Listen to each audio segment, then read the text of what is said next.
All right, what's up, YouTube? We are back with another video, and we were covering a story yesterday because we had activist Jedediah came on the platform, and we would ask him questions about this brother that you on the screen, Michael Smith, because Jedediah was having some allegations about him, saying child grooming, etc. And I asked Jedediah about the charge. Clearly, he cannot tell me the charge. He said that Michael Smith and the parents came to an agreement, and if he leave the school, the charge will go off his record. Now, when I talked to Brother Michael Smith last night, that's just not true.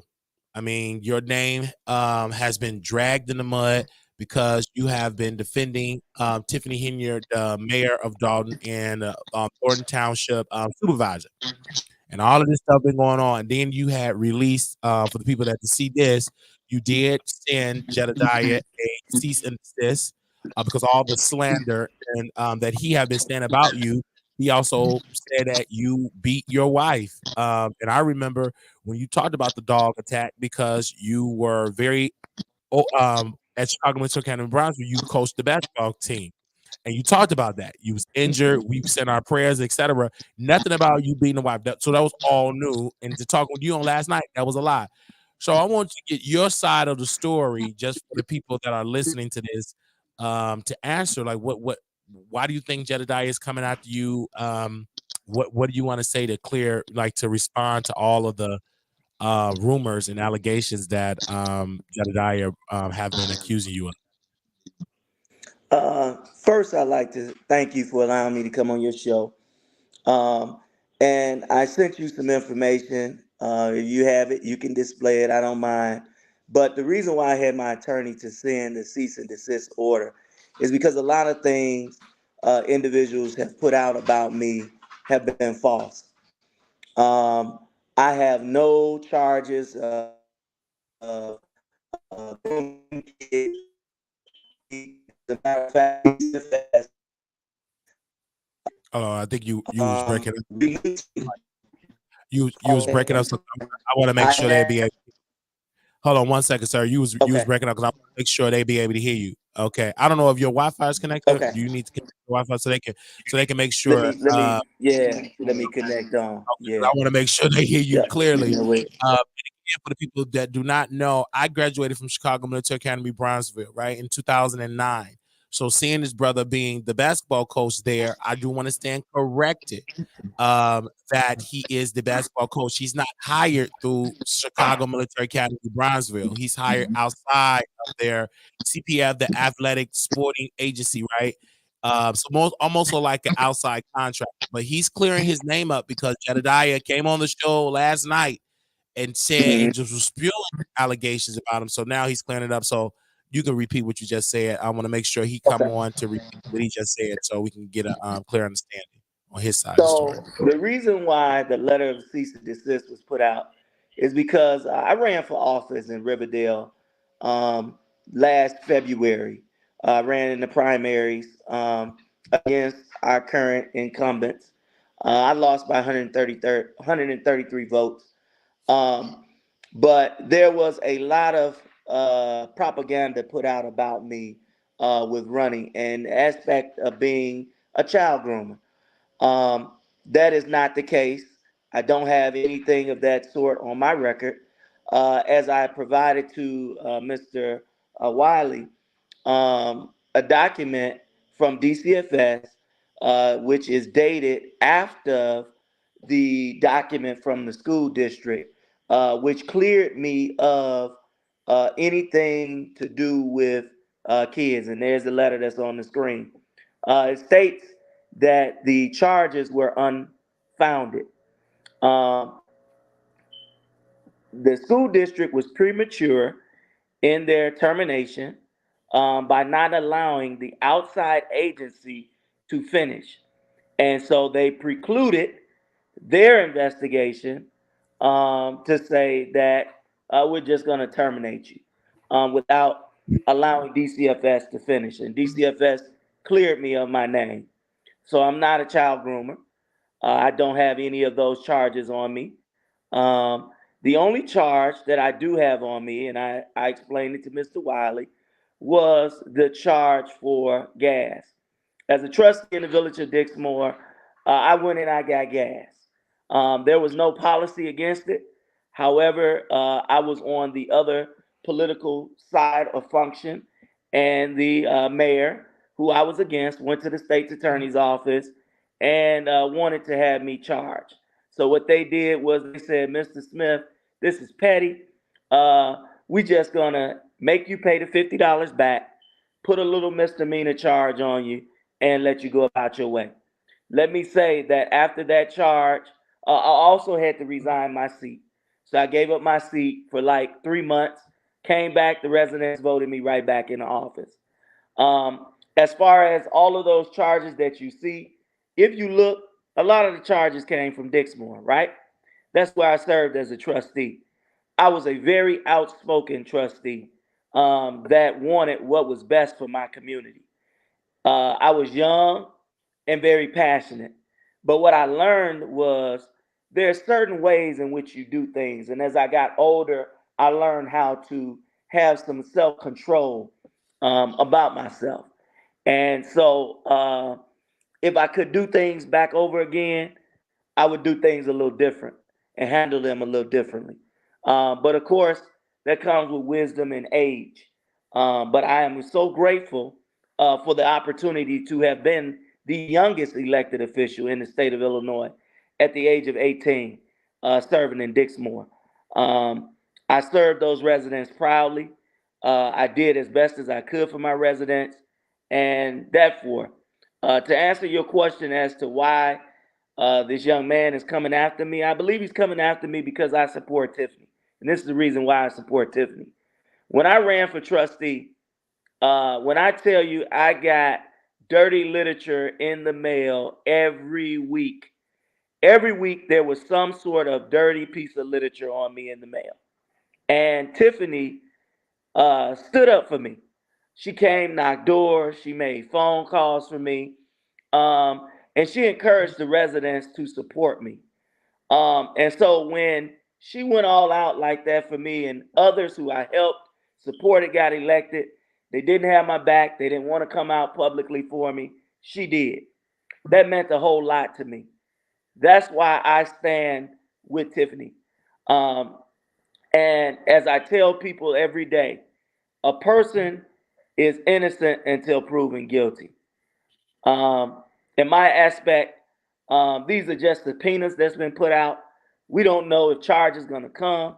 If they do come, my thing is I'm praying for the situation because as a Thornton Township resident, I am godly proud to see the things and programs that Tiffany has brought that has enhanced our township.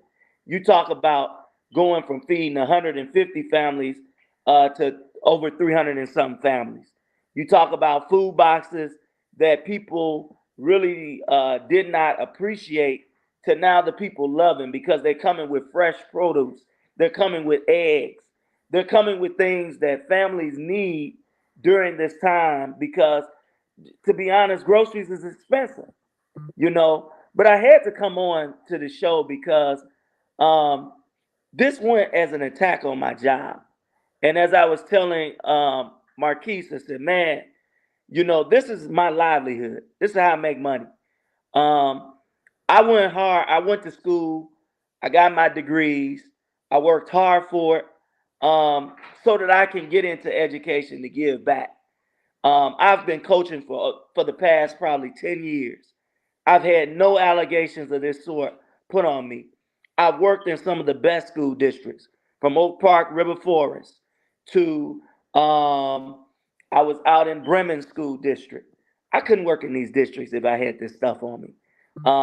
It's all false. Um, I can't wait until it's all done and said and over with so that my name is cleared, but to also speak to CPS's policies. Number one, as Marquise stated, I'm kind of like a outside contractor, meaning the school does not directly hire me. I'm hired through the Chicago Sports Administration, um, and I come in around what 3:30, 4 o'clock with my boys get them from the cafeteria and take them straight to the gym. I don't have any access to the student body. The only time I have access to the student body is when we have our games. Um, and CPS policies are so strict that you cannot even have students' phone numbers. So how I contact with my students is through Google Classroom. So if I sent any student anything, of course it would be in Google Classroom. We don't have their cell phone numbers. We don't have access to that. Again, matter of fact, it's against CPS policy. So all of these accusations that are put out there are false. Um, I've never because done. Uh huh.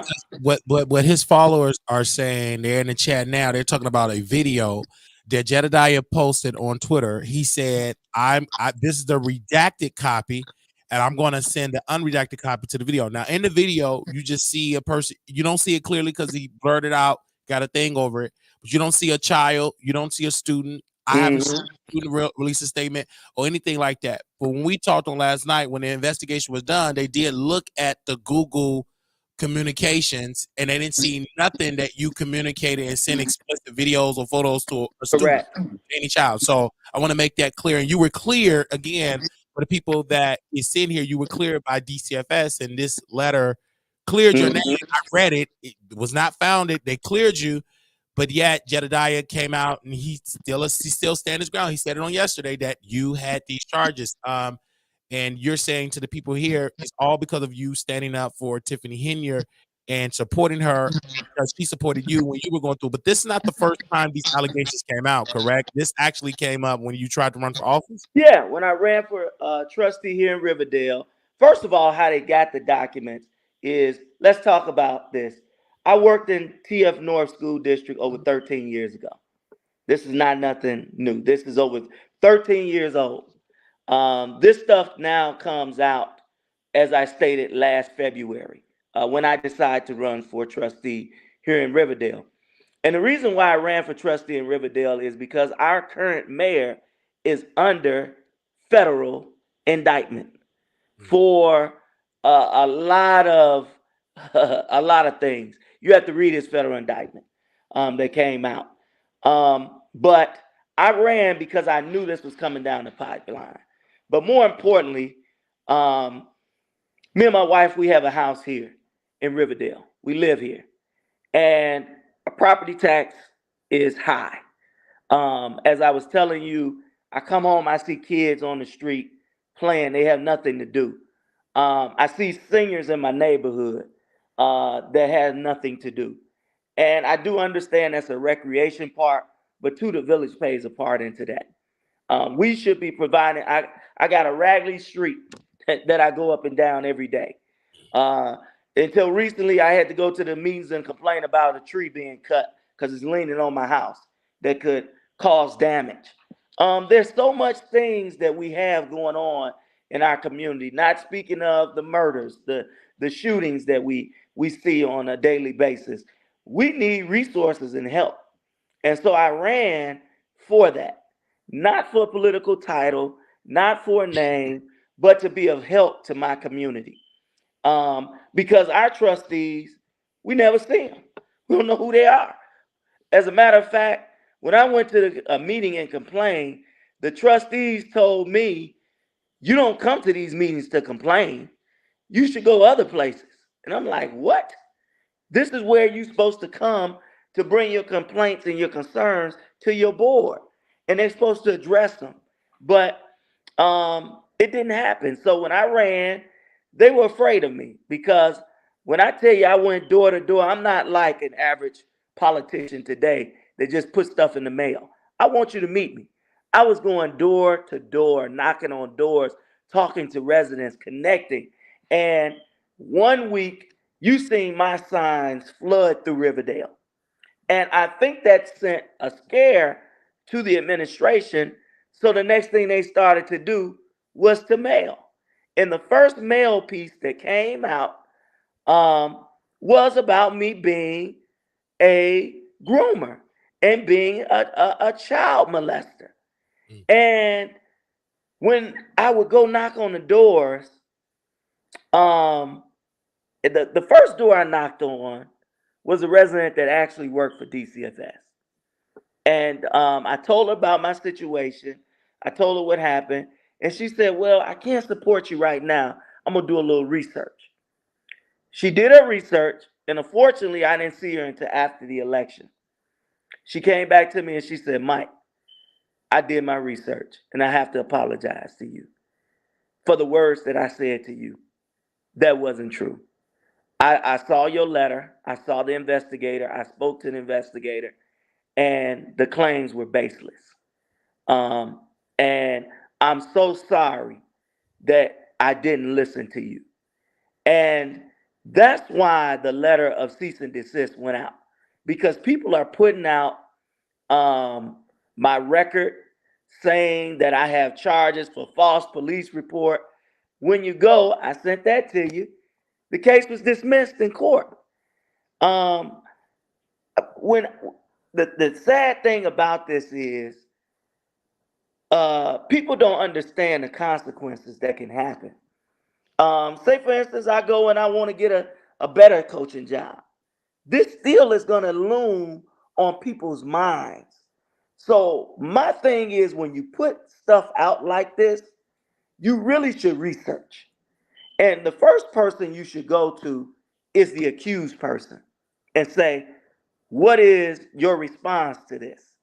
Or what is it that you have to respond to this? Because now you have thousands of people that you have put this video out to, that you have put this information out to, and have falsely led them. Because I too listened to the show. And you asked Jedediah, where are the charges? And he said, there were no charges. He said it was a deal.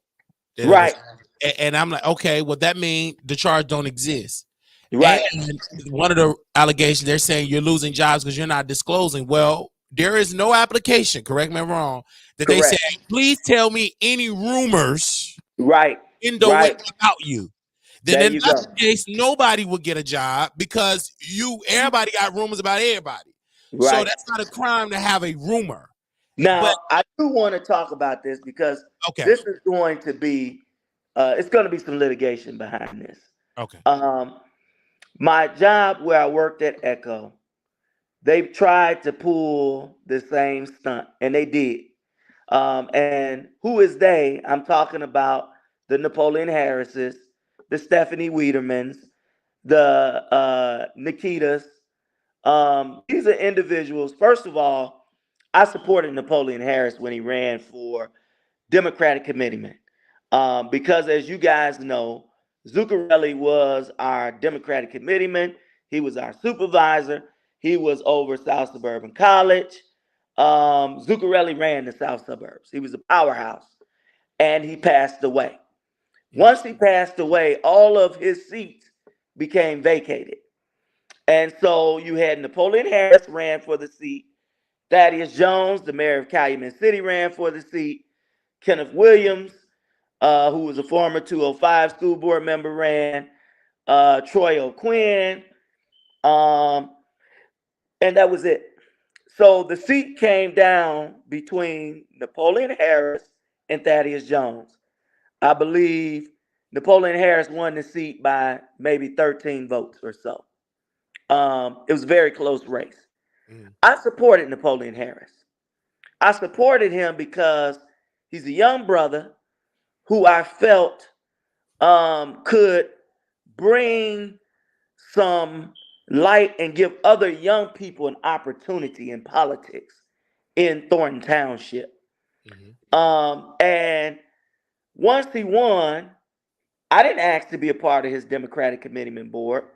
He asked me to, and I said yeah.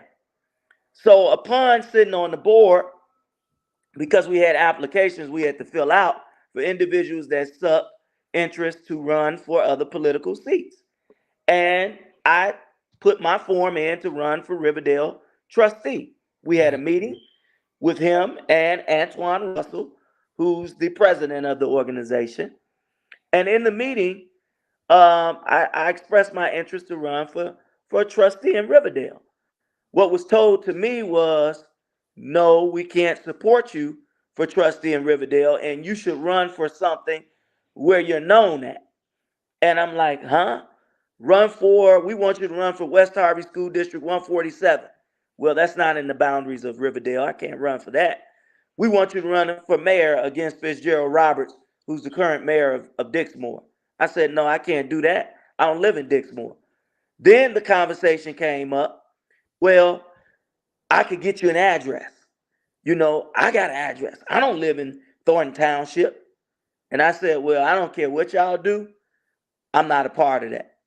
And after that, I shortly gave up my seat on being on the Democratic board to run for Riverdale trustee. And once they told me they weren't going to support me, I said, fine. I moved on. But what they did was they went against me. They put money up against me. I got the receipts.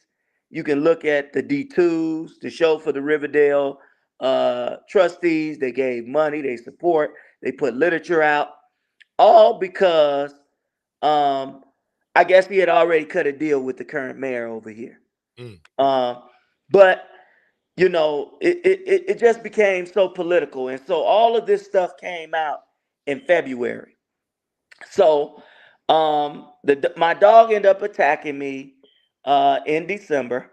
Of course, I have documents from the doctors to show that it was a dog. And thank God the doctor told me, man, Mike, he was this close from your artery, your main artery in your eye. Had he hit that, you'd been gone. Um, and I was off from work, so I ended up going back. I worked at Echo School District. Now, Echo School District is a school district that deals with behavioral children from all of our local school districts. And I particularly worked at Pace. Um, so I came back to work that Monday. I was good. Tuesday, I was good. Wednesday, my principal let me know I need to meet with the superintendent. And I said, okay. I wonder what this is about. Maybe they want to talk about my leave, about the dog situation, make sure I was good. They said, no. We received an anonymous letter um, from a resident concerning you, and we have to do a background or an investigation on this. And I'm saying, huh? An anonymous letter? What is it? So they said, we're going to place you on administrative leave. I was placed on administrative leave, and they did the investigation. Now, they never would give me a copy of this letter. I had to FOIA this letter. And I have this letter. I'll send it to you and show you it. But basically, it's a letter from an anonymous person that states all of the charges that was against me and that the board should consider firing me. So they did the investigation, went through 215. They asked me questions. And so, particularly where they wanted to ding me at is, I filled out a ton of applications, man. And I didn't particularly remember this question, but the question asks, were you terminated from another job or school district of some sort? And it was marked no. Now, I didn't remember this. As I told them, I said, man, I filled out thousands of applications to work at schools, so I didn't remember filling this question out, but it was marked no on my application. So that's what per se, they terminated me for. That ain't why they terminated me. They terminated me because the Democratic committeeman, Napoleon Harris, and his people went to went to the board members. Now, the board members are superintendents that represent these local districts. And you say, well, how did Napoleon Harris have anything to do with it? As a Democratic committeeman supports candidates for office. So primarily, these are his people that he have, in some shape, form, or fashion, supported to be in the school board seats that they're sitting in. That they went to their superintendents to say, "Hey, you got to dang Mike and take him out on this." So they terminated me. I ended up losing my job at Echo for that. Mm. because a lot of let's focus on that piece. Let's get back to the dog. Everybody Okay. know because Jedediah is in the chat. He said, "Well, the dog because he I want to make sure I quote him with exactly what he said in the chat. He said because for trying to hit your wife. So is it was because you were trying to hit your wife because that's one of the allegations that Jedediah Brown Nah, now you tried to hit your wife and the dog nah. was protecting your wife. False. Okay. False accusation. Okay. This dog particularly had and we didn't know this because the breeder asked us to take this dog because his owner was killed. His owner was shot and killed at a gas station in in Minnesota. And he called us and he said, because you guys take so good care of the two dogs that I've had them since they were puppies. This was his brother, the dog's brother.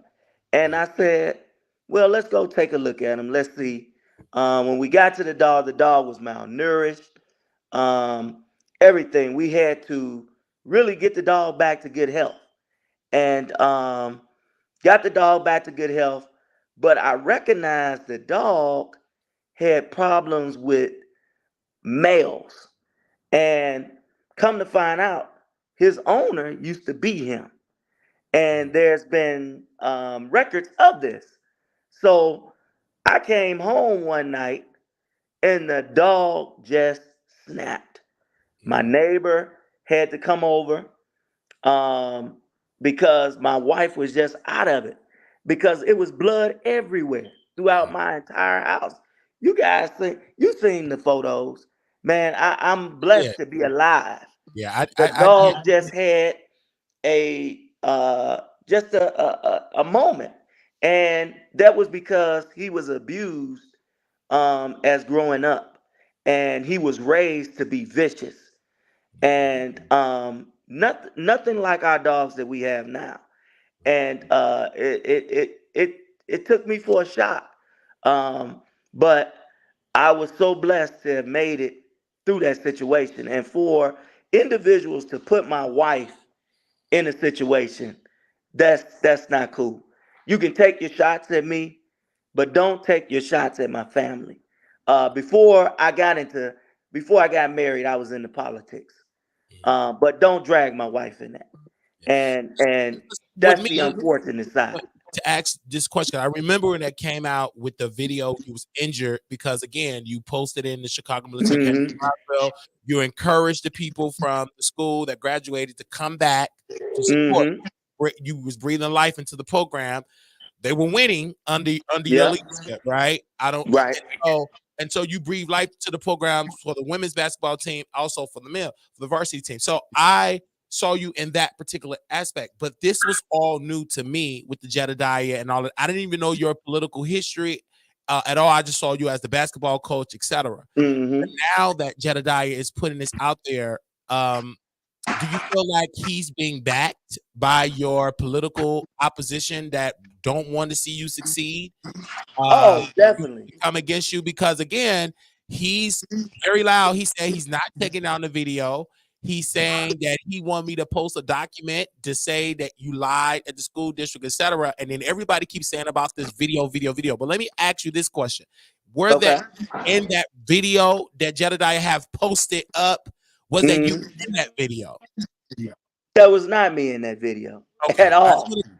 I want to At clear that up. all. Everybody keep putting up the video. So Right. is it you? At, Okay. at all, man. Look, let me go back and say this. Man, I have been blessed to start working with youth. I was a youth pastor at my church. That's how I began working in the field and ministry with young people. And that's where I got my calling at. And from that sparked me to um, to move and run um, for political office in Dixmoor because we had none for our young people. And for that even to be put out about me, Mhm. I mean, I've had so many people say, Mike, what in the world? That ain't even what? They're coming out just with everything. And like I told you, it started from the election, and it continued. And I tried to tell the residents that this was forthcoming. I knew it was coming because that's the kind of mayor we have. He's a person that will pull and put anything he can out on you. He's gonna do it. And this the He one did it to. that's Yeah, indicted right now. that's indicted right now. Okay, go ahead. Yes. He would do it because, of course, I want to protect what I've been doing. So hey, I'm gonna do what I can to protect it. And me, I am a transparent person. I wouldn't have came on your show if I wasn't transparent. If I got something to run and hide from, it's just it's not cool. And I say this to everybody. When I was in political office, one thing I never did was attack people's livelihoods or their jobs because you never know how a person feeds their family. That's true. You don't do that. But number two, me being the God fearing man that I am, you got to know that karma's going to hit you. When you put something out on a person and you do that, you better believe the Bible says you shall reap what you sow. So I've never been an individual that done that. As a matter of fact, I was a fighter so that a lot of my cases that I got in Dixmoor was because I was fighting for employees. Employees was being done wrong and they wanted to fire them and terminate them. And I'm like, no, you can't do that. Not off of that. Come on. You got to give a person a chance. And also, And and uh-huh. also, I'm just want to not to cut you off with that, but Jedediah said, "quote You attacked Stephanie at her job about having her job." LOL. That's what he said. No. First of all, And who is Stephanie? let's talk about Stephanie. Okay. Stephanie was the chief of staff for Zuccarelli, who I told you controlled the municipality, controlled Thornton Township for over 30 years.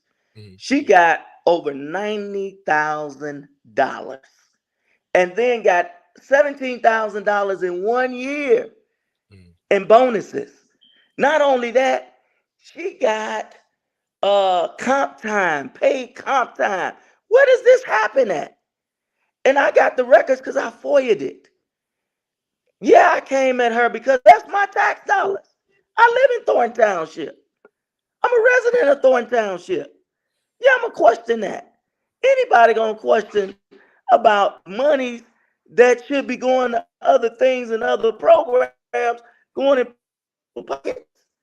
$17,000. You know we did with that.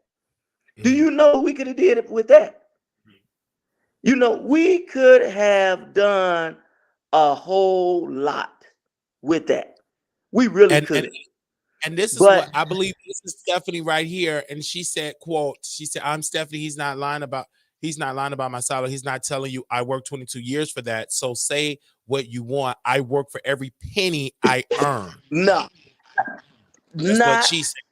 you tell me is it legal to get $17,000 in bonuses? Is that legal Okay. for any federal government agency to give an employee $17,000? And then not only $17,000, she was making top dollar. She's making top dollar. And then comp time. Can you just cash out your comp and get your comp time, vacation times, all of that? Now, those are the issues that I talked about, and I'm going to be consistent on it. If we're going to ding one person for saying they're paying out too much money, then we got to be equal across the board. And that's how I am. So yeah, I called her out. I called out not only her, I called out the assessor for having the assessor office in Calumet City. It shouldn't be in Calumet City. It shouldn't be in Calumet City. It should be at Thornton Township. So the people that are listening for this across the country, it seems to me that this is a political battle on Yes, a it is.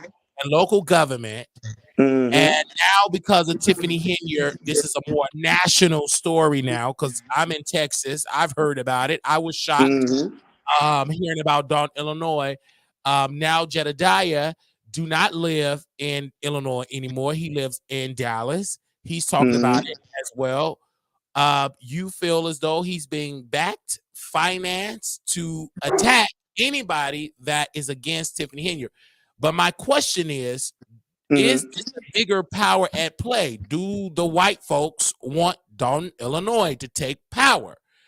Because if I look at what's going on in the Houston school district right now, the state took over the school district because the Hispanics couldn't get along with the blacks. Now the state took over and they firing everybody. Do you feel that Mm-hmm. it is a plan to take out all the black leadership and put in there some white people to take over Dalton? I'm just trying to understand what is the issue because it reminded me, and you talked about this on last night about Harvey, Illinois, and you said you remember the Correct.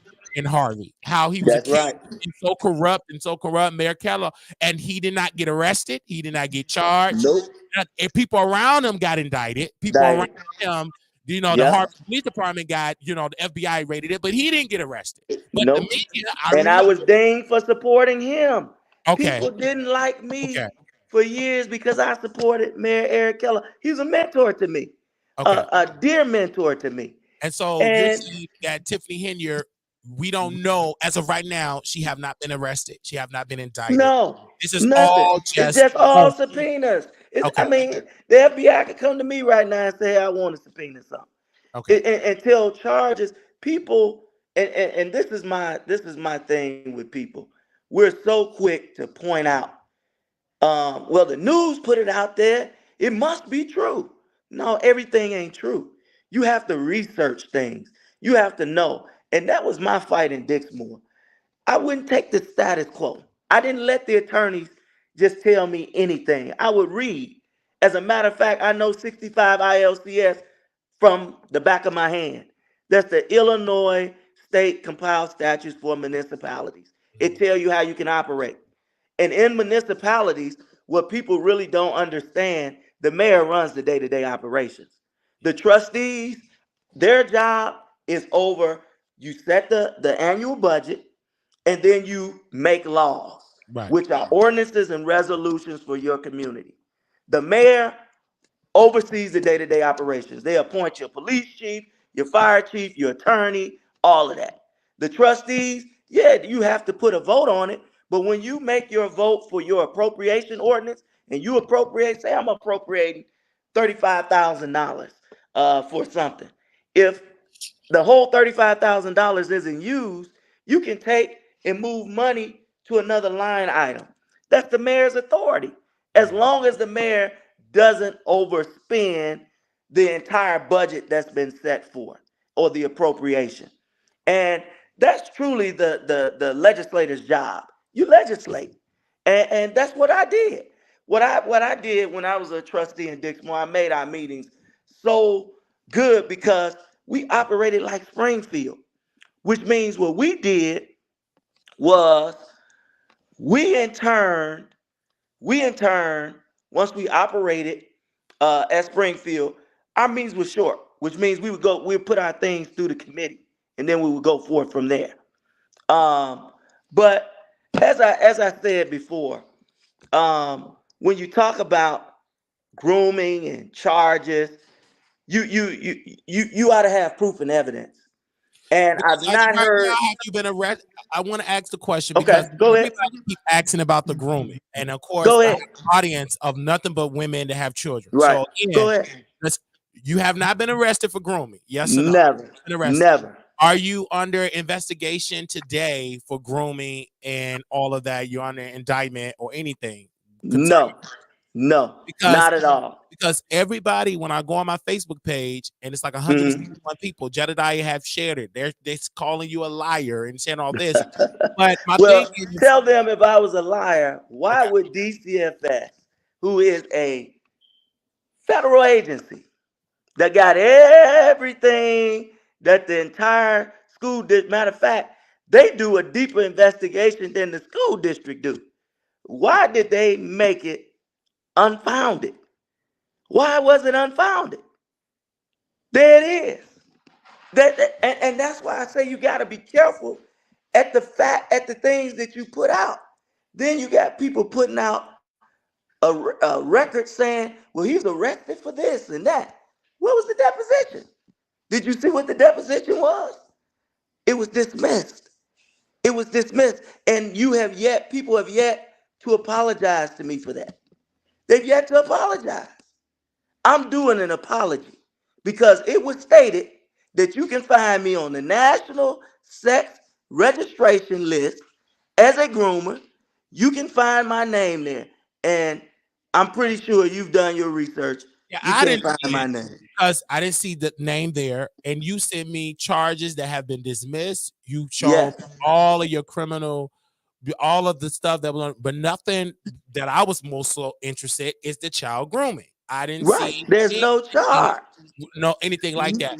And so, but again, Jedediah, again, he said he have a video. He posted a video on X. He said he's sending the unredacted copy to the authorities. And then also you're saying that people are still reaching out, even to Chicago Military Academy. They're still reaching out to principals and tagging and email. Is that true that people are still repeating these allegations of child grooming to you? Yes, they are. Employers? And the sad part about it, like I told you, when I got my job with CPS, that was over 2 years ago. As a matter of fact, it might be over three now. Um, and I went through an extensive background check. When you talk about they put you through the CANT system, they put you through the CPS onboarding is like you going to get a federal job because they're looking for every nook and cranny that they can find. And the only thing that came up, and I had to give an explanation at that time to the head coach at Walter Payton and to the AD, was about the gas situation of the misdemeanor. That was the only thing that they saw that came up on my record. And they said, "Well, Mike, you have the evidence here. There's nothing else that we're interested in." Because if I was a sexual predator, if I was a groomer, it would be on my background. When you run my background, it's not there. It's not there at all. And I want And, to say and this. And Jedediah said, I only posted it because he said that you said that it wasn't him. So he said, no, I'm posting it because he said it isn't him, LOL. And then also he's requesting to come on to speak to you live on the air. And the reason why he's requesting that, because again, this is like a beef and a battle that he's very adamant to say that you did this. But also you did well, send it out too. according to, Okay, go I ahead. don't want to, I don't want to go on live with him because legally there is some stuff that's handed out in court, Okay. and legally I cannot So you, be because on. everybody that my audience know, this is so you will sue Jedediah for damages because in the letter your attorney said under Illinois law that you That's still get right. sued for slander even if it's no potential evidence of financial laws. But obviously, There according to is a her, financial law. it's financial Yep. laws. You're saying you're losing jobs, so this will go to like literally will go to court. Um, how's your wife? I want to ask you about your wife because she was brought up her Mhm. her was brought up. They're saying that she's a victim of domestic violence, that you beat her and all of that. How is she doing with this? All of this stuff, Not obviously. good at all because Well, number one, you're dragging a person that has nothing to do with this okay. involved. An innocent person had nothing to do with it, and that's the dirtiness of it. If you're going to talk about an individual, you don't include family members. You don't include. I never do that. And that's one thing I don't like either that they do to Tiffany. They put the girl's baby all on social media. That's a no-no. You don't put people, family members in the stuff. You deal with them directly. Mm-hmm. And you never know who's connected to who. You don't know who's who. You don't know whose family is this or that. So it's a lot of concern out there, and it's gone as far as I've had former players reach out to me. Coach, are you all right? Is everything good? Um, I've had kids that I've taught in the system reach out, that are adults. Coach, you all right, man? This is crazy. And a lot of them have come out to speak about it.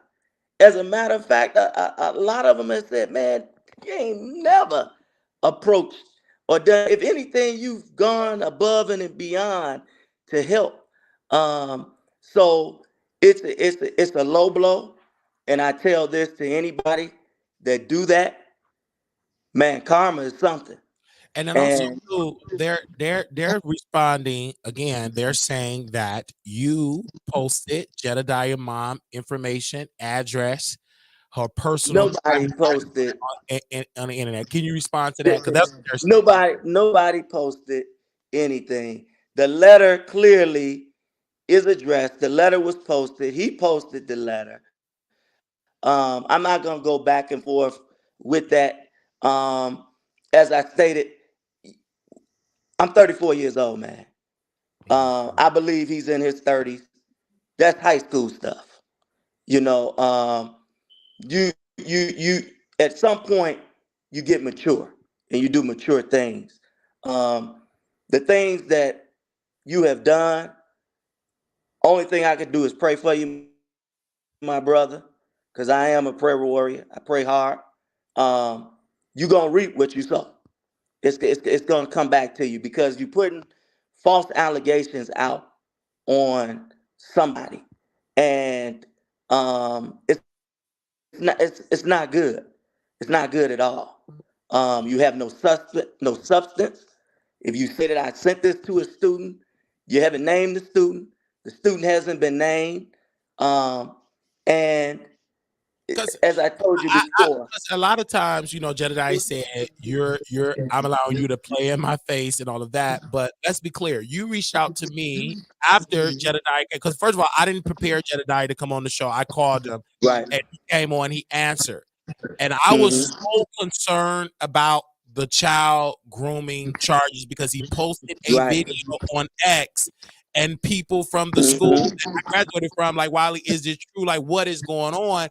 Because rumors travel very fast. Oh, travel quick. They travel very quick. And I was like, so I said, well, let me ask Jedediah in his own words.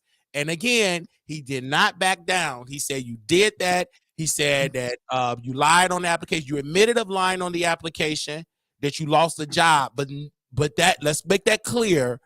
Uh It did huh. not, you did not withheld information, said something about child grooming. That just only that you is the question that have you ever been fired or terminated from another school? Correct. Was that the District. question? Okay. And Yes, you that said, was the question. right, you don't remember that question. You fell 1,000, but you don't believe that was a cop out from the district, but it was a power with your political opponents that don't want to Correct. see. They wrote the letter and to get you Hmm. terminated, and the Yep. district. And I have letters Okay. that was written to Chicago Military Academy. Emails. I got the emails. They copied me in them, Wow. talking about my criminal background record that I supposedly have, about the grooming, but they never put the DCFS letter out. They never asked me anything, and that's why I say, About this letter, you, did you yeah, did Jedediah, and did Jedediah ever get aware of this particular he letter? probably didn't know because, Okay. again, they just put stuff out. But I've been having that, and that's what I took to the residents in Riverdale, door to door, and I let them read it for themselves. And I said, "Now you tell me if I'm a groomer. You tell me that. You tell me that." And I've been coaching for over 10 years. Over 10 years, man. And again, I've never listen again. again, I've never heard when I went to Jedediah page, he said you should thank Jedediah, this Jedediah, because he made you famous. He made your name trend. But when you look at the trending, I mean, it Right. was all about allegations, very serious Right. allegations. Because if you go back to Chicago Military Academy, Brownsville, there was a science teacher that was Mm-hmm. accused, that was indicted for having a sexual relation with a student there. So Mm-hmm. you don't want to pull on them old wounds, and the school don't want to have to go through this embarrassment again. Right. Yes, they would just don't nobody want to deal with allegations. It could be false. Right. But they'd rather push to the side. But it's sad that if these rumors are not true, because I'm seeing evidence, I don't see it on your record, that yet you have to fight this as though it was. And it's people that don't believe it. They're saying that the letter is stupid. They're saying that the letter is false. They're saying As that the letter falls, I see it in black and white. And so the you can thing is, call DCFS and get a copy of. It's as legal as day. And if you look at the date, that's what I want to point out. okay, The let me school district terminated me in May. The date of that letter says what? June. June. They didn't allow them to finish their investigation. Everybody know as a school worker, you're mandated reporter. So DCFS gets involved. DCFS does the investigative parts. They actually go deeper and look into it. And they did the investigation and they concluded it was unfounded. And it never hit my record. I don't have anything on my record on that. And that's what I want an apology of. Yeah. Because you called me a sexual predator. You called me a groomer. You called me all of these things. And it's not on my record. And It's you not. said you call is that directed towards Jedediah? Is that directed toward Not just it's not directed at him. It's directed at other people that have done it. okay. That you don't have facts. My main thing is before you put out anything, and I tell people this on a daily, make sure you research, you get the information.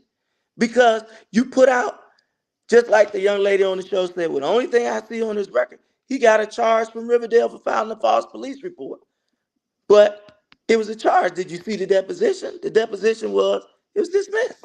Yeah. And a And lot of these you talk about newspapers, my producer pardon me yeah, for pulling it up, but nothing she read, again, my producer checked, it yeah, was nothing about child child grooming. grooming. That's Never.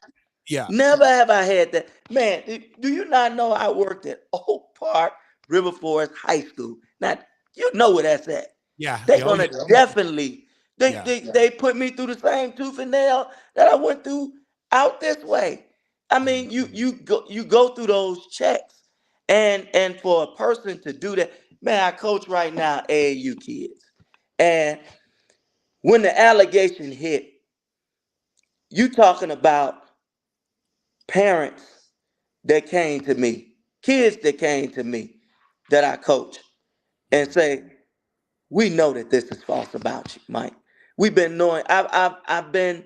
I mean, it's crazy. But the crazy part of it is it's black on black. Now we say we Black Lives Matter all day long, right? We all black. Yeah, we pro black. But then we go and we fight against one another, and we do malicious things that we never can take back. We never can take those things back. Because at the end of the day, I've never said anything about that individual. I've never put anything out. I'm not gonna do it. Because I've been you're talking about Jedediah because right. again, I'm when never gonna do it. Never. because because again, this whole thing it all started from Jedediah P. Let's just focus on him. Yep. When you came out publicly and and said you support Tiffany Henyard, right? I'm trying to I've get been doing it for. I've I, been supporting Tiffany. so you didn't tag Man, Jedediah in a post, like threaten him, say nasty things about him, uh, never, nothing like that. So never. you just woke up one day. Take us back when he first said something about this. The first video that was put out and it was disturbing Okay, is um I have it. And man, it was so disturbing because I'm like, what is this coming from? And then it just continued and it continued. And then when it came out that I want you to stay out of Dalton and Thornton Township, and it's like, okay, I might can see Dalton because I'm not a resident of Dalton, but I'm a resident of Thornton Township. Um, and it just got crazy after that, man. And for him to carry out what I believe he's doing, he's carrying out somebody else's thing because they won't do it. These individuals won't do it. They're not gonna do it. Can you And name so, names who you think it is behind oh, this? I'm telling you, the main people that I believe is behind this is that whole dot board, the Democrats of Thornton Township, under the leadership of Napoleon Harris, along with Nikita, along with Stephanie. Um, there's a whole list of others. And is that the same board that is trying to take out Tiffany Henyard?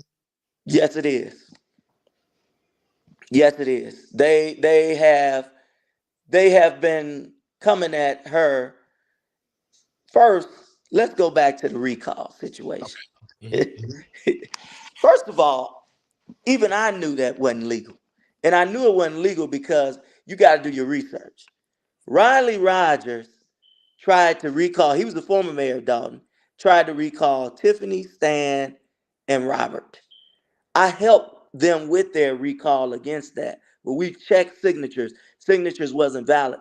But not only that, it wasn't legal to do because it's just not legal in the state of Illinois. You can't recall your local officials.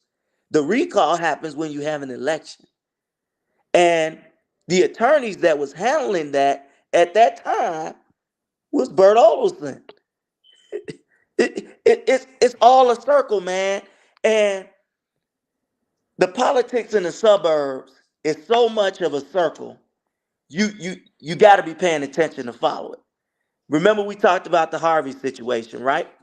Yes, sir. At that time, Kellogg was the mayor, and Kellogg had a nemesis on his board, which is the current mayor of Harvey now, Christopher Clark.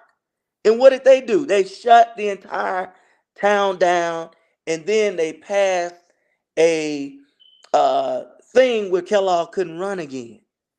They, Wow. they they made it where he couldn't run again, and that's how Chris Clark won to be the mayor of Harvey. All of this is all the same games that's been played, where you sew up the board, you get your votes, and you stop progress. But in the end, it hurts your community because you think about it, you stop progress for 4 years or 3 years. It takes a while to come out of that. And I know that because I sat on the board. And I would never do things like that. Like, I didn't agree with the mayors who was in office. I never voted down projects. I never voted down things that was good for the community. Because in the end of the day, I live in the community. You know? I live in the community. So it's just that, man. You gotta do things on the up and up. Because And he said he's gonna post, oh my gosh, the video, and it's gonna prove that it's you. And part of me is asking the question: are you going to sue for defamation? oh yeah, yeah. That definitely is because Because it's picking off up of the the way show, you off of the play. Yeah, because off of the show on yesterday, mhm. you asked him for charges. You said, "Where are the charges? Where's the proof that he's a child groomer?" And he said to you, "What? There are no charges, or there's less charges." He said it was a deal. He don't know Right. the parents. So And we don't want to do it. We're gonna debunk the charge. Like you put a deal, and the agreement was you quit the school. You quit. You leave. no, And, I never quit from 215. As you okay. can see in the documents that they put out everywhere, 215 terminated me. They terminated. Never quit. That's another false accusation. But again, as I said, people have not apologized from the post of Oh no, that it was 11. fired. I'm sorry. He said, "Yo, you have to get fired." The district said they were satisfied with you being fired, then to take it and fight it in the courts and all of that good stuff. So you were fired and all of that. But you're saying that the district did not, and this I want to go back to the DCFS piece, correct? Uh-huh. When they fired you, they didn't wait for this investigation Correct. completed. And so once they completed this, maybe a month or two after your firing, they didn't This reinstate. came out. The Yeah, letter came out. The investigator I called want me. to ask you. I want to ask you when the investigator called, did the school district say, "Hey, okay, we got it wrong. We want to No, bring it back"? never, never at all. Never, never apologized. They never cleared your Never, name. They never never cleared. cleared my name. Never did anything. Okay, that's After I asked that, I showed the letter because how I happened to know that DCFS was done. The investigator called me. He said, "Mike, you come down." It was actually the DCFS office right here in Harvey. He said, "You can come and I can discuss the letter with you, but our findings are unfounded." And we had the same evidence that the school district had. We interviewed, we talked, and to our investigation, none of these allegations were true. so. And Naya said, not to cut you off, and I'm gonna let you respond. He said, "So why not sue the school district?" the reason That why I sue the school district is because everybody know when you sue entity or anybody, you become a target. People don't never ever want to hire you again. And I did this as a board member. When I would see employees, especially police officers, that would sue municipalities, I would caution that because you're looking for a payday. And so I never wanted to turn it into that. But am I now? Do I have a suit for 215? Yes, I do. I do have a suit for 215 because 215 released my employment records 13 years after I left. And according to the law, we know that employment records should be destroyed after a certain time. They released those records, and once they release those records are now out and they're all everywhere. And because of those records, that cost me my employment at Echo. That cost me a job. So yeah, that's where you talk about slander and libel because the letter clears me. And that's what people are failing to realize is if that was the case, I could not hold a state of Illinois license. I could not hold a state of Illinois Paris license. I could not hold it if it was true. I couldn't. So that's why I tell you you got to do your background. It's sad that we have individuals that are uh, black on black, creating dissension amongst black on black. And it goes back to the I Willie want to Lynch ask you, letter. right? It goes back to the Willie Okay. Lynch letter. Mhm. We gotta talk about that Willie Lynch letter. How do we control our slaves? We control our slaves by what? We control our slaves, and this is the exact thing of it. And the sad part about it is you have other persuasions that's sitting back laughing at us as a people and as a race that can't get it together. So We my can't get thing it together. is for you as a man, brother Michael and brother Jedediah, can it be piece of a conversation? Because now people are saying y'all should talk. I'm getting texts saying why they don't just talk this out. You know what's going on here. First of Um, all, I never had a problem with him. Never okay, had so, a problem with him so did you until know he. of him before this day? I'm just any background that y'all knew each other in passing. Did you know of No, him? I didn't know Jedediah before this day. The only time I knew of Jedediah was when the situation occurred that we all know that happened with him. Outside of that, I don't. The only other time I believe I was at this meeting and he was running for, I forgot which ward it was, Fifth Ward or something. I was there, and I think Maureen Forte invited me out to the meeting. either it was Marine Forte or either it was Cook County Clerk at the time, Dorothy Brown, that invited me out to a meeting. He was running, and I talked to him, congratulated him on his run then. But outside of that, I've had, Because no other dealings with him. he he Um, he's saying that this man is bold faced lying, talking about you. I have the text. You wanted me to help you run for mayor. Run for mayor of Hazel Crest? You want to run for mayor? no, And I if so, never lived in Hazel Crest. I mean, what do you want to run for? Because Jedediah is saying that I don't you remember texting him. okay. Um, So you want to by I don't remember that. or did you ever wanted to run for mayor? I did. I ran for mayor in Dixmoor, but I Okay, never remember you never reached out texting him. to him I don't for remember that. Then okay, maybe that's something that did happen. I don't remember that. That's okay, something I don't remember. I remember a lot of things, but I just don't remember that. Maybe that did happen. I don't know. I don't remember, honestly. okay. So You you don't know, remember reaching out to Jedediah. He's saying that you wanted to get his help for mayor, etc. And you said you don't remember. I don't remember that, honestly. Okay, I wouldn't lie about that. okay, The because only other time, like I said, the only other time was, I believe it had to be trustee Marine Forte or either clerk Dorothy Brown was running, and we was at an event, and Willie Wilson was there. He was supporting a lot of supporting a lot of candidates that were running, and he was one of the candidates that was running. But I don't remember him or me texting him. Matter of fact, I don't even have Jedediah's number. okay. Um, I don't have it. So I don't understand. Maybe you got to refresh me with that one. I wouldn't lie about something like that. But um, yeah, I did run for mayor in Dixmoor. I was unsuccessful. I think I lost by like 67 votes, something like that. It was a brutal race there too. But because of course what they do is they put out all of your, if you ever been arrested for anything, they put it out there. But Because I once, want to ask you this particular question. okay, Now that we can get some basis of this, you know of him, and it's only like 100 people in that town. That's what Jedediah is saying.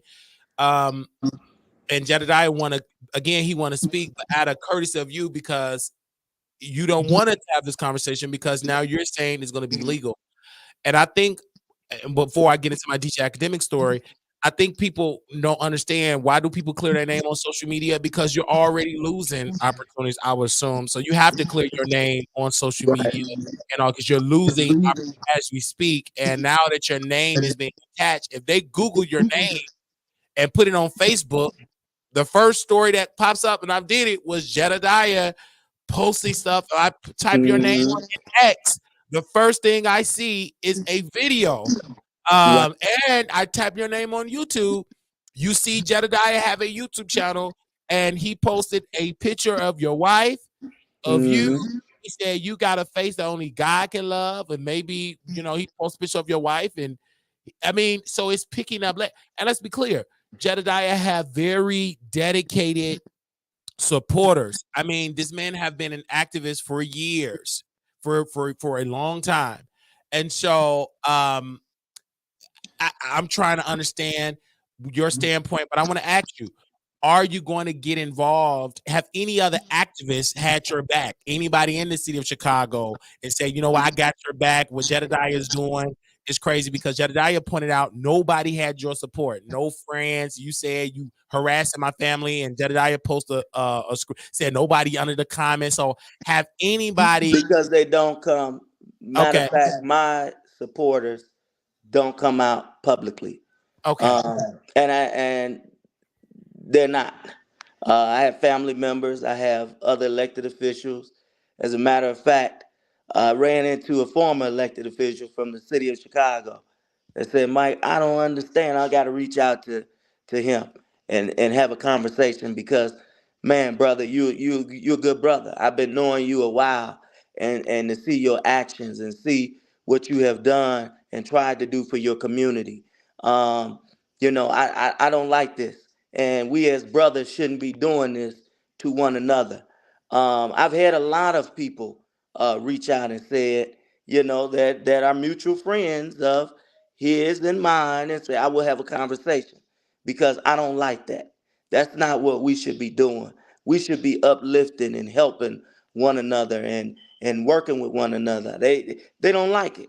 Um, and that's my whole message to it is, we got to be careful, man, at the things that we do, because one thing about it, whatever you say, whatever you do, you never can take that back. I don't care what you say. You never can take it back. Once you put it out there, it's out there. And you Mhm. got to be careful at things that you say about people. And and I used to remind people when people used to tell me, "You support Mayor Kellogg? That man going to jail. He going to the Fed." And to this day, I remind a lot of people that told me that, and they say, "Mike, man, you was right." I said, "That's why you can never talk about people, man. You never can talk about people. Never." I want to ask you a question. If you never would have came out in support of Tiffany Henier and you were against her, do you think these allegations would be out today? Oh no, they wouldn't. They wouldn't have came out. Oh man, if I would have just followed suit and did what I was supposed to do, what they wanted me to do, oh, none of this stuff would have never came out. I'd have still been at Echo. Um, it's when you go against the grain that people start to come at you and put out stuff, But the main thing about it is, again, um, I have no hate in my heart for him. I pray for him daily. Um, and my thing is, man, whatever you sow, you're gonna reap. And And when what? you put false accusations out on people, Mhm. God don't play about his children, man. And God just don't play about his kids. He don't play about. And you got to be careful. And then, the belittling of my wife and all of that stuff is not funny. Any woman that took part in that and laughed at that, you got people that body shame people. That's not good. That's not good, especially for an African American male. As much as our women have gone through, our African American women, I talk about, I miss my great grandmother because she was out there. She picked cotton. Um, she was out there with Dr. Martin Luther King when they had the riots and everything going on, and to hear the disrespect and the things they went through as African American women, um, it, it it it it made me to who I am today, and I'm grateful for the women that raised me. I was raised by a single mother, a single black mother that worked hard, that worked 2 and 3 jobs.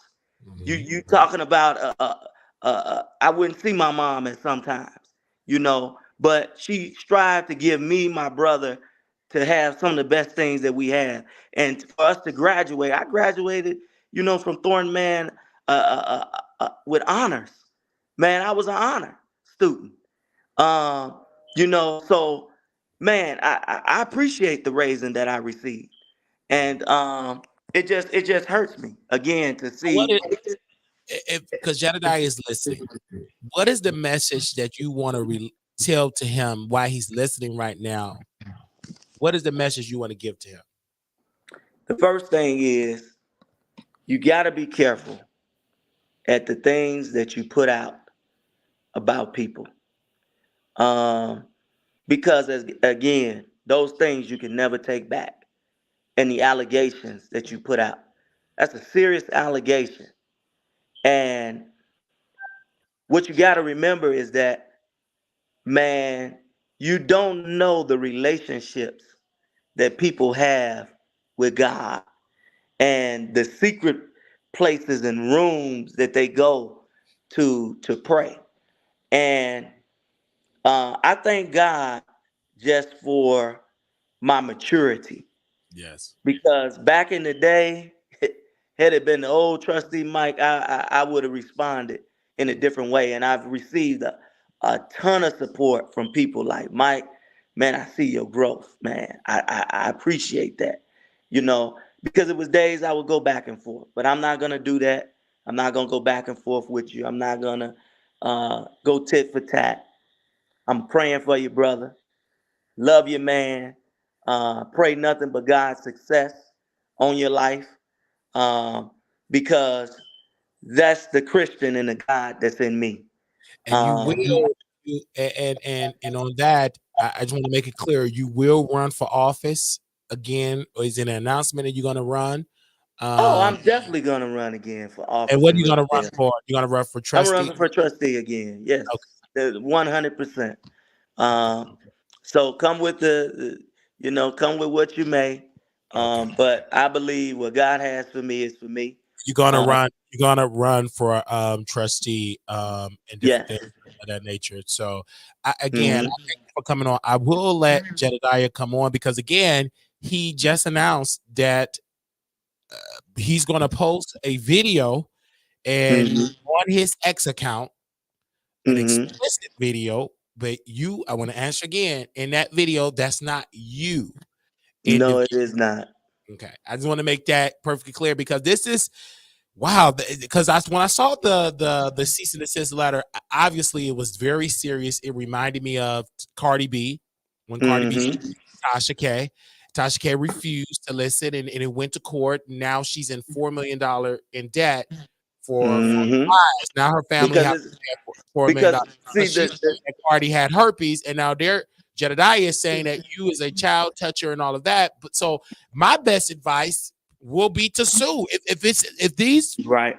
is not true. This is serious. Already you have said you lost opportunities because of this. This is very true. I'm in Dallas, Texas. It came across my desk not once, not twice, but 3 times. I thought it was just all just, until I saw it on Jedediah page that you Hmm. going at it, and then you post the letter from your attorney on the Hmm. page. And I said, oh my gosh, okay, this is serious. So let me give give my information and stuff like that because Because again, what you got, yeah, see, when you are an elected official, okay, of course, there's grounds that you can't do a lot of defamation stuff. But when you become a private citizen and people get to talking and saying stuff, you got recourse, and the courts are your recourse. You can't just say whatever you want to say. And I get it. People they say, well, it's a First Amendment right. It's so much of your First Amendment right to when you go and um, you just go on. And for that, like I said, I'm just gonna pray for him because man, the Bible says, touch not my anointed and do my prophets no harm. yeah. uh, you got to be careful at what you do. Um, and just to um, just to keep doing what you're doing, man. That's just it's not cool. You know. I because for me, it's very I'm hurt to see this and everybody is hurt. It's a lot of pain that's going on. I see Tiffany Henyard being dragged. I'm seeing Hmm. Illinois being dragged. Thornton. I've never heard of these places ever being mentioned in There you Texas. go. And the Yeah. Republicans, they are laughing that when I'm Yep. in these circles with the Republicans and everything, I'm talking to the MAGA people and I'm telling them I'm from Chicago. Oh, you know what's going on in Hmm. Charlotte? Why can your people, Democrats, Yep. and they even said to Tiffany here that a Biden mayor can't Hmm. control the thing. We need a MAGA mayor. If it was a MAGA man, Dawn, this will not be going on. So I hear this Hmm. stuff and I hear the pain, I hear the suffering of the people.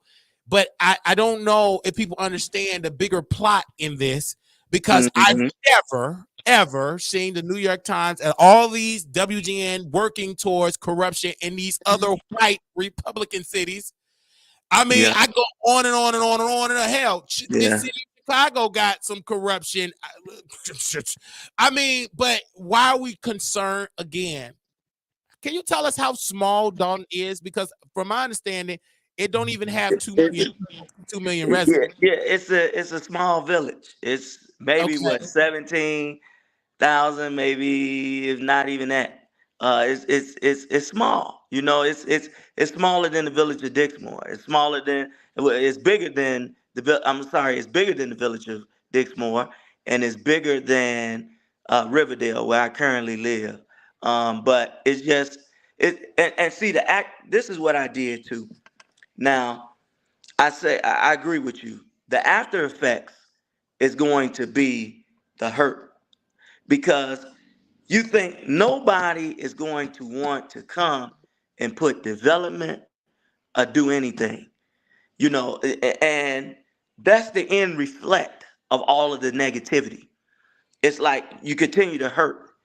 And so, my thing is I'm just praying, man. I pray for these people And on the I'm gonna daily. come and I'm gonna come to Dalton because I Mm-hmm. don't like, and this is the thing, as being black in media, we do a story for me from a different perspective. White Mm-hmm. media, they get into the salaciousness. They love the Right. drama. They Yep. never give the other side. Okay, if Tiffany is a scammer, okay, can we also talk about the money that she Mm-hmm. brought to Dalton? Let's Right. also talk about the trustees, and they said it on Roland Show that some Mm-hmm. of they didn't want to vote because, correct me if I'm wrong, the trustee have the power. If I bring money as the mayor, they have to Uh-huh. prove to spend it, correct?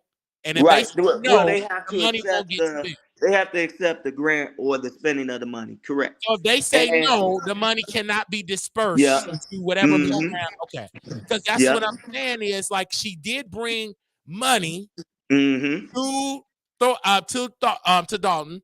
The Right. trustees, they're not. See, this is the thing. I just think people are listening to WGN News because it's Yep. white-owned media, and they're not Yep. hearing the piece that she did bring funding. So, You're right. this whole I lied that Dalton don't have no money, they ain't got Mm-hmm. nothing. I don't think that's can The be the true. biggest thing I too just with think the it's just a township, dysfunctional government on and both and sides. and I don't think people really put this out. The township is in the black. It was in the red for over 3 years. Before Tiffany Henry got Correct. okay. And she has placed it in the black. Okay. You don't hear nothing about that. I mean, it's just some good to it Is too. it because she is a black woman Mm-hmm. and they are afraid of saying it? Remind me of Kamala Harris. Many people say she don't do nothing. The vice all she does is play in her hair, Mm-hmm. and that's a lie. Right. But again, when you just listen to mainstream media, Yep. they will have you hating the Well, person. well, you see what they said about me. I mean, the I get what Tribune, I get the what you're saying. Tribune said I was arrested for a false police report. But did they ever come back to say No, they will that, never. hey, it was dismissed in court? They never do that. They just want the stories that's gonna sell. Right. And I say this to all of our people: do research. Do research. Even don't take my word for it. You research me and see if I'm a pedophile. And Look me up also, and see, I can get you what see you if I'm a said, pedophile? right? Because I didn't see that on the record, and then people keep saying again about the FBI. Right. Correct me if I'm wrong. There have not Uh-huh. been a report Right. out, or the Department Uh-huh. of Justice have not made an announcement and say Tiffany Henry have been indicted for A, B, Nope. C, or D. Nope. There's Only been no person indictment. who have been indicted is one of the people of her staff for a bankruptcy fraud. Correct. Let's be correct. Correct. That's He correct. get indicted for bankruptcy fraud. Okay. Where is the indictment for Tiffany Henry? I just think again, we're rushing to judgment. We don't know Yep. We don't know. really We who gotta let all justice. You gotta right. let justice And go the and have its FBI is course. not going to tell you who, Nope. but the media, they will assume. Well, maybe it could Yep. be her in Vegas. It's all Mm-hmm. assumption. It's Until all I assumption. see the indictment into a grand And jury. and I've been through this before. Like I said, Okay. I supported Mayor Kellogg. I was dragged in the mud for it. And people said, Mike, he got he got a wire listening to you, or this person might have a wire. They can have a wire. I don't have that. I don't care about that. I ain't doing nothing illegal. I ain't doing nothing wrong. So you can have a wire. But like I said, it's crazy that we as African Americans fight one another. I just want us to unify and work together because, as I told you before, this township was ran by the Caucasians. Okay, we as blacks have been given an opportunity, and the only thing I want to do is I want to see her succeed. I don't want to see her fail. I don't want to plant on her to fail. I What do want to you see her grade? What do succeed. you grade Tiffany Henry as of right now? If you have to give her a grade, what do you And give her? I'm just talking on the township side. If I had to On the talk on the town, township on the side, town, because they come for both. They come for the right. township side, and they I also can't come I for. can't really Let's speak talk. so much on the Dalton side because I'm not a Okay, resident of but the Dalton. township, you are part. Correct me if I'm wrong. You are part. Riverdale is a part of Thornton Township. Okay, On Thornton the Township. township aspect, Tiffany is doing a tremendous job. I would rate her A plus. Okay. For the things that I've seen, even a news article that was put out when she was giving away the $1 million. They said, well, Zuccarelli did it, but he did it quietly. Tiffany did it, and she let everybody know that the money exists. It's out there. It's for you. And it was the grant that's out there that was given to the township. So I like that. I like to see the families being taken care of, the families coming together. Um, I just like what I see as far as the big bingo when you have the seniors that are there and to see the excitement, neighbors networking and talking with each other. Man, it's a good thing. And I just feel like, man, we gotta embrace what we have because we're gonna lose it, man. We're Yeah. gonna lose it, and once we lose it, I'm telling you, he sat there for 30 years. You talking about it could be another 30 years or more before we get it back. And we just got to support one another, man. That's it. And if you feel a person is doing something wrong, instead of blasting them and going at them, why not pull them to the side to say, hey, this is the way I would do it? Or give them advice. That's what we have to do. We got to get away from being crabs in a barrel because everybody can't be the leader.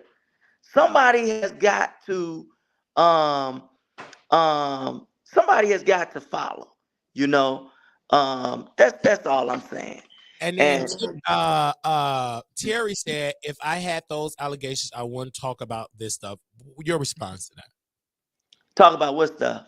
That they saying with the child woman, if I had those allegations, I wouldn't respond or have a conversation about it. No, Uh, I'm gonna respond about it because you gotta speak up on your name. If you know something ain't true, you ain't gonna let it just sit out there and just say anything. You're gonna respond to it because this is my livelihood. And it's false. It's false to say that I talked to a student at Chicago Military Academy. Number one, as I told you, the policies and procedures are different than the suburbs. It's way different than the suburbs. Um, and and a lot you of that know, started to develop because things that's started right. A getting weird lot of the and stuff CPS that was changed. going on, yeah, Yeah, they it's changed it's, 'cause it's so it's so different. It's different because in the suburbs you got players. You can say, hey, as long as your parent, okay, I can take you home. City, you can't do that. You better not put them kids in your car. You gonna be losing your job. So it's and this different house been policies in and for a while procedures. because even when I was in Chicago Military Academy, I couldn't get in a car with There you go. without permission, without you cannot Yep. just get in your car. So what I will Yep. say is that everybody keeps saying Jedediah want to come on. You don't want to speak to Uh huh. Jedediah. I want to honor your wishes Can you because hear me? yeah, I can hear you. He want to come on. His Uh oh, he followers went saying, off. "Oh, okay. Can you hear me? Yeah, I don't you know. had went off. Okay, you hear me now? Yeah. Everybody keeps saying bring Jedediah on. I sent him a Uh link huh. in the chat, but you're saying out of respect, you don't want to have this confrontation going back and forth with Jedediah on screen on video. Because then Jedediah did say you tried to go on his Facebook live and request to come on the live, and you did not come on because he's pretty much his followers are saying he's a coward, Wiley. You're losing credibility. They're saying I'm like Roland Martin. I'm not doing my research and etc. But I don't know how you No, can say that you're doing the research. reason why I don't go back and forth. I Okay, told you, man. I'm 37. I'm 34 years old. okay. I'm an older gentleman. Um, You talk about wisdom and knowledge. You don't go back and forth with people. That's what I did in my younger days. I'm mature.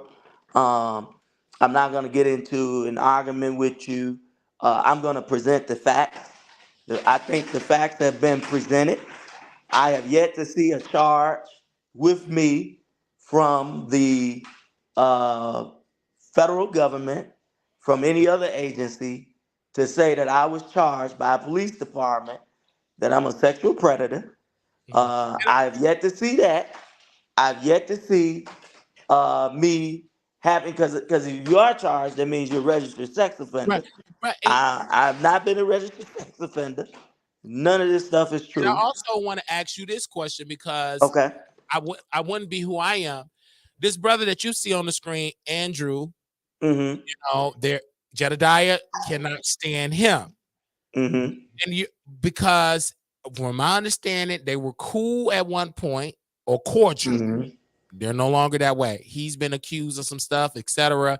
Touching on violating someone in Vegas, Mm-hmm. a person on Tiffany Henry administration Mm-hmm. was retaliated against, she was fired, etc. What do you think your interest or your opinion about Jedediah coming out to him? Because he also, Jedediah also said this about Andrew Holmes and said that he had lost his job or he lost an opportunity. Andrew Holmes just lost another job. Details coming soon. Las Vegas police finally responded and got the evidence. See, I Mm-hmm. come on and told y'all why stuff moving slow. The S word done picked up. No, that is what Jedediah shared about Andrew Holmes. So what's your opinion? Because again, My this is opinion on that is, um, I have nothing to say on that. okay. You gotta let the justice have its way. I not gonna take a side on that. I don't have opinion on that. I will not speak on that. Um, my thing is, if it happened, hey, justice should be served. That's just how I feel. But I don't have an opinion on that. Just let it take its course, and let things come out as they will. I don't. Yeah, I'm not gonna comment on that. And Uh, also too, again, Jedediah said this about you. Quote, he said this 3 days ago. He said Michael A. Smith have exhausted his 48 hours to apologize and commit to mhm. stay away from Dalton. We will respond. What do he want you to apologize for, and why is he ordering you to stay out of Dalton? He wrote that again for the people that just know. Jedediah said this quote 3 days ago. He said Michael A. Smith have exhausted his 48 hours to apologize and commit to stay away from Dalton. We will respond. Um, what is that all about? I don't know what that's about. Okay.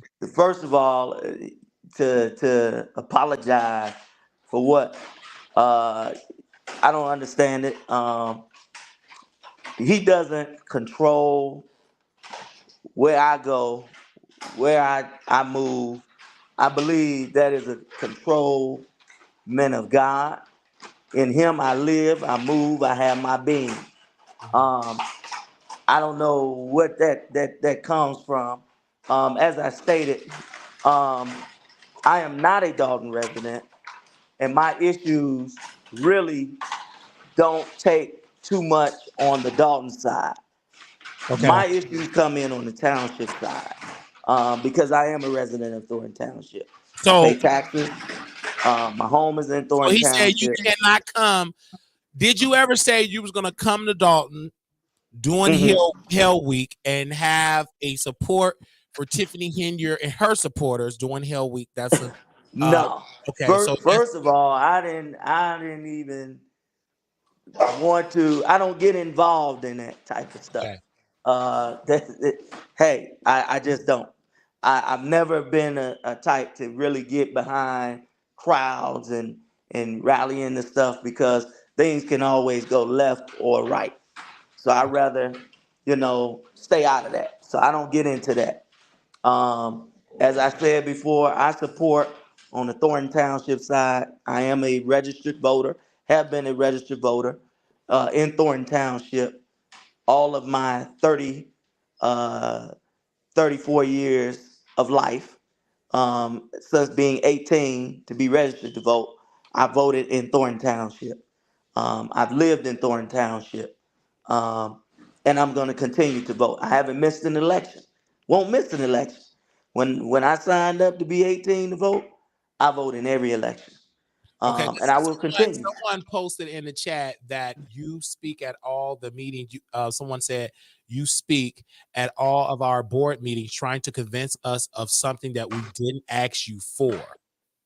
Well, I don't. first of all, when you say speak at a meeting, anybody can come to a public meeting and speak. Um, Meetings are open to the public. But my stance that I have taken is because I am not a resident of Dalton, I do not speak at the Dalton meetings. And I think that that is fair. But as being a resident of Thornton Township and a taxpayer of Thornton Township, I do attend the township meetings and I do speak. I have that right to. And I think that with Sheila Ashley, who spoke, who worked for us in the village of Dixmoor as our HR at one time, I used to have a ton of respect for Sheila. Um, as a matter of fact, um, when I was a trustee, there was some things that was going on um, that was trying to sway me to a way until I really got to really talk to her and meet with her and try to help right some wrongs. So I'm kind of a little, amazed at it. But hey, it is what it is. And then, I've tried to help her out with get other employment opportunities. Sheila has always been a standout person to me. Um, and so I just wish her the very best. Okay, because like people are in here, and again, someone said, "Wiley, this is biased and unfair to us." Jedediah need to speak. This whole live has truly pissed me off to the core. That is what Jedediah had said. But again, I think what Jedediah wants, and I think what the people want, they want to have you and Jedediah have a conversation publicly. You again said that you don't want to do that. I want to make sure that what you're saying is true because I don't want to make people think like we didn't invite No, Jedediah no, or it's I'm okay with it, but you don't want to have that no, battle with Jedediah. Would that be cool? no. I, man, I'm 34 years old.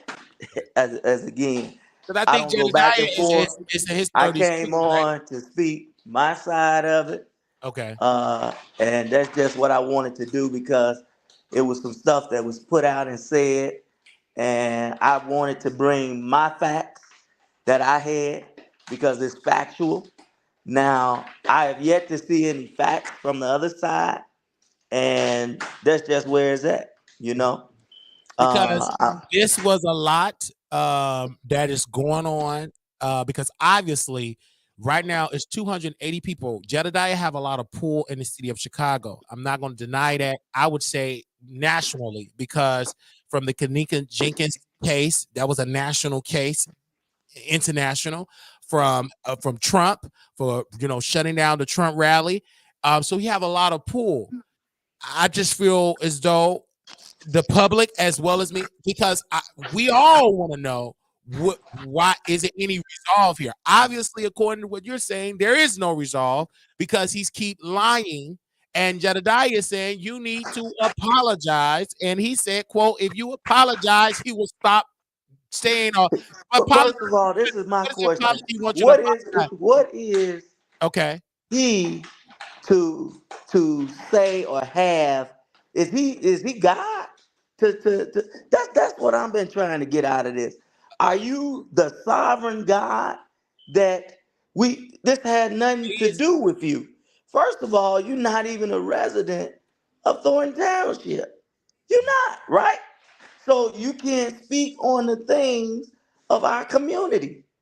That's what I'm saying. You attacking me because I'm coming out as a resident of my community where I vote and I pay taxes. But to be I got a fair, right. Jedediah was requested to, as an activist, It, let's play devil's advocate. Because let's be okay. fair, we have a lot of New York Times, all of these news organizations, Mm-hmm. they all having something to say about Dalton. None of them live in Dalton.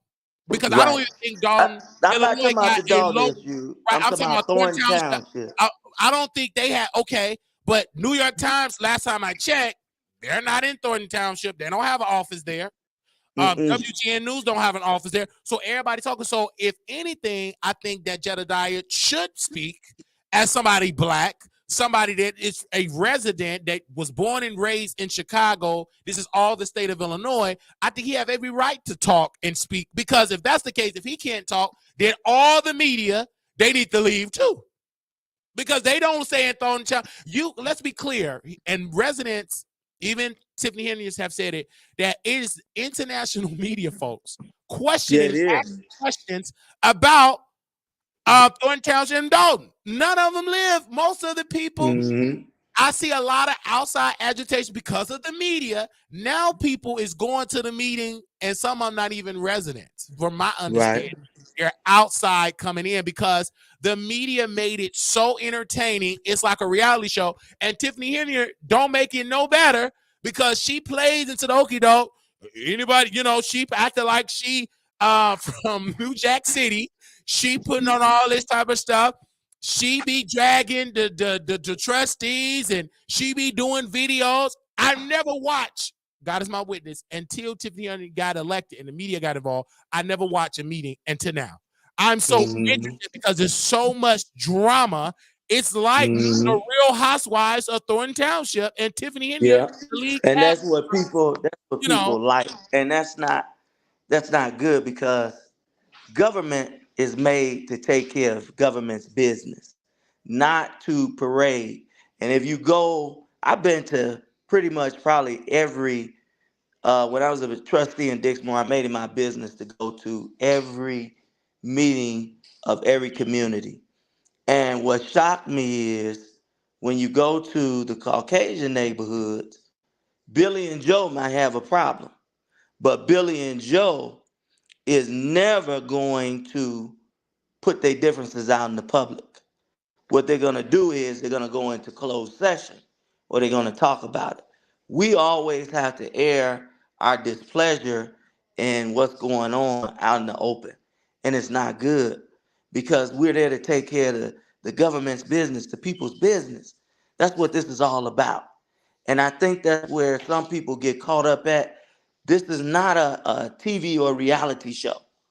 It's you talking about millions of dollars in some of these communities that is out here, and you got people there for a show. It should never be that way, and it's sad to see that people do tune in to these meetings because they're looking for drama, and it shouldn't be like that. We got to do a better job at um, taking care of the people's business do you and support get Tiffany Henry serious. at one point that she did not make it public, that she didn't allow the public to pretty much shut down Dalton, the office that would be considered City Hall. Mm. Only gave him a little hallway to do business at the there. Do you agree with that? Well, when it gets to the part of because your government got to run, and I've been around where these people coming with cameras and they just putting them in your face. You talking about public people trying to pay their water bills, seniors. It's a lot that you gotta. It's all about the business. So I think in the aspect of that, and it goes back to I remember I've seen the same things happen in other communities when it was going on in the city of Harvey. I remember it was the same way. You could only go right into the water department and you had to leave right back out because it just disturbs the workplace. You got to think these are employees that are coming to do their job. They're not caught up into the politics. They don't know what's going on. They don't even live in the community. And They're getting dragged into this. That's not good. And that shouldn't be happening. If you're there to cover about the community or whatever, you got your board meetings. But while business is going on, that never should happen. I was watching one video where the guy was at the township. It was seniors down there trying to get set up for lawn care. And he got his camera and they got their social security numbers. They deserve a right at privacy because they're taking care of their business. You know, Yeah, I that's a fine I line. hear your point, and I'm seeing that you have a lot of opposition here. People are saying that you are mean. It's like the allegations just coming through from you trying to attack a child. And one sister posting here, leave my kids out of it. You was bothering her kids, and she don't play about her kids. And another, everybody's in here.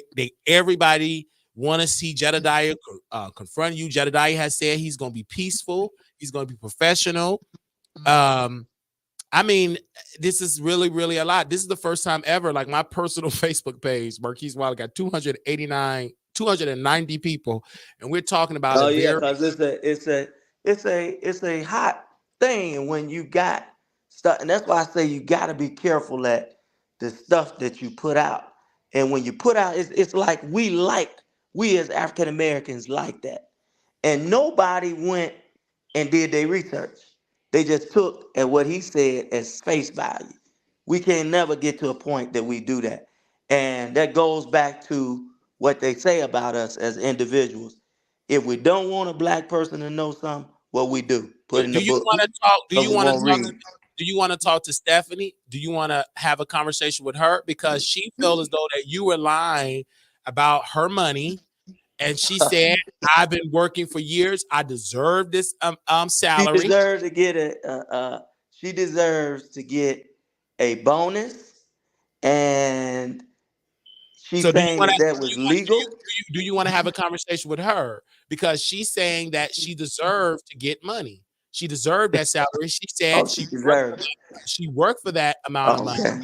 and that's exactly what she said. She said that Oh, okay. And it's legal. My question is it legal for you to get the bonuses that you was getting? uh, Is it legal to pay comp time like that? And was it legal to get the raises that you got? If that's legal and for that to happen, then hey, I'm all right for it.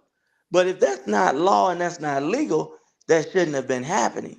Because you don't just give a person, you got to justify giving a person a raise. If I'm gonna give a person a raise, I'm gonna justify it. I'm giving you a raise because hey, the numbers is up here or this is that, and I'm gonna give you a percentage. But I'm not giving you in 1 year a $17,000 bonus. Come okay, on but now, that's is that a taxpayers' dollars.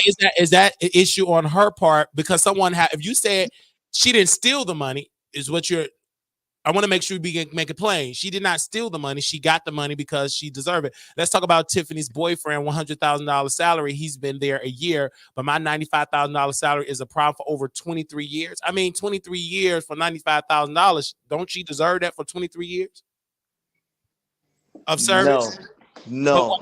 You, okay, you don't deserve it because it was not just in 23 years. I have I have the whole entire FOIA that I will put out to show you that it wasn't just the $95,000 over the 23 years. It was some big time salaries being paid. And when I'm gonna share it with you, because I got the FOIA, you're gonna be like, oh my God, they put out this kind of money? Why? I see why the township was in the red.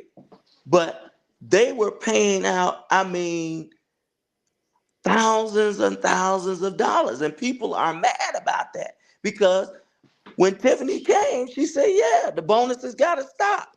The comp time pays gotta stop. but All again, of this. let's be clear. If they're giving bonuses, that's not illegal on Stephanie's behalf. That's the system that is set up. So why But is she is being it legal? judged? Huh? Why is she being judged? If that was the system at that time, the administration, hey, These are her bonuses. She working for 20. How's that a problem when that was It's the a system? problem Is that a because if you look in law, this is government money. You cannot give bonuses and you cannot pay out comp time like that. You just can't do it. It is against the law. You can't do it. So people at one time could cash in a comp time and get a check for like $7,000 to $8,000, man. Come on, that these are, and when you talk about the township is more geared on service. It's not like a municipal thing. It's more on service for the people. And so I got to look at what services were being provided for our people. And I've had residents that was not a part of, say, for instance, rebates. They talk about the tax rebates. A lot of our residents in Dixmoor were put in for the tax rebates and wouldn't get them from the township. So, yeah, I'm more so on the service aspect. We should be giving more to residents. And I say this to any elected official. If you look to get in politics for money, you're in the wrong thing, man. You got to get a job because politics is supposed to take care of the people. We should be trying to see, hey, Miss Susie need a roof or windows, or her house is tearing down. What can we do? Not trying to enrich ourselves. And people talk about the salary that she gets for a supervisor. Well, that salary was enacted by Zuccarelli. He okay? made But that salary get pause. there. But you okay? And that it was enacted, so she's keeping it up. But how's that different than Stephanie getting bonuses when that was the policy for her to get a There bonus? was no policy in the So that's township for them to get bonuses. so There's who are no you blaming? policy Are on you that. blaming Stephanie or are you blaming the person that gave it to her? I'm blaming everybody that knew that that was wrong, and for them to say that they were good to get that. So I'm you're blaming saying that Stephanie everybody. should return every bonus Yeah, because back. that's taxpayers' dollars. Wow. Yes, Wow. that's taxpayer dollars. I'm sorry. If I worked, excuse me, playing devil's advocate, if I worked for 23 years and I get a bonus, I'm not returning it when they gave me the If it's bonus. not right and legal, I mean, but did you complain to the attorney general, to Illinois attorney, and say, hey, this is illegal? Have any complaints came that say this is illegal for her to get this money? I'm just going to ask you, did you file a complaint oh no, with the I didn't. I proper? didn't file a complaint because first, what I wanted to Okay. do was gather the documents. I wanted to get all of the FOIAs, so I FOIA'd that. I got some more FOIAs that's coming, and once I get my FOIAs together, I'm gonna do my research and see So was it as of right legal. now, you're not Or fully aware that it's illegal because you don't have all the documents, correct? I don't have all of the bonuses and everything that was paid out. I have up to that 1 year where $17,000 was paid out in that bonus. I do have Stephanie Wiedeman's file. That's the only file I've been given so far. And you're saying for the document you have that it was illegal for Stephanie to have this money. So she committed a crime. Is that what you're saying? I'm saying, yeah, it's illegal for the township, any governmental agency, to give out a bonus. You can't do that. First of all, salaries are set by employees at the beginning of the fiscal year. You set your salaries, right? So you say, I'm gonna give my police chief, I'm gonna give him $80,000. I can't then go back and say, well, now I want to give him a $10,000 bonus. No, because you already set that in ordinance. Every employee, by municipal law, their salary must be set in an ordinance by the budget. You can't just change it up. And that's what I'm saying. Just like you have elected officials that change their salary and try to get it within the same time, you can't. And There's Miss, laws I want against to that. also say this: Miss Kim is backstage. Kim, do you want to talk to her? Kim who? I think her last name Whitted. Do you know? Did you mention her name? Okay, I want to make sure she was backstage. She wanted to talk to you, because she said obviously she want to address you. And Stephanie, they want her to come on to respond. Can she come on and address? Because right now you're No, I accusing her of actually, committing I a crime. actually has to. I have to go because I promised my wife I'm gonna spend time with her tonight. Okay, Watch because movies. I okay, went over my time. okay, because Kim said she want to say something to you. Do you want to get her to say something, or Stephanie want to say? Because Stephanie did. You did say that Stephanie pretty much, correct me if I'm wrong, that she committed a crime and it was illegal for her to get this money. Yes, it is illegal. So can she respond to that? But No, not while I'm on here. I okay, I gotta go. okay, wow, Yeah. yeah, okay. So that was brother on our show. He responded to Jedediah and also Miss Stephanie here. Kim, are you there? I am. Okay, go ahead, Miss Kim. Wow. Okay. So first of all, I cannot say that Stephanie committed a crime because she did not steal the money. Correct me if I'm wrong. She didn't steal it. She didn't rob no bank. She did 20 some years of service. She got the bonus, but brother here said that he pretty much that she stole it. She didn't deserve it. It's a crime, and he's getting more paperwork on it. Okay. Kim, go ahead, sister. What do you want to Okay. say? Some of the things he says, he doesn't have any documentation or anything to support what he's saying. Also, that was not really the main issue that the community has with him. One is the accusation and possible charges that he's had as far as grooming young girls and why he's still working at schools. And then he was told to make an apology. He couldn't even make the apology, something so simple. Okay. So you don't believe in the DCFS document. Again, came out. He said it was unfounded. So did you reach out to the DCFS and said, hey, let me get some more information? Because again, he said it's unfounded. Now, when I checked his criminal record, I mean, I didn't see nothing with child grooming. Again, unless you got something I didn't see. Well, I don't have it, and I was looking for it. I didn't get a chance to pull it up, but there are actually two people with the same name, so I could not determine which one was him just yet, but I will. Um, Also, it's just that he says he's making a lot of claims, but he's not giving us the receipts. He's not showing, and all the apology is what's really important. Also, that's something that was so simple. Apology for what? What do you want to apologize about? Well, they were saying that they wanted him to apologize, and Jedediah requested that he apologize by a certain time, and he never did that. Apologize about what, though? And I don't know what the apology was. That's what I was waiting to hear, what he was supposed to apologize for. Because if it's the apology that he got to apologize for being a child groomer, he said he's not a child groomer. No, I don't believe it was for that. I wish they would come in so that they could actually say exactly what it was.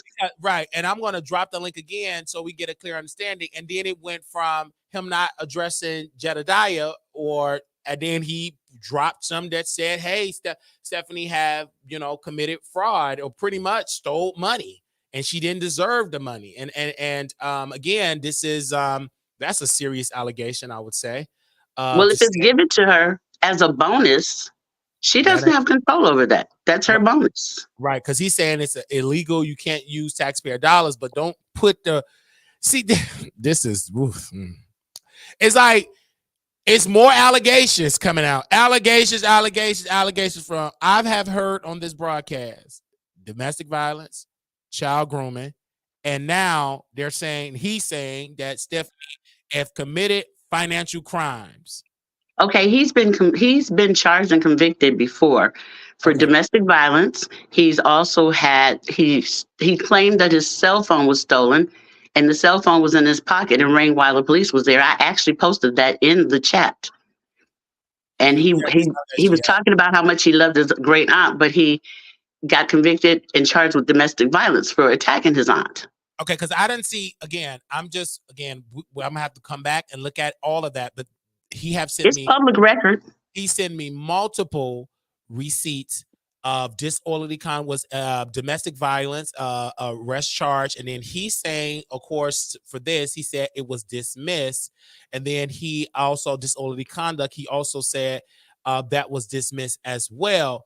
But my point is this: is what he's saying is not true, and all of this, and people don't get the updated information. And again, I'm gonna have somebody look at it again, a third party, and look at it and say, well, what does his record show? Because again, what he showed me, dismiss, and then the main one with about the children, he said, Brother Wiley, this clear on my name that I did not. Again, this was in June and it was unfounded. So I'm just trying to get an understanding. I did talk about the video that Jedediah did post. He said, clear as day, that was not me on that video. So then it opened the door for Jedediah to say, hey, I'm going to release the full video with his face, etc. So Jedediah, and then also it was an allegation that you're being funded by his political opposition to take him down. And he's saying that you're doing it and you're being backed by a powerful force to remove him. So what is your whole response, Jedediah? Because you did come on yesterday and I called you and you answered the questions. And he called me after you left. He called and said, I got to respond.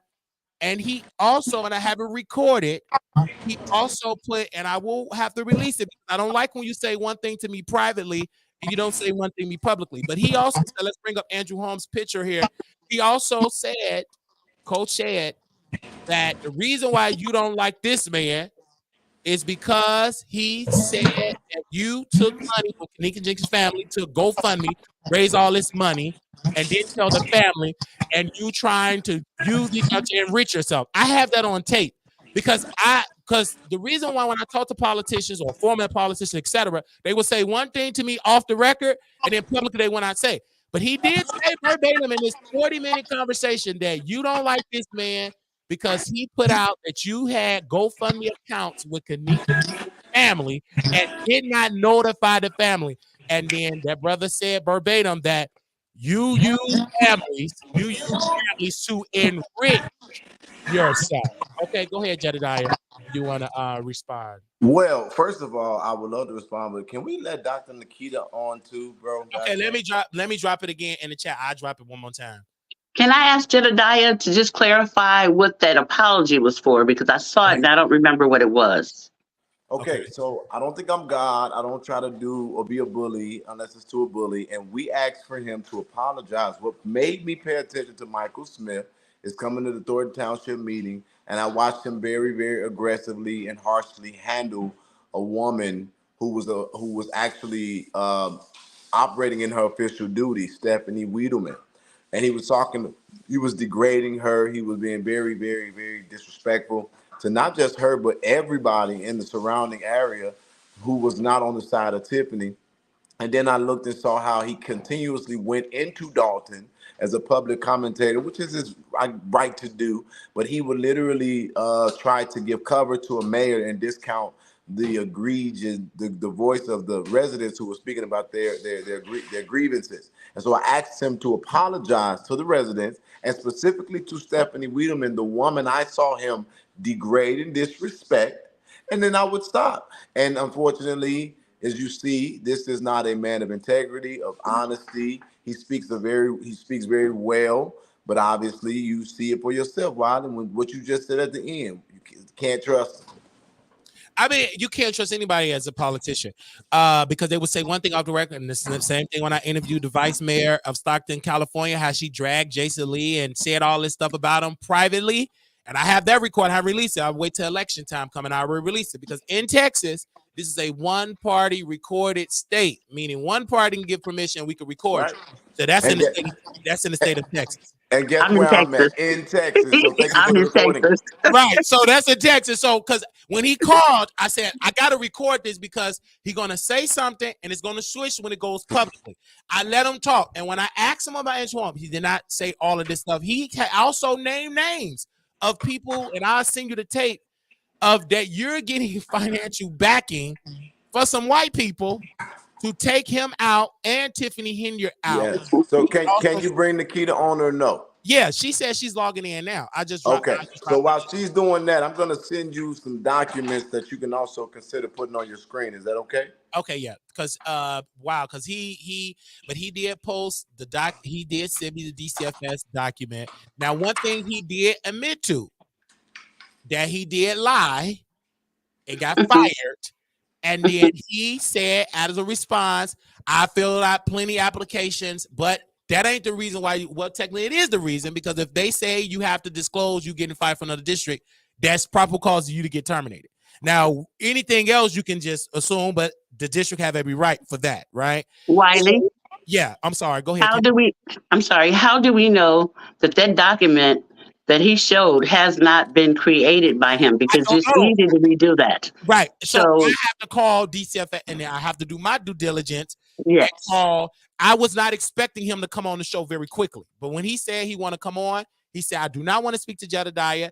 I'm 30 some years old. I'm a changed man. If this was back in the day as a young trustee, I go toe to toe with him. But he said he's a changed man. He's a Christian man of God. And he said he refused. So I said, let me hurry up and do the interview. And then we could do our due diligence about calling DCFS and get more.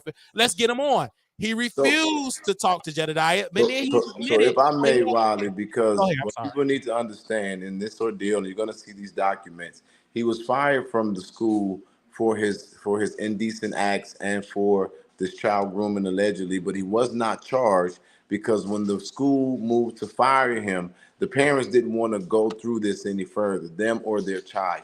And so therefore he was able to get a blessing that he did not deserve because they didn't pursue it to criminality because he simply sent the video. He never was able to actually do anything sexual with the child that we know of. And so the family said he's fired. He's not going to be around our children. Good enough. So when DCFS comes back to do an investigation, if there is no testimony, if there is no criminal charges that have been pursued, they're going to simply say it's unfounded. That doesn't mean it didn't happen. It doesn't mean it doesn't exist. So when he went to the next school, because he thought it wasn't going to show up, he didn't put it on his application that he was terminated for this very reason, which also led to him being fired again. The school outlined their reasons. He did not talk about a lawsuit to them. He did not sue them. But this is the kicker right here. He didn't even fight it to say it was unfounded. He literally lied. He was exposed for the same situation, and he moved on to another school, and that has been his MO. He has not been charged, but I can't wait for a day in court because we got all the proof. And so what you'll see in a moment is the documents that outline him lying. And if you're going to get on here and say he could have at least been, he could have respected you enough to be at least a little forthright with you when you said, did you put no on the application? Well, I filled out thousands of applications. Well, Yeah. that question never changed. So, and it's a slap in the face to these parents who gave him mercy for him to actually come on here and act like this never happened. And so now he said it. It is testimony. I asked my lawyer while he was talking. He said that that is not him. I can't be pursued by him for revenge porn because it's not him. That Michael Smith, who Dangalane is now on Twitter, I mean X, that ain't his. But now y'all have it. Right. He said it's not again, but I want to make it clear because he said that you're doing this only because he's defending, standing up for his friend Tiffany Henry. Is that true? That you're just doing it for, you just came out and say, oh, I don't like what you're saying about Tiffany and defending her. I'm going to say these allegations. But when he called me, he said, Brother Wiley, this ain't the first time this happened. So these allegations have been said when he tried to run for trustee and mayor and all of that. He said this have been continuing to go on and on and on. But my point is this: he admitted it on the air that he lost his job because he lied. He did not disclose that he got fired from another district. So I mean, it's but when it comes to this with the DCFS, when you posted on your Twitter account, you said you were going to send the copy to, I guess, to an inspector general, if I'm not mistaken. You're going to send the video if you not have already sent it. And then he also said people are sending, he didn't say you per se, that y'all reaching out to Chicago Military Academy, Brownsville, y'all emailing them, tagging him, CCing him in emails about him being a child groomer and all of that. Is that true that you reached out to Chicago Military Academy, Brownsville, to get him Yes, fired? we did. We have sent emails. We have made phone calls. Chicago Military Academy said that they didn't want protests. They was going to call the police. But what I will applaud them on very publicly is what they did do is the principal notified the inspector general's office. They called me before I can call them. And we are cooperating with their inquiry into the matter. And I am confident that they're going to get to the bottom of this situation. Yeah, because he also told me, he said, sir, well, I don't want to employ you, but I said, you technically are an employee. You're in the building. So get into that being hired on, you're still in the building. You're still around children. And that principal still got to be aware that a potential child, it's so disgusting. He shouldn't be there. Right. And so again, you reached out and he's very upset. He said that you have been harassing his families and friends. You talked about his wife. Let's speak about the wife piece. Are you upset about did you say something there? Because he said you coming out to his wife, and it's a lot. I just literally had to sit here and stomach this man line and try to talk so poised and so educated. But like I said, it was a huge disrespect and a slap in your face. And it even shows you the pedigree of how dangerous this man actually is. Because things that are pretty clear in black and white, he's still trying to talk himself out of it or over it or through it when he could have just been forthright. He actually said to you he was a transparent man.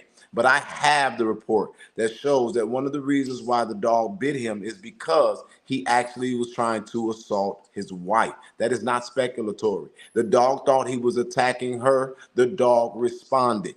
And then I didn't say any or much about the girl. All I said was, can I pet that dog? Because we thought that maybe while we were doing our investigation, we were trying to figure out if there was a dog attack. But then if you looked at the size and the proportion of her body to his, maybe it was her attack, because we had already heard that there's a possibility that Michael Smith was trying to play Mike Tyson with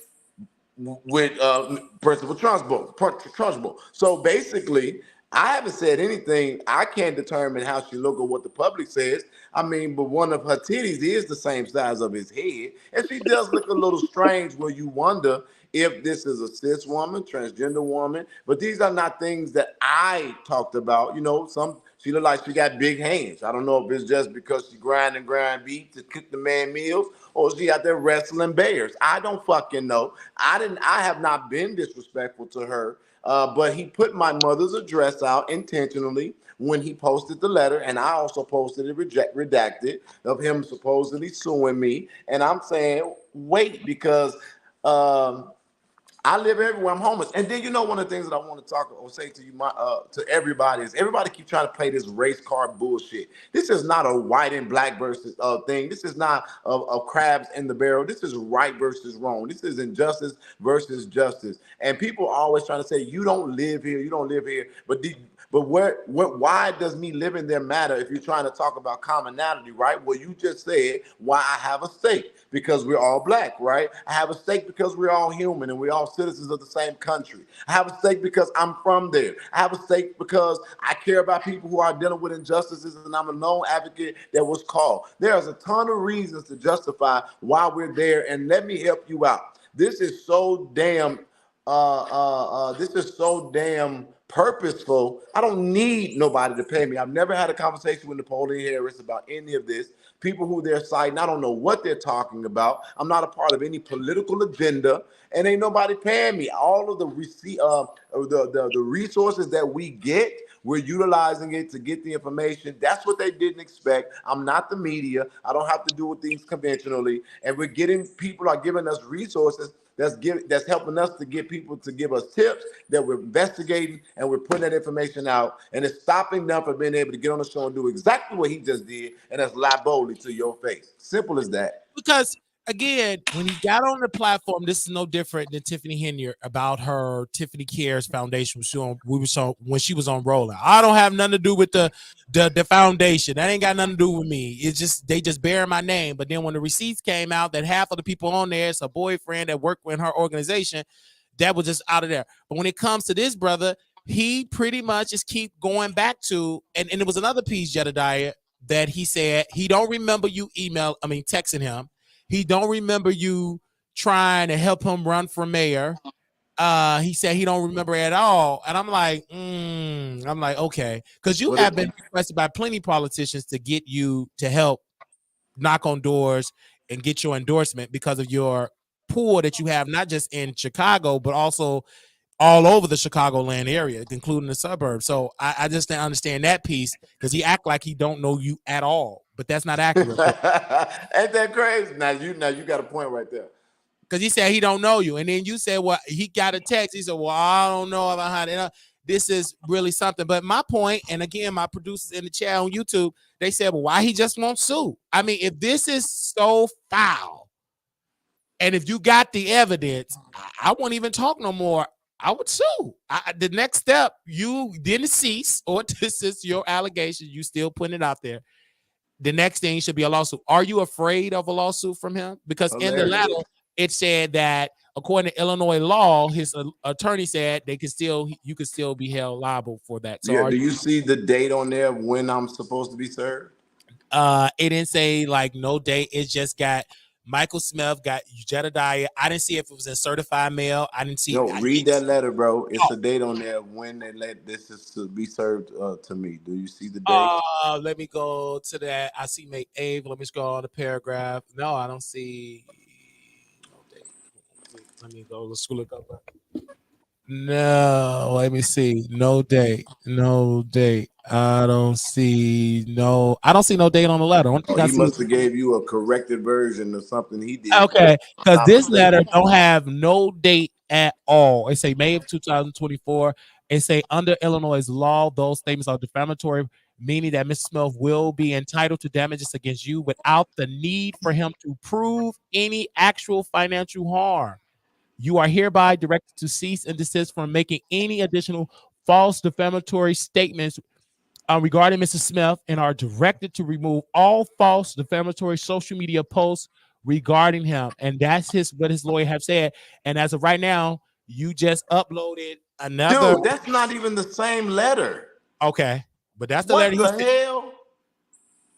Yeah, that's the letter I got. Okay, and then look at the signature, bro. It's clearly something that's typed. Michael Smith made these letters. Oh my God! So you're saying you said that this is a false, fake letter? Okay. I mean, it is a cease and desist letter, but the one that I have is from 2026. This is not the same letter that I have in my inbox. It's signed with a signature that was typed, and it's. So and that letter that you have, it give you a date to take down.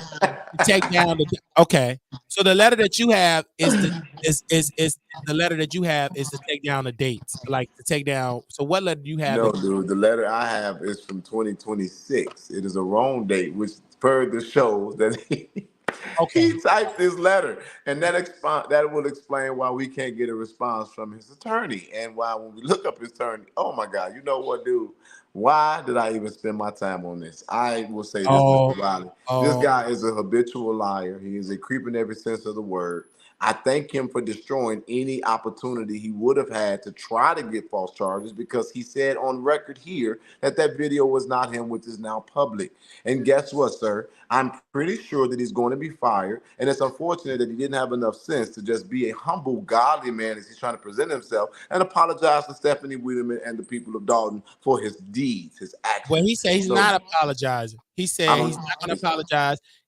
For me, which is dangerous on his part, he don't even have all the evidence for stuff. He said, I'm waiting on getting some more documents. So I don't understand how you waiting on getting more documents. You also just put out there that she pretty much committed fraud. And then your team, I'm assuming they're sending me all of these documents from where he lost from the school, the ECH, and they're seeing proof of how he lost, this employment. This is I mean, it's over 32 pages. Over 32 right. pages. And if you skim them real quickly, it's highlighted where the parts that's important. It shows you right where you would need to see. Yeah.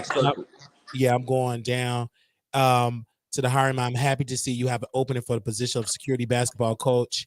And this is him sitting at the end. He didn't say anything that he lost his position, got fired in another place. He got his whole resume here, Yep, go past that. just all the way down.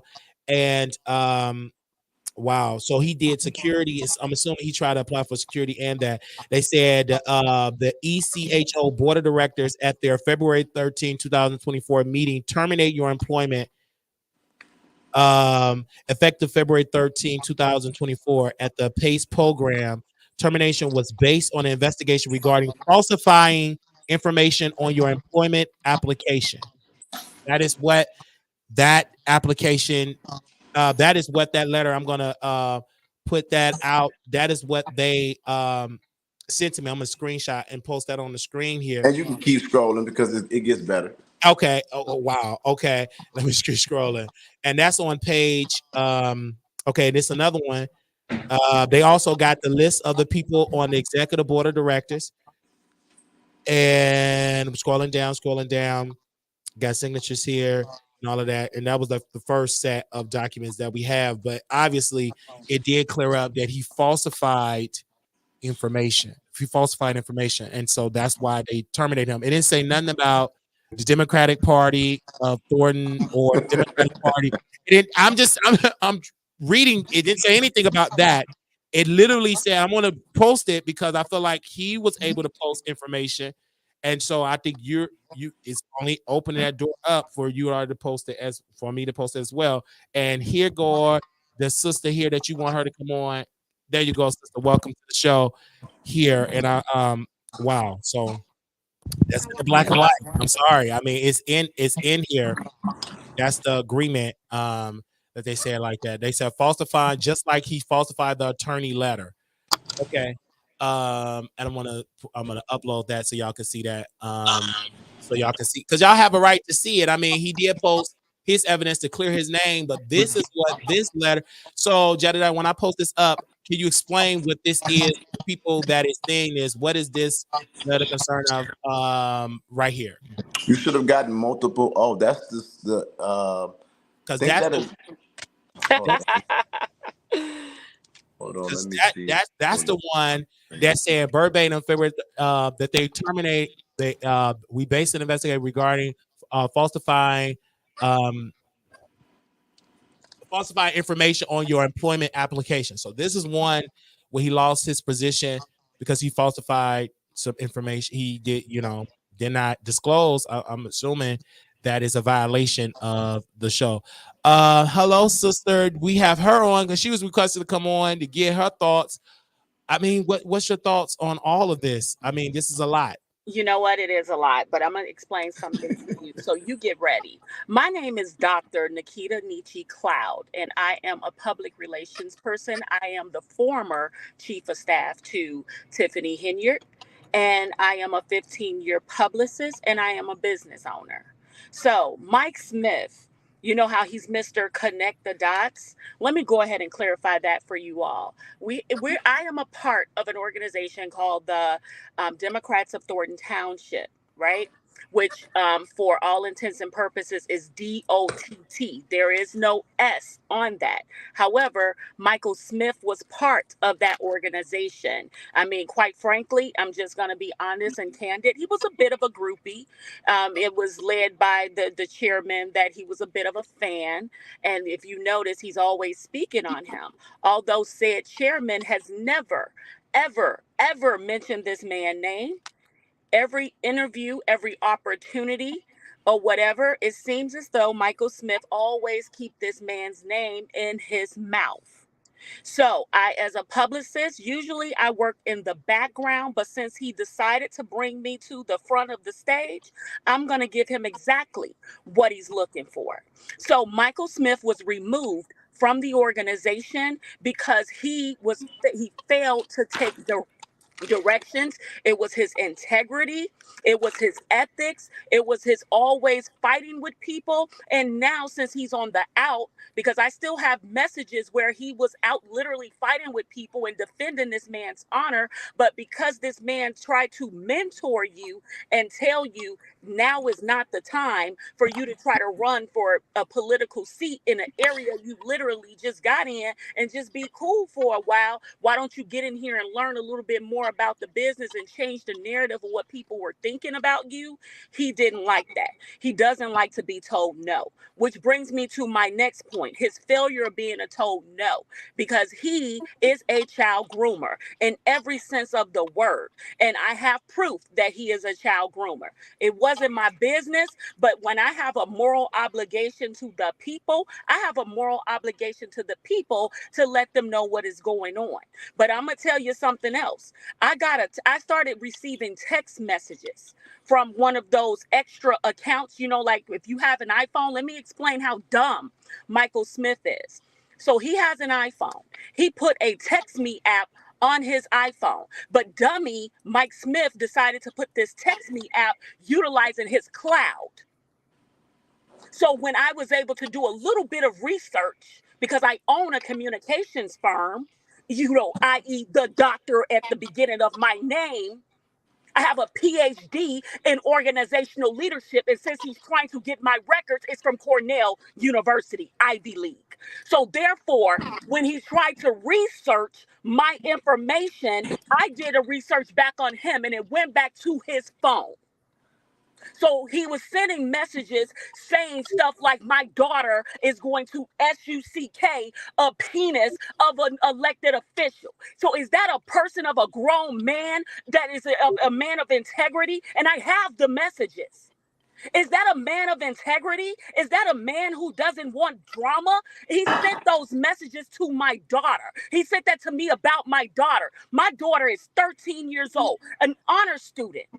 I don't play when it comes to my kids. This political BS, if you notice, I'm not talking about Miss, as Jedediah say, Henyard, because this has nothing to do with Miss Henyard. This has everything to do with Michael Asshole Smith. What I'm not going to do is play with this man about my children. I don't play these games, these political games. You will see a totally different monster out of me when you come playing with my children. He kept sending messages up until 3 o'clock in the morning talking about sexual natures of what my children are doing. So when I finally responded back with his name, he tried to remove the app. But guess what? My Ivy League education taught me how to research, so it was already too late, and I had all the proof. So he could play in y'all face if he want to. What he won't do is play in mine. So yes, I took the proof and I sent it over to the authorities, and I'm going to go through the process. But I'm going to tell you this, Michael Smith, and you can record this and you guys can make national news, send it to CNN, ABC, NBC, CNN, BET. I don't give a fuck. What you won't do is keep texting me about my children. Because if you do it one more time, I'm going to reasonably assume that my life and my daughter's life is in danger, and I'm going to address it as such. Keep playing with me. I'm tired of this.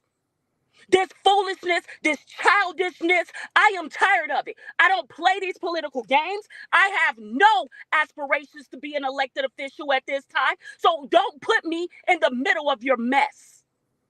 Because I could tell Tiffany, I could send her messages of how he dogged her out to me in my phone right now. I could send it to her, but I'm going to let you breathe. If you say my name one more time, Michael Smith, I don't need to sue you because you don't have nothing.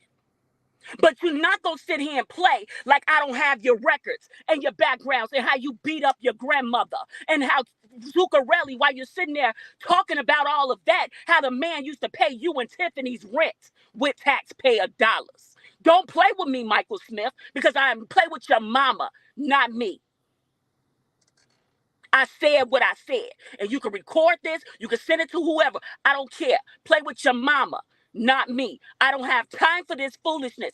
I want to take care of my kids, love on my husband, live my life. I don't be in this political drama. So for him to mention my name, he called me to the front of a stage. If you can go to my Facebook page right now, I was sitting inside a recital celebrating my daughter. And I'm getting messages saying that this man is talking about lying on me on your page. I don't have anything to do with this. But if you want to play with me, he can play with me, and he can play with my 6'5", 278-pound husband. Stop playing with me, Micheal. I again, wow. And yet another allegation of child grooming. And this is from a parent. So this is outside of what Jedediah. This is more allegations. And for me, I don't understand why would he come on publicly and say the names. But he said y'all names. He said plenty names that y'all are trying to take him out because he ran for office. And why do we care about a man who can't win a seat? Let's just be real. Okay. Why do we care about a man who can't win a seat? Let's just be honest. The man getting on here talking about Napoleon Harrison. I'm sorry, Napo, to bring you up. That is a multimillionaire. You think that man, his ego won't allow you to sit back and talk about somebody that's on that level that does nothing more than talk about other people. Napoleon is too classy for that. That man has never been in the middle of political drama. So why would he get in political drama now? And you know what they do? They try to say that Napoleon is not thinking about Tiffany. He has never even met that woman. He's never even had a conversation with that woman. He's not thinking about Tiffany Henry, and he damn for sure ain't thinking about Mike Smith. If he thinking about anything, it's the fact that he was warned that Michael Smith would do everything that he's trying to do to that man. He's trying to tarnish his integrity because he's an athlete. He's an educated man. He's married with a polished background. So now he know that he's a threat. So since they assume that he's going for Thornton Township supervisor, he hasn't said a damn thing about the seat, if we're being honest. But since they assume he would be the most likely candidate, and the fact that because he's the only one that probably don't mind running for $25,000. So what they're trying to do, because this is nothing but a political game, is get on here and try to tear him up now, trying to lose the public trust. But how can you go around trying to take or lose or look up the public trust when you got a tarnished background? Before you throw stones, young man, Michael Smith is who I'm sorry, boy. Michael Smith, that's who I'm talking to. Perhaps you should look into yourself. Perhaps you should look into your mental health. Perhaps you should start telling the people about how you're the product of two cousins. Because people are all in my inbox with your business. Every time you speak on my name, because people know me and people know I don't mess with people. I don't bother nobody. I mind my business. I love on my family and I stamp my passport. Don't nobody have no time for all this BS. But he needs to check his background because I'm going to tell you, his people, I'm locked and loaded because I will send Tiffany pictures inside her campaign office when you were going over there reporting everything back to me. I have photos of you sitting in the office next door, and she will know I'm telling the truth because I've never been in her office across the street from Village Hall. Mike, you might want to chill, bro, because I'm locked and loaded. I don't get in these political games, and I'm sick and tired of you putting my name in this mess. I'm sick and tired of Keith Price lying on me and putting my name in this mess. Leave me out y'all mess, because if I start talking, I'm going to give exclusives, and I'm going to tell you something else. I'm going to sit on Gayle King's couch because I'm a publicist, and I know how to do it, and I'm good at my job. So stop playing with me because I don't have anything to do with this mess. So for him to bring me up, he needs to make that his first, second, and third mistake and repent and thank his lucky charms that I'm not in the mood to destroy a man tonight. Because he makes it seem like him and Tiffany Henry are just good friends. He told me that they're ex-lovers. Next question. Oh. So they had a sexual, okay. Yes. And Zuccarelli paid their rent when they were staying together on them taxpayer dollars. And I'm pretty sure Stephanie in the comments can prove and send you documents on that. Or when her lights got cut off and she had to put them in Michael Smith's name. His people sent me that. Mike he better chill. He better leave me alone. I'm not the one or the two. I'm not one of them. I'm one of those. Don't play with me. Wow. Wow. This Michael, if you want to respond, he did send me another letter. But he was naming a lot of names. And excuse me, I don't know this is my first time hearing all of these names. And he said it's all a plot. It's not a plot. Ain't nobody. Why would we worry about Why a would person? he sit up there and email you that when he had an opportunity to be on here talking? This guy's a coward. He is playing games, and you letting. I wouldn't even read anything else from him because no, I'm not going to read anything else. But what I'm saying is now is the time to confront, because this is a parent. Because back to the child grooming, he said it's all innocent. I was cleared by DCFS, but this is something recent outside of this investigation, that him reaching out to her 13-year-old daughter. So yeah, and doing it to a fake page. But Wiley, what I'm trying to get you to understand is fuck what he's talking about. This woman literally I've never seen her that I know of come on and do this. I met her doing the investigation into what's going on in Dalton, and she's a former chief of staff. For her to come on here and to do this, I know that's a lot. And I'm hearing a lot of stuff for the first time, just like everybody else from her. And so, Dr. Nikita, this ain't my show, and I ain't trying to take over, but I applaud you. And I think that it's real clear. I learned that a long time ago. This is one sister that they don't want to talk because she know everything. And so you got like a heavy on this thing, and I don't even. And she shouldn't have to go back and forth with an email. I never even seen her on the news, like even dragging any of right. And she shouldn't have to go back and forth with an email. If he wanted to say something, he needs to come on here. Address me. Please go toe to toe with me, Michael. Please go toe to toe with me, because I'm gonna tell you something. I don't get in this BS, but I'm tired. I am tired. And when you come for my children, I don't play. I become a different animal. Don't play with my kids. I got people texting me that, no, don't do this, don't do that, don't come over here. Stuff like that. No, listen, I'm tired. You don't understand what I deal with this BS every single day. Ain't nobody thinking about Tiffany. She did all that shit to herself. Nobody's thinking about her. Why? Why do we need to think about somebody who literally had everything given to them and fumbled? If we're being honest, I feel sorry for her, because I'm disappointed in her, because she had all of the opportunities given to her. She could have really made a life. She could have really paved the way for women like me, women like her daughter. Women like that young lady who was allegedly, I'm gonna say that for all intents and purposes, but who was sexually assaulted. She could have paved the way for women for years to come, but she fumbled the bag that she called it. She had an amazing opportunity. But when I tell you, oh my kids, that man ain't thinking about Mike Smith. He ain't thinking about Tiffany Henyard. He has never, and I've been working for this man for 2.5 years, he has never even mentioned their names. But this man is obsessed with this situation, and I'm tired of it. I'm tired. It's so childish. It's like, do they want to make us continue to look like buffoons on a national platform? The silver lining is she is bringing Republicans and Democrats together, because one thing about it, conservatives or liberals, everybody hate this situation because it's wrong. But then to sit here and throw all these stones, and then as soon as I pop in a live, if y'all notice, he got off because he knew I could come with this heat.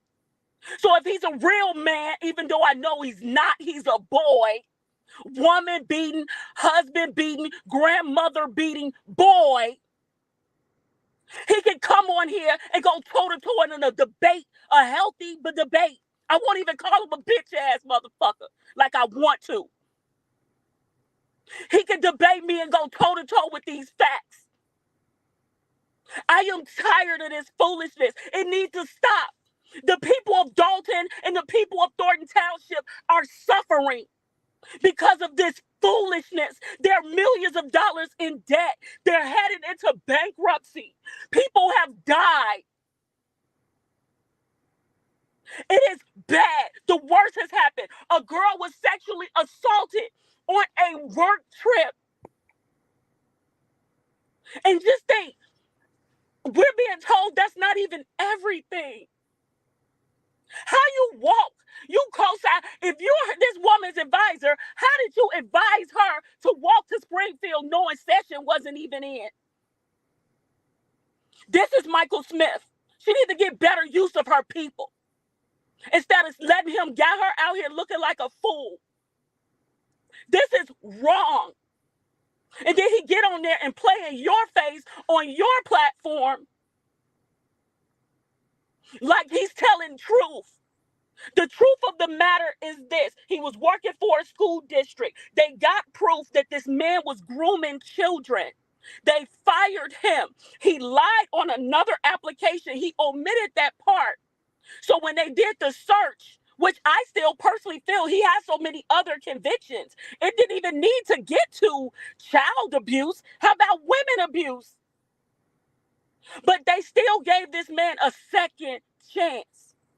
But he omitted that on his application. He's going from school after school after school. And any sick individual who can text a child that she is going to be in the back sucking a penis of an elected official and she's 13, he's a sick individual and he needs to be put away. So when I heard I have not spoke publicly on this at all, but I got a message that he had my name in his mouth. And he know that I know that it was him? No, don't play in my daughter's face. That's why I'm here right now. And I am so sorry. Anybody who know me know I'm completely out of character. But I don't play when it comes to my kids. You're going to see a different animal. I'm telling you.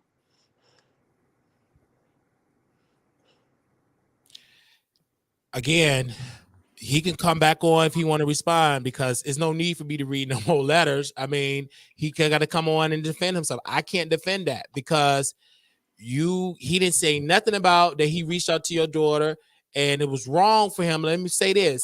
I'm going to say on my end, it's wrong to reach out to any child to say that. That's evil, and it's evil and it's wrong. And for me, as a host, when he reached out, he was so adamant on these white people, in his words, trying to take him down because he want to run for office. And this is like OT of him running for office. They all coming to get him. But now this is not true, because now we have a mother here, a publicist. I've never seen this woman before in my life. And to see her get out of character, and even people in the chat said this is not like her. Obviously something happened, and it's wrong to come for a child and say that. And yet you got so many allegations. It's crazy. I don't understand why. But it's also, do you think it's a failure of the school district, even Chicago Public School District, to even still have him employed? Because I think he's still employed with It's Chicago. absolutely a failure of the Chicago School District. It is an absolute failure. I am 1,000% thorough background checks. Thorough background checks. Because guess what? It's not just him. He's just the only one that sent me this message about my baby. So it's not just him. You got Mike Smiths all up and around here. The problem is, and it's bigger than him. This is bigger than, Tiffany and the corruption and alleged corruption or whatever. It's bigger than that. The silver lining behind this is we need to pay attention to who's really around our children, because that's a problem for me. My kids do not go to school in Dalton or Thornton Township. My kids are in a different school district. I'll just say that. And I'm going to say this. They can have the smallest issue and we're notified. It's a breakdown in communication. And I think that we need to take this instead of a negative and turn this into constructive feedback and see what can we do together collectively to stop this. Because guess what? Imagine this. It's probably someone else he's texting. Because if you were so bold to send your ashy penis with your dirty bedroom to a child, if you were that bold to do that on Snapchat, imagine what else you can do. That's dangerous. No, the lying, bold-faced lie. He is dangerous. And then he can come on here and lie with a straight face. That man is dangerous. And I'm quite frankly, I am afraid of him. He is dangerous. That's why I stay away from him. Well, if I may say this, Wiley, because I just want to be clear, because this is Dr. Nikita. She does work for the senator. I never talked to him at all. I do not work for them. The only way or the only reason why I know her is because she's the former chief of staff to Mayor Hinyard. And so when we did our research, she came up. But I will say this, ever since I have been dealing with this, she has been literally about trying to make sure that things are moving forward for the community. Not she's like she's, you just heard it for yourself. She is a powerhouse, and she's just trying to do what's right for everybody. And I appreciate her for that. And I understand her coming on here as a mother, because she ain't came out and said half of what I believe she could about none of them. And so this is unfortunate. He had an opportunity. He could apologize and just stop mess with them. And this is what they don't understand. So much more could be coming out about them, but the people that really could be saying stuff are being silent. And they're doing it because they're not looking for mess. They're looking for resolve. Dr. Nikita is one of those people. I think that if Tiffany Henyard's baby daddy, Early Walker, ever talked, she'd be ducking and running, and everybody around her be catching strays. There's like so many people, bro, that I've come across in this. And so, like I said, I applaud her. And I would just say, well, if you really thinking about getting involved with this, just understand you're going to get a lot of lives. Well, again, he said what he said, and it opened the door for Dr. Nikita to respond. And he should have never, me personally, this is what I'm going to say. I would have never, you got to be cautious. If you have a lawyer, let's be clear, you said blah, blah, blah. No lawyer will tell you to start talking about a case. No lawyer would tell you that. They would tell you to shut up, let them, and then you say all of this. Then now, Dr. Nikita came out and said, well, wait a minute, Wiley. He said this about my daughter. We didn't know nothing about it. Like, you opened that door. I'm shocked, as well as everybody else that's listening to this, like, oh my gosh, because we weren't even talking about that. We were talking about a case, and he said, but this, the DCF had to clear this, but this is something brand new. And a parent, because we said in others, well, no parent have came out and blah, blah, blah. He even said no parent have blah, blah, blah. But now that has all changed. A parent came out and said he sent a video with his ashy, and dirty room on Snapchat and sent a text. And that's bad. And then she did say, for the people say, well, did she reach out to authority? She said she did. But she have to respond because he addressed her. When I go on her page, she was at a recital. He mentioned so many names. He said, Stephanie, she's a thief, committed a crime. And he mentioned so you have every right to respond. I can't say that it's a lie. Just like he posts a receipt of DCFS. I can't say true or what, but I think the public have to know. But today, now people are saying that Chicago Military Academy, Brownsville, I support it. I think it should be an investigation. How can you have an employee still employed and a parent saying he said to my daughter, it got to be an investigation? That's why I'm not understanding why haven't been a statement from Chicago Military Academy, Brownsville, or a statement from Chicago Public School System. Here's what I think. I have a theory. Or be investigate. I have a theory. I don't think he put that on his application because, as you can see on that echo that Jedediah sent you, he did not add those previous employers on there. It looked like what happened was some parents found out and they pressed the issue. That's what I'm taking from it. And then they took action. But as Jedediah mentioned, he put it out there. The Internal Affairs reached out to him. So what happens is, as parents, you don't have the right to remain silent when it comes to situations, when it comes to your children, especially not just your children, someone else's children. If you see something, say something. Absolutely. I'm not trying to sue for money and things of that sort. Let the record straight be clear. I want justice. I want that man in jail. I don't want $1 from the schools. I don't want any of that. I don't need it. I have been terribly blessed by the Lord above. I want justice, and I want that man to keep my name, my daughter's name, my son's name out of his mouth. And if every time he mentioned my name, I am going to respond, just so he know. And every single time he mentioned my name, my daughter's name, or about my daughter, it's going to get worse. And that's why to people in the chat here, and this is above Tiffany, this ain't even about Tiffany Henyard, because she's not being accused of being a child groomer and sending pictures. So this is not about her. This is about the allegations of a coach that worked for the Chicago Military Academy, Brownsville. And he said, Wally, I'm not an employee. that's not true. You work in the building. Michael A. Smith, and he's pretty much saying, "Oh, I'm cleared. I didn't do this," and blah blah blah. But a parent here, Dr. Nikita, have said, "No, he did send this to my daughter, my teenage daughter, and sent evidence." And he wasn't even smart with it, because people don't know if you send it on Snapchat, all of that's still records. Just because you delete it, it's still a copy of the police can subpoena that. No. He didn't send me that ashy penis. I don't know where that came from. Oh, He okay. sent me text messages. Explicit text messages. Yeah, The penis thing about inside my the phone. daughter. Yeah, Okay. about my daughter. Okay. So no. He didn't. If he would have sent that, I'm telling you, we will be having memorials, and Man would have been on a T-shirt. Okay. Don't play with. No.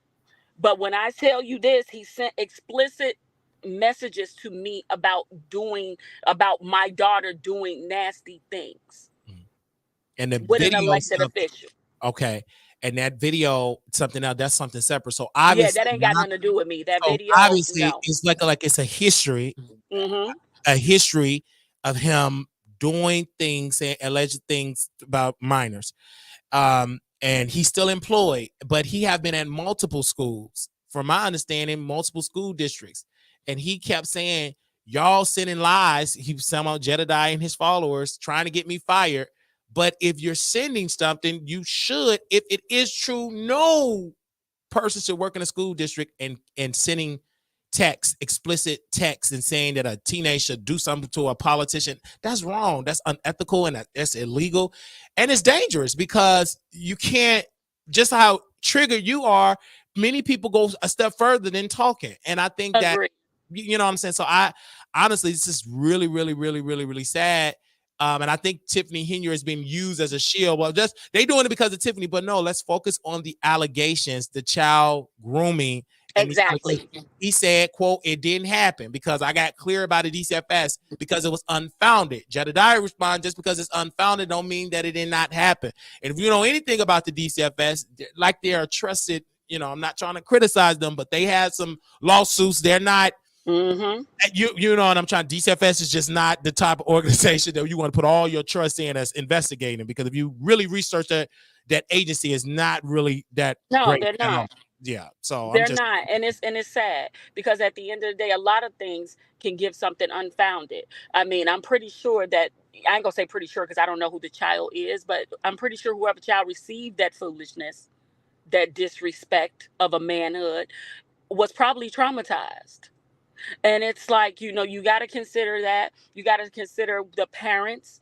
The parents, do they really want to send, their child through, that scrutiny? Because, let's just be honest. Like, someone was in there saying, in the chat saying, "I want to get with the Get Money crew and all this other crap." And I mean, it's just foolishness. So imagine that, the internet is mean.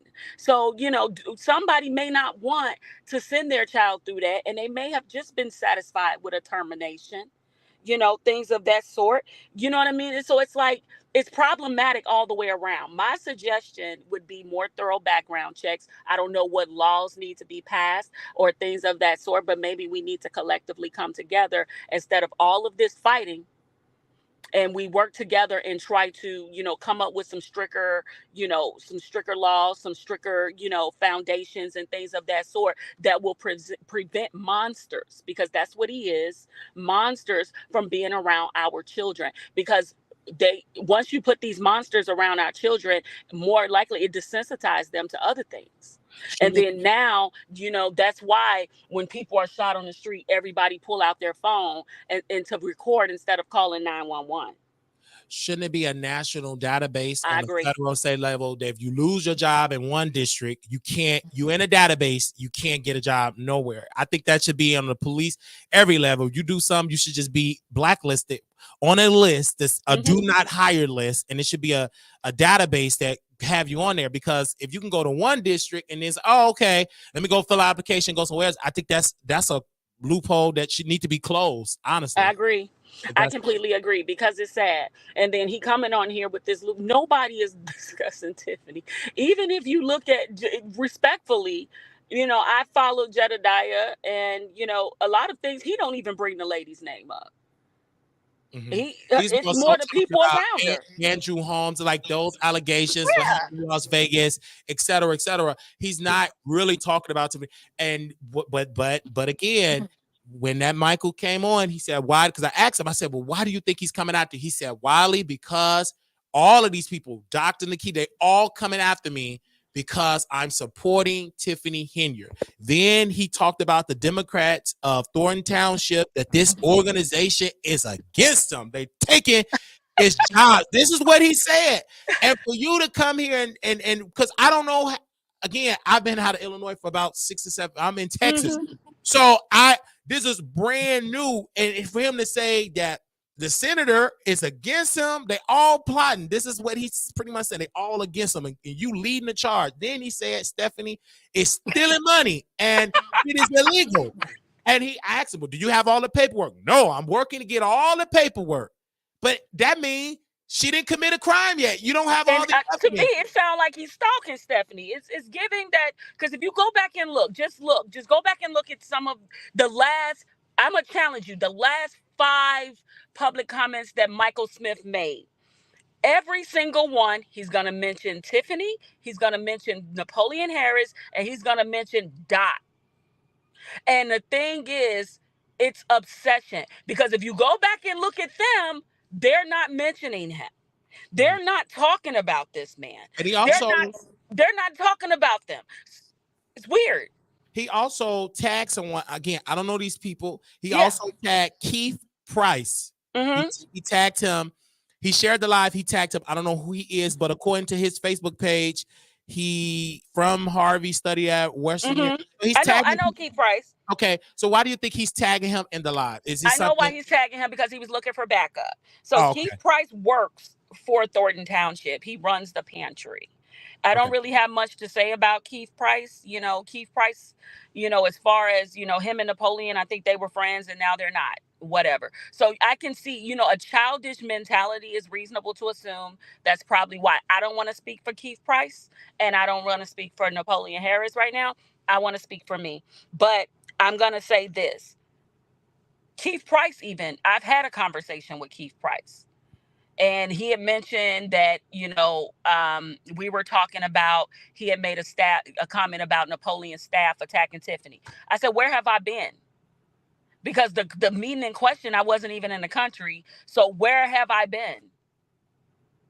I have an international brand. I was out of the country entertaining a client. So where have I been? Where was this meeting that I caused all of this trouble at? And he said, I wasn't talking about you. I was talking about Stephanie. Stephanie doesn't work for Senator Harris. I do.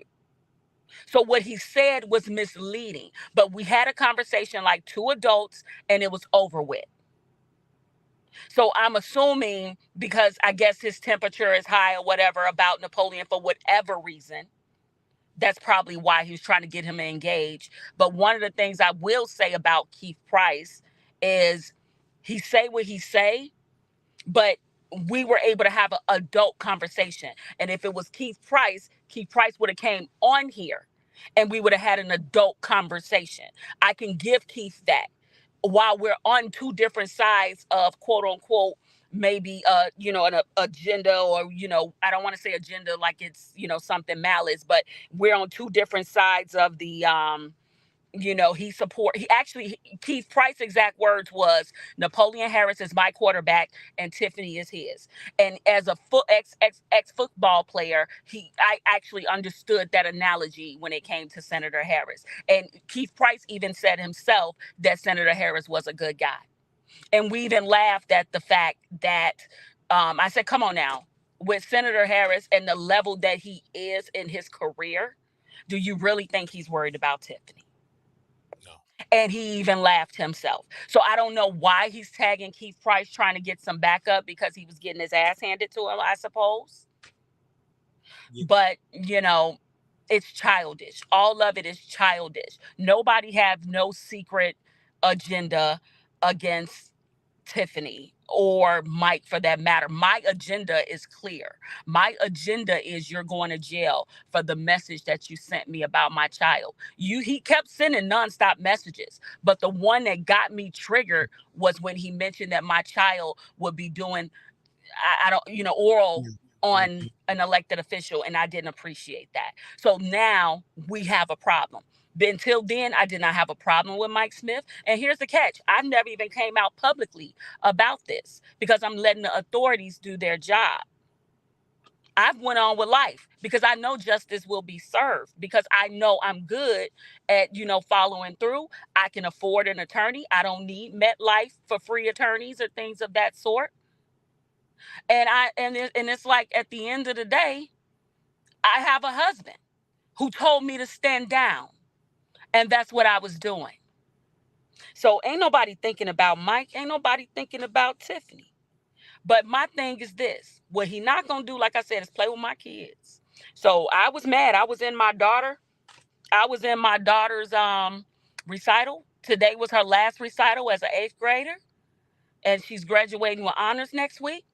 And I'm very proud of her. But I had to send her in the house because I had to come and get on here, because what he not gonna do is play with me. And you feel, again, this is moving so slow, and it's so sad because Brother Malcolm said Black women, and you can add Black girls, are the least protected. They're the most disrespected. To see the authorities moving so slow, Yep. it's sad, because no statement from the Chicago Military Academy. When we called them, they said he's still employed. Nothing, like he ain't released. I checked the page, no type of update, no type of nothing. So, and Brother Michael, he said, well, I'm not in, I don't roam around the building, but you in the building. And if these allegations are true, you shouldn't be in the building at all. I'm just saying. He shouldn't be around children. If we're being honest, and I'll take it further. He shouldn't be around women. The man has a background a mile long over abuse, senior abuse, women abuse, child abuse. What are you doing? The fact that DCFS had to come and investigate you, bruh. There had to be enough of an investigation to be done that we're going to bring it. Those people fired him. If they fired him and everything was unfounded, Michael looked dusty. Let's just be honest. Why didn't he sue? He know he need the money. Let's just be honest. Because you know why? Because things would have had to go to discovery. So when things go to discovery, the proof would have come out. That's why he didn't sue. Mike can go toe-to-toe with other people, but he can't go toe-to-toe with me. And like I said, he don't need to be around children. He don't need to be around women. He don't need to be around seniors. And he sit back and he only argue and go back and forth with women. The reason why he hopped off that live is because he see I got a 6'5", almost 300-pound husband who don't play about me. So I don't even know why he tried me in the beginning. But since he did, here we are. And again, I want to reiterate, the authorities, y'all got to get on y'all job. Y'all have to get on your job.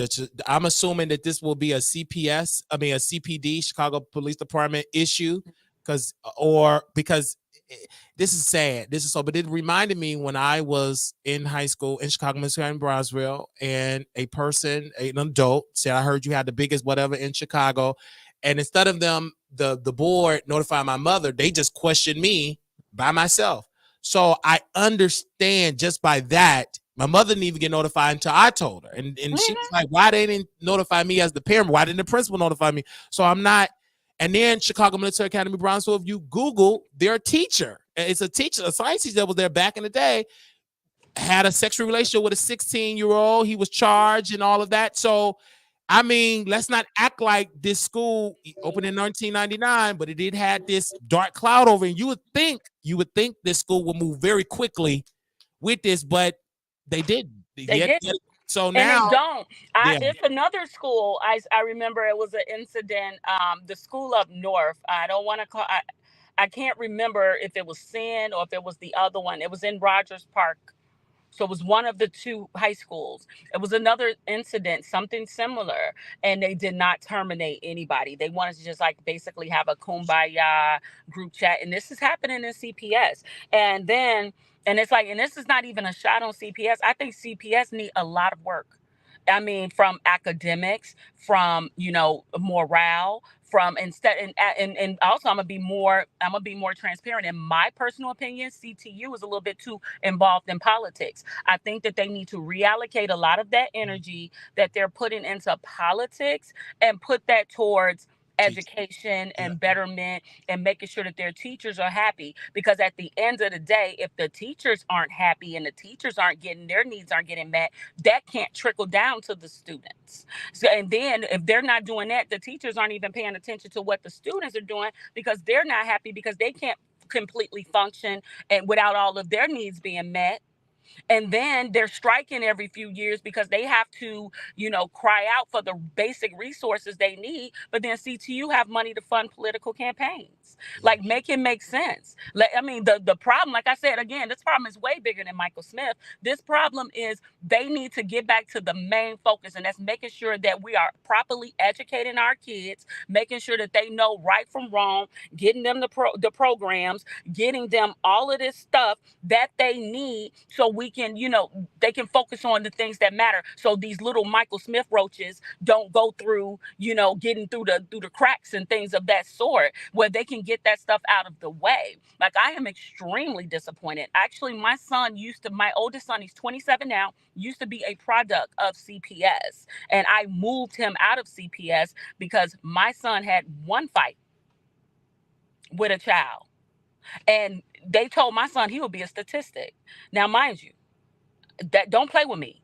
So I ended up selling my home that was right up the street from Barack Obama, and I moved to a suburb where I literally was a school district whore. I chased a school district. I bought a house in a school district where I wanted my children to go and attend.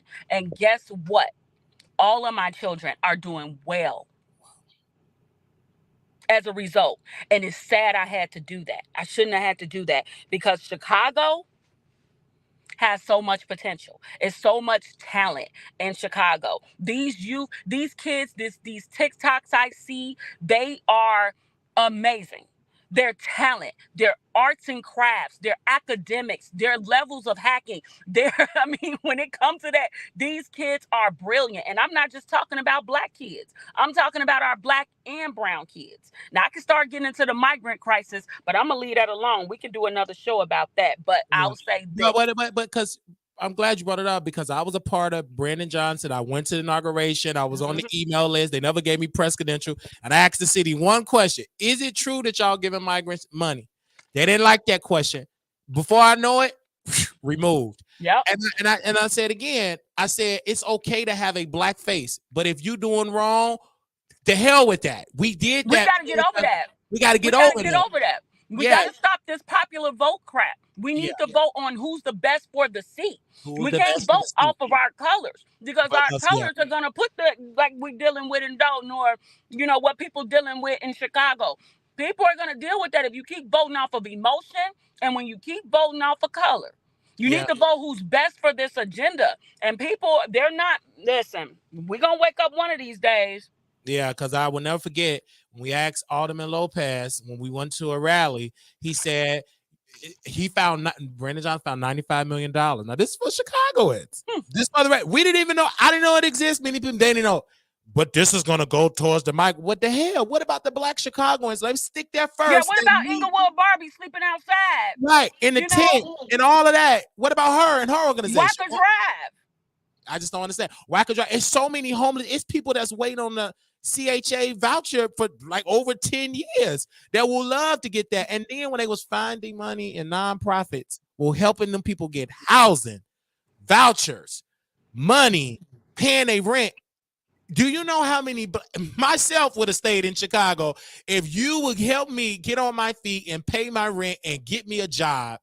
There's no way I would have left. That's great, but that should have been for the residents that was born in this country, born and raised in Chicago. That shouldn't be for outsiders. But that, again, but here's the thing: I wouldn't even have had a problem if it was outsiders, if the people here got taken care of first.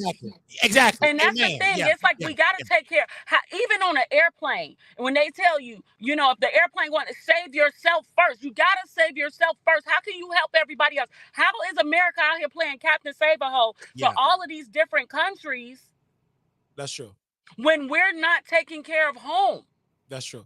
And when I went to the city, I went to City Hall and I heard something. Remember, Donald Trump wasn't welcome in the city, but that's different now. I heard a black woman say, Brother Wiley, I'm going to vote for Trump because I don't like these migrants taking my resource, coming in South Shore, coming on the south side of Chicago. And mind you, we already, people in the city of Chicago already not getting enough resources, but you're taking the crumb away and giving it to other people. That's dangerous. So now if Trump announced to come to Chicago, he may be welcome.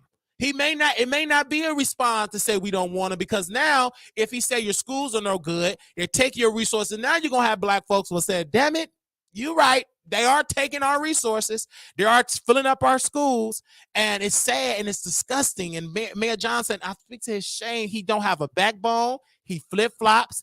He one way west, and then he allowed him to trick him about Gaza. I don't know what he talking about. Peace, a peace in Gaza, and we need peace in Chicago. You're not the mayor of Gaza, so why are you getting into their affairs? I just I just don't understand. Again, and then you see Tiffany Henyard. Again, it just for black. I hold my people to a standard, and when they do wrong and corruption, it hits harder.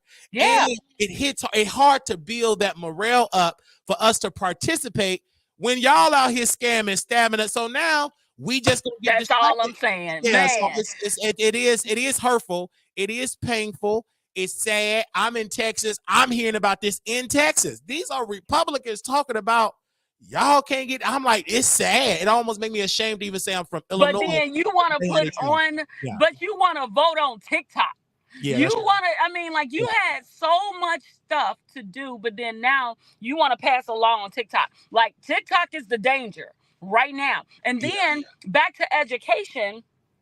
You bring the migrants from all, it's not just Mexico, it's all over the world. They're all coming here, right? Now, it was so interesting because I left out of the country and I had to literally fill out, how they make you do the e-tickets, they make you do all of this stuff. If you go into other countries, you got to fill out visas, you got to show your resume, all this other stuff, right? But then but it's come one, come all to the land of the free. And then imagine how the teachers feel. Mm-hmm. Now you're dealing with a language barrier inside your school. So imagine if you got a child with 3 different languages. So now you got to learn all these different languages. And then guess what? At the end of the school year, your test results, your test scores in your class fail. So now you stand to lose your job because now you done had your curriculum all together. Yeah. Can you hear me, sister? Yeah. And I really and Jedediah did say that apparently that it's more raids for Tiffany Henyard and all of that. But I want to speak on this piece, and this is why it's so important to talk to you, sister, because you're looking for solutions. Yeah. And you're not just talking about the problem, you're looking for a solution. Solution number 1 is to get competent leadership. And in Dalton, just to solve it, the trustees' egos got to lay it aside, because I've seen this happen in Houston in their school district. The Hispanics wanted more power than the blacks. You know what the state did, Governor Abbott?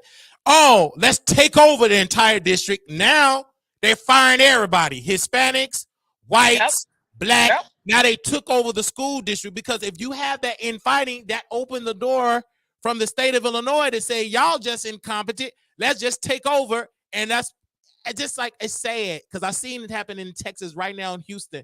They took over the school board, the state did, and they got all of these people firing teachers of the year, firing janitors. They're just destroying, and they want to quote unquote do a voucher program. And that's going to harm people from rural areas, because it's going to go towards people with money. Again, when it comes to this situation with this sister is talking about, and Michael A. Smith, that to me is just really sad. And I pray, because we see what happened to R. Kelly. Yeah. We gave R. Kelly, I'm talking about the society, especially black folks in Chicago, gave him a pass. Yep. It took him decades until he got broke. Then finally, okay, but look at the damage that he caused. I mean, a lot of lives are ruined. And, a lot of times, even with the R. Kelly thing, it wasn't just R. Kelly. The industry failed him, because look at what's going on now. Allegedly, Diddy was even worse. And it's like, we glorify, and I want to hold us accountable, a lot of us accountable. We get in and glorify these celebrities and think that they're, above the law. And we're starting to learn that they're not. Like with this thing with Michael Smith, it's like, this is a year of revelations and a year of truth. Look at the stuff that's going on with Henry. And, my heart goes out to her child. It's got to be hard or sad to, see, some, I mean, at best you in trouble at whatever, capacity it is. You're in trouble. You allowed, these people like that get on here and lie under your name. Yeah. I would love to have a one-on-one conversation with her on your platform. Well, Tiffany Henry, yes, most definitely. It's so much stuff going on, ma'am. I just covered it maybe yesterday. Remember, our producer, we talked about FAMU getting scammed of $250 million donor, and it was all a scam. And that's a historical black college university. Got scammed. The man didn't even sign his signature and say he'd given a donation. But the president said, "Oh, let him speak at the commencement." This is really saying it's going to damage black folks' standing because we already in the back considered on the economic toll on this ladder. We're already in the back. So we F up. That's going to harm us. It may take us generations to even get back half of our reputation. But if you have somebody like Tiffany Henry, and she went on Roland Martin, I was watching, and she's a beautiful woman, but the stuff she's a real pretty girl. She's not, and she's youthful, and I love how she can get involved with the youth, but that don't mean none of you not doing what you're supposed to do. I think she do certain good, but you can't be committing all this fraud. Exactly. And it's all like the his corruption. thing. It's like, sis, I told someone, I was like, Greenwood Falls, the area where everyone talk about the skate rink. It's beautiful. It's very beautiful. Yeah, And I appreciate the trees going down. Or, I think that, having the events and bringing, parades and things of that sort. But then what good is it of any of that if you can't afford to pay for it? And then also, if you haven't allocated any of those funds towards infrastructure, what good is to have an ice skate rink when you have a water main break at the corner? You know what I mean? Or people got feces going into their basements of their homes because your sewer line is not intact. Or, what about the fact that certain vendors can't get paid, where, you can't, but you can ride around in 2-3 Tahoes and pay your security detail millions of dollars. It's just irresponsible spending. And if this was her doing this with her money and, things of that sort, we wouldn't have a problem with it. But these are people who work hard for their dollars. And this is not just the residents' taxpayer dollars. People don't understand that a lot of this is state and federal funds too, which means you're in Texas. That could still very well affect your dollars as well. So people don't understand. It's like I said, it's a triple effect, and it affects everybody individually. And if they don't get it under control, then Dalton can stand a chance of literally going bankrupt. And putting themselves in a situation. Hold on one second. This is my husband. And you guys, we have Hey, husband. And I do want to ask her I'm sorry, baby. I ended up doing and everything with her. Ask her one particular question about Dalton. I do want to thank Jedediah for sharing the live and stuff like that. But again, it's very thank you for I did put on mute for Dr. Nikita for getting her on and we having this conversation. I think it's very important, but I do support Jedediah, anybody that want to bring awareness to what's going on. But I do want to ask you this when it comes to Dalton, and I've said it about FAMU, I'm going to say it publicly. The president needs to resign for getting scammed. Everybody that did that got resigned. Where do you stand? Should Tiffany Henry just say, you know what, let me resign and give new leadership to take over? Or do you think, what do you think she should do? I think if I were Tiffany, I would resign from both seats and I would lay low. I'm not going to say take down my social media page, but I would take the apps off my phone. I wouldn't post. I wouldn't review. I would take off YouTube. I wouldn't be reading and feeding into the content because, just being honest, Jedediah funny. He did, though. I ain't gonna lie. I would take down all of my social media and I would use this chance as an opportunity to break and reflect on everything, because I can only imagine when I go on YouTube and I'm trying to watch my little Country Wayne skits, all I see is Tiffany Henry down my timeline. And I can only imagine what that's doing to her mental headspace. So imagine trying to do all that and keep a straight face, and then you don't have a solid team around you or nobody. Like, I blame her friends. I say she has bad friends. She got bad advisors, because who's allowing this foolishness to continue? If she's paying people, because one thing about Tiffany, if she rock with you, she rock with you. And I think that's a gift and a curse, because she'll rock with you if you wrong. Oh wow. And that's not cool. I mean, you may get some street credit for that, but if no one, a real friend, in my opinion, is someone who's going to tell you when you're wrong, and you say it in love. Like, I've been able to look that woman in her face and tell her she's wrong. She didn't like it, and it may have ended in some arguments and things of that sort. But the reality of the matter is, I can go on record and say, I've told you when you were wrong. So now when you look at all this stuff unfolding and playing out, I think that she should take a break and spend some time with her family and her real people who give a damn about her. Because I believe if she go down, these people are going to go on to the next, if they're not going down with her, and they're going to go leech on to the next person and try to, they trying to eat. They on the train. So they don't really give a damn about her, because if they did, they wouldn't allow her to be out here this bad. And she out here bad. And it's like, I mean, as much as I would love to get on here and just stick the knife and say, oh, I hate her and she, I'm not going to do that. But what I am going to say is she needs to reevaluate who's in her circle. Because if it got to this, when I was around Tiffany, I never seen 5 and 6 details. It was one. She had one. We used to go to restaurants and we fought over the credit card. Who was going to pay the bill for the table? So to hear, all this, it's like, come on now, to watch all that foolishness. So if I were her, I would step down and just reflect, because it has become too big for her. It's too big for her. And what's going to happen is she's going to destroy her life and the life of her baby if she don't get this under control. And that's going to be a sad sight to see, even if it is warranted. Because at the end of the day, that baby can stand the risk of not having a mother. A mother cannot have her daughter around. It's going to be sad all the way around. I would step down. Because it's no longer in Dalton, it's everywhere. I mean, it's worldwide. News. It's world news. And you have a lot of YouTubers, conservative network, they love this because it proved their point. DEI, black people incompetent. They came Democrat.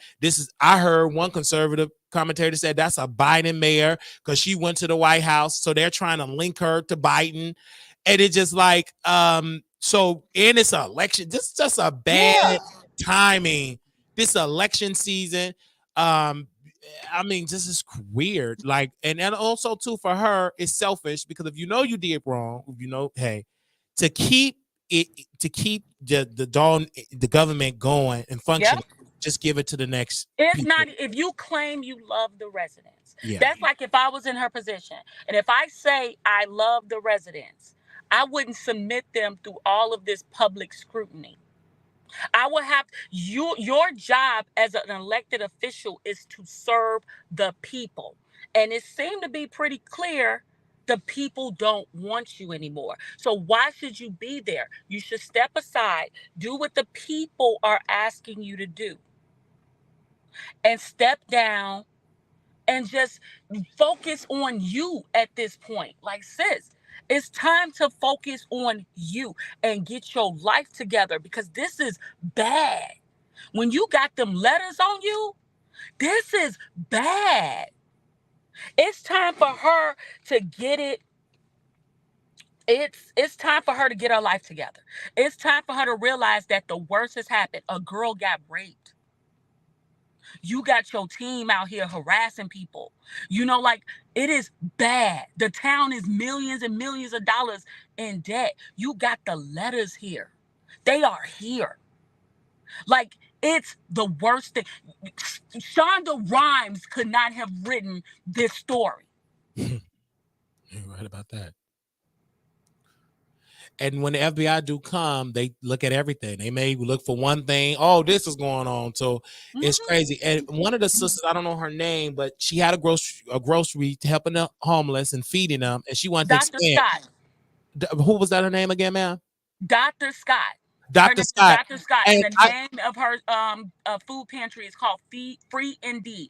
Dr. Scott has a 84,000 square foot shopping center in Dalton, actually on the corner from City Hall. So Dr. Scott acquired this property, and she has her food pantry. She's trying to bring like a thrift store, some mental health clinics, an event space, all this stuff in this property. It's a black woman who owns the entire 84,000 square feet. But because allegedly Tiffany Henyard wanted the property, or Keith Freeman, I can't remember which one, but because I'm going to say they, since they're besties, they wanted the property, they refused to give her the proper licensing and permits in order for her to do the work in order to open. And it's some other stuff coming down the pipeline. I don't know if I'm at liberty to say, but I am in the loop on that. And it's some other stuff that is coming down the pipeline that's going to be quite disturbing regarding that property and things that they have done to that woman. Again, even that's why I say step down. You have allowed your ego, you have allowed spite and pride to overcome you. And that's nothing. That is the worst thing you can do at this point, especially in a position where you were put forth to serve. Yeah. And that will be great for Dalton, not only just for Dalton, for all of those areas, for the county. That will be great. And then it was a church is suing Dalton too, because I said the church is even, I've never seen churches suing the mayor. You have nonprofits, they're suing. Trustees suing the mayor suing the trustee. The lawyers even said, hey, we ain't getting paid. We want to just drop the entire. I couldn't believe it. I said, now this is all the reports. The lawyers, I want to drop it. Y'all ain't paid y'all bills. Then all these vendors with lights and this, and they all say, I ain't get paid. And it's just like a lot of bickering. It's dysfunctional. Yeah, and think about it. You got to be a really crappy human that the church got to sue you. Yeah, the church. Like, come on now. It's like that. Stuff like that. It's like you can't run a town like this is it's a reality show. Like it's a game. Like it's not. These are people's lives. These business owners are not only taking care of their lives, they're responsible for the livelihoods of other people. You know what I mean? People working for them to pay their bills, their rent, mortgage, car notes, whatever, right? And then you're shutting them down for what? You know what I mean? Like, come on. At what point do you sit back and say, listen, I'm going to work with you. Let's work together. How can we? Because at the end of the day, you shutting all these businesses down as the leader. It just makes you look bad. Because now you driving through a ghost town of no businesses. And then if I was an owner of a Whole Foods or Jewels or somewhere like that, I wouldn't want to bring my business to Dalton. I wouldn't want to, open up shop somewhere that's already a ghost town, or if I watched a board meeting, I wouldn't want to bring a business to Dalton. I wouldn't even want to buy a house in Dalton. I wouldn't want to rent in Dalton. If I was sitting back watching what I am seeing in the news. That's true. People can say what they want about Harvey. People can say what they want about Calumet City. People can say what they want about what is that, Ford Heights, or Riverdale, or whatever. But what you can't say is they not in the news every day. Yeah, Park Forest not either. Yeah, I'm not seeing them in the news. And then it was a brother that owned a company. I think he was touring car, and they shut him down. They brought the police. He had to sell the business because he didn't want to give these allegations to Tiffany campaign, and they retaliated against him. I'm like, oh my God. Then you go make a podcast. This is what you do. Legally, you are required to answer the people's questions, but you want to make them pay for it. So now you got to go download and pay for Spotify so you can hear my side of the story. Propaganda. Like, come on. Like, that's not even cute. Who's advising you? Like, who's allowing this foolishness right to continue? And then you're tearing down people. And then like, come on, sis. Like, come on. And I feel sorry for, um, the people who took a chance on her, and voted for her, because it's like, I know this ain't what they had in mind. This You know, the church won. Dalton settled with them. That's what someone said in the chat. Yeah, she do have a podcast. Many people said she should be on a reality show. She should get out of politics and do reality. I think she would do well. She's Yeah, entertaining, and the she's girl can very throw a party like nobody I've ever seen. because And that's not shade. It's like, she needs to play on her strengths. Like, if she want to be like, right now would be the time. If she wanted to be a reality television star, she can go and get on like a Survivor, or something like that, just to get her name, just in case. I don't know. I don't know the legal part of it, but from what it's looking like, she might not be here for that long. She might not be around the free. But if she got out here and did a quick little, one of the reality show things, maybe sold a book, told her side of the story, maybe get a couple dollars from Gayle King, sit down on the couch. I don't advise that. But if she did that, I think she would do well, because she's entertaining. Anybody who's bold enough to go to a board meeting dressed like Nino Brown, they need to be on TV. Yeah. And it went viral. I mean, I couldn't believe it. And let's be clear, those meetings it'd be thousands of people watching. This rarely, some city hall of Chicago, they rarely get 20 people to watch, 30 people. She had thousands. That's how entertaining she make the meeting. She'll drag the trustees. She'll play music. See, she play a little PowerPoint. Trustee, they pay the money. Make sure they pay the money. And then she dragged them in their face. It's so entertaining, but it's still bad because it's so dysfunctional. Exactly. And it's dysfunctional. It's entertaining, yes, but then when you pull it back, like one lady in Thornton Township, I believe, she locked her out her office, or someone locked her out of the office. She was supposed to do the people taxes, and they locked her out of the office. Then Tiffany Henry said, you can come to the office. And then she got on her because she was doing the business outside, but she was locked out of her office. Then the media came. The police said, you can't come in. The lady is an official, and she was locked out. Cassandra. Yep, the I could, actual tax assessor. And why that was problematic is because she handles the taxes. So now you have stacks of people's social security numbers, and you're in an area where people say Keith Freeman is a scammer. I believe he's a scammer too. So would you really want your information out around somebody who got a history of scamming people? You know what I'm saying? So it's like stuff like that, again, all of it is problematic, but you're worrying about, before the board meeting and addressing this, you want to make sure your hair and makeup is done. Come on now, you're treating this like a reality show to begin with, and it's problematic at best, and it's disrespectful to the residents at worst. So it's like, what do you do?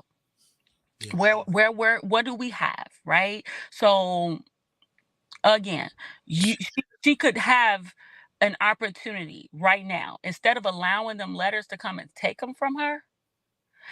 Get out, gather your thoughts. Maybe I hope that you didn't spend all your money on Gucci and bags and stuff like that, and you need to pay a good defense attorney, and you need to find a spiritual leader or someone with positive energy and vibes, and she needs to get her life together. And again, she needs to reevaluate her circle, because not only are they telling all her business, they are failing her, because they are not telling her the right thing. They're sitting there co-signing with her, but then talking about her behind her back. Yeah, because you said you said Michael Smith said nasty things about her. Yeah, but he also said he didn't say they were lovers. He said they were friends. They were lovers. Then you said they were staying together. So they were saying nasty. He said nasty stuff about her, and you got all the receipts. And Jedediah said you was holding, and you holding on a lot, because a person in my business, they call it a beast. So they're to post all the receipts, but you're not trying to do that. No, You just want him to stop saying your name, stop mentioning your name, stop harassing your daughter. And he didn't do that. And I'm shocked that he would even do that. I don't think he thought you would respond. No, he didn't think I would respond. Okay. Nobody did. When I tell you my other phone is dead. Wow. That's how much I've been getting calls. Like, oh my God, what are you doing? because I think that he, I'm always, like I'm gonna be cool, I'm gonna be the level-headed one because I'm usually on the other side as a publicist. Like, keep your cool, keep your cool, keep your cool. But at this point, Jedediah, Mike and Tiffany used to live together. They was, yeah. So um I don't like to get into the mess. I don't like to get into the drama. Now, if I need to do some investigative journalism, because I'm gonna tell you, every news station has reached for me for a statement. Yeah. Half of the time, I don't have to give it to them.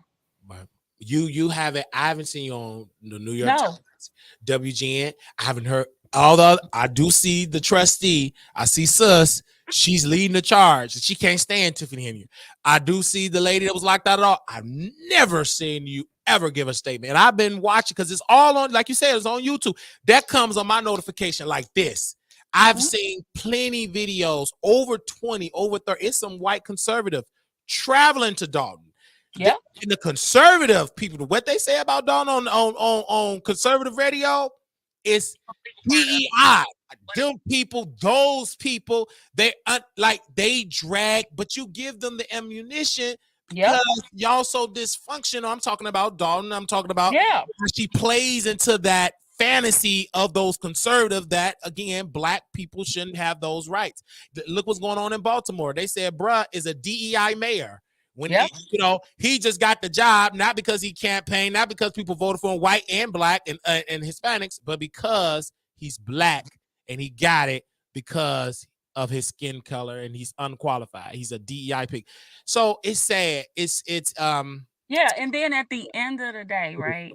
Yeah. You make it right for these. I mean, not make it right. It's never right. Let me clarify. But you make it easy for these racist people to race bait, disrespect, and then you make it hard to defend you because you out here looking like a damn fool in living color on TV.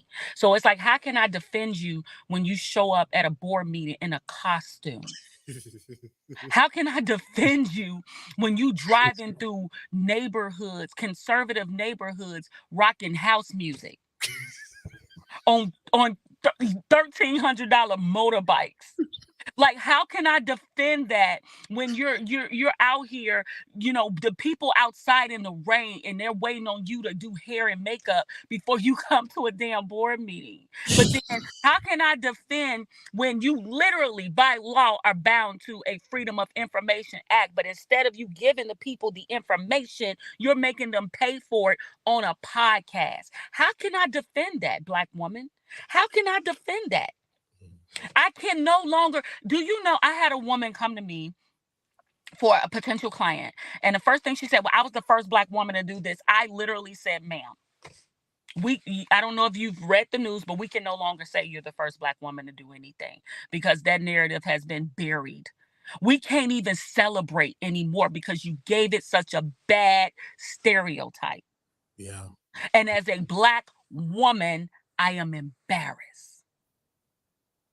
As a Black woman, I am embarrassed for you. I want to ask you a question since you do PR.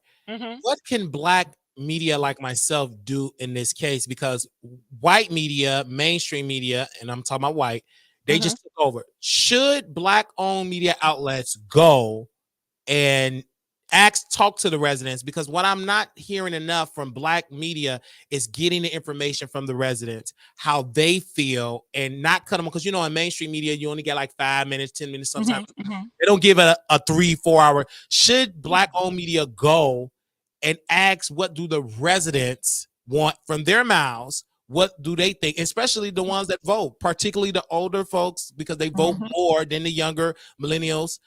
Should they go? Should we go and act and support and bring more eyeballs to this situation instead of just trusting the New York Times and WGN and all of those forces? Because I don't see enough of the residents. I want to speak to the grandmothers. It was one sister that spoke to that for decades.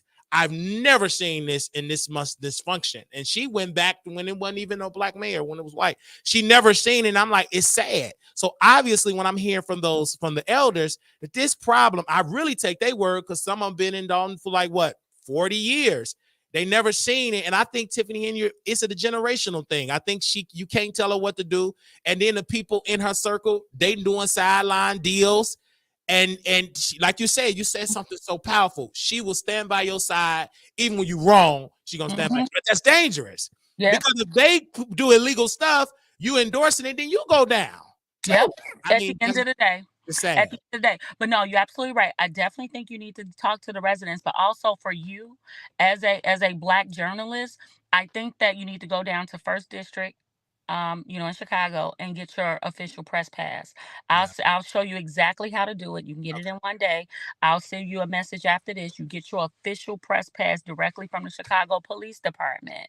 And then once you do that, that allows you in the rooms so they can't blackball you off of lists. So Yeah, now in the thank you for rooms. that. And then I would also join, like, more, like the National Association of Black Journalists. Go to those conferences. They do them in Atlanta. They do them in South Oh Carolina. yeah, because Roland, Yeah. he goes, because he posts a lot of that. Roland Martin goes a lot. If he actually won an award that he was actually on the board, he's a lot. So I'm very aware, because I feel like it's a disservice that it's not enough Black-owned media outlets that are not covering this, because But I'm gonna tell you the truth though.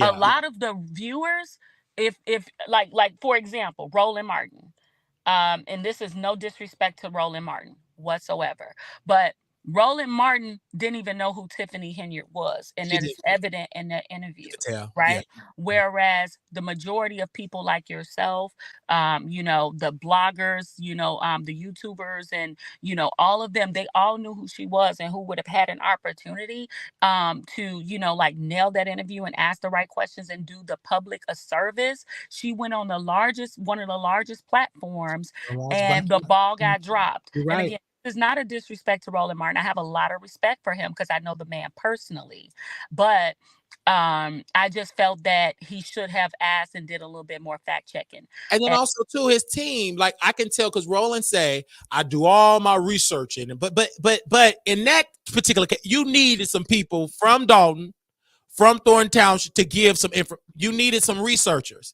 and that was a failure because he got mad. He said, what are you doing? I've been doing it. But no, you didn't ask the questions. A lot of things he didn't know. Then you bring the trustees. You had Tiffany Henry. First of all, that interview could have still been going on. He didn't ask the questions. He got upset. He got mad. He deflected. And he deflected. That's ego. That's Roland. He's Scorpio. You can't say he's wrong.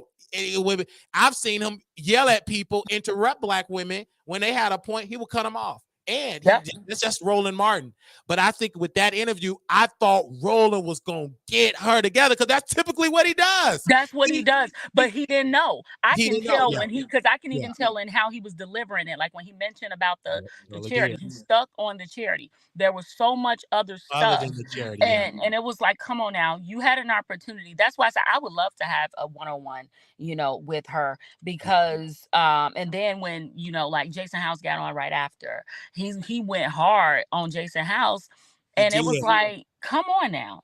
You know what I mean? And I mean, and to his defense,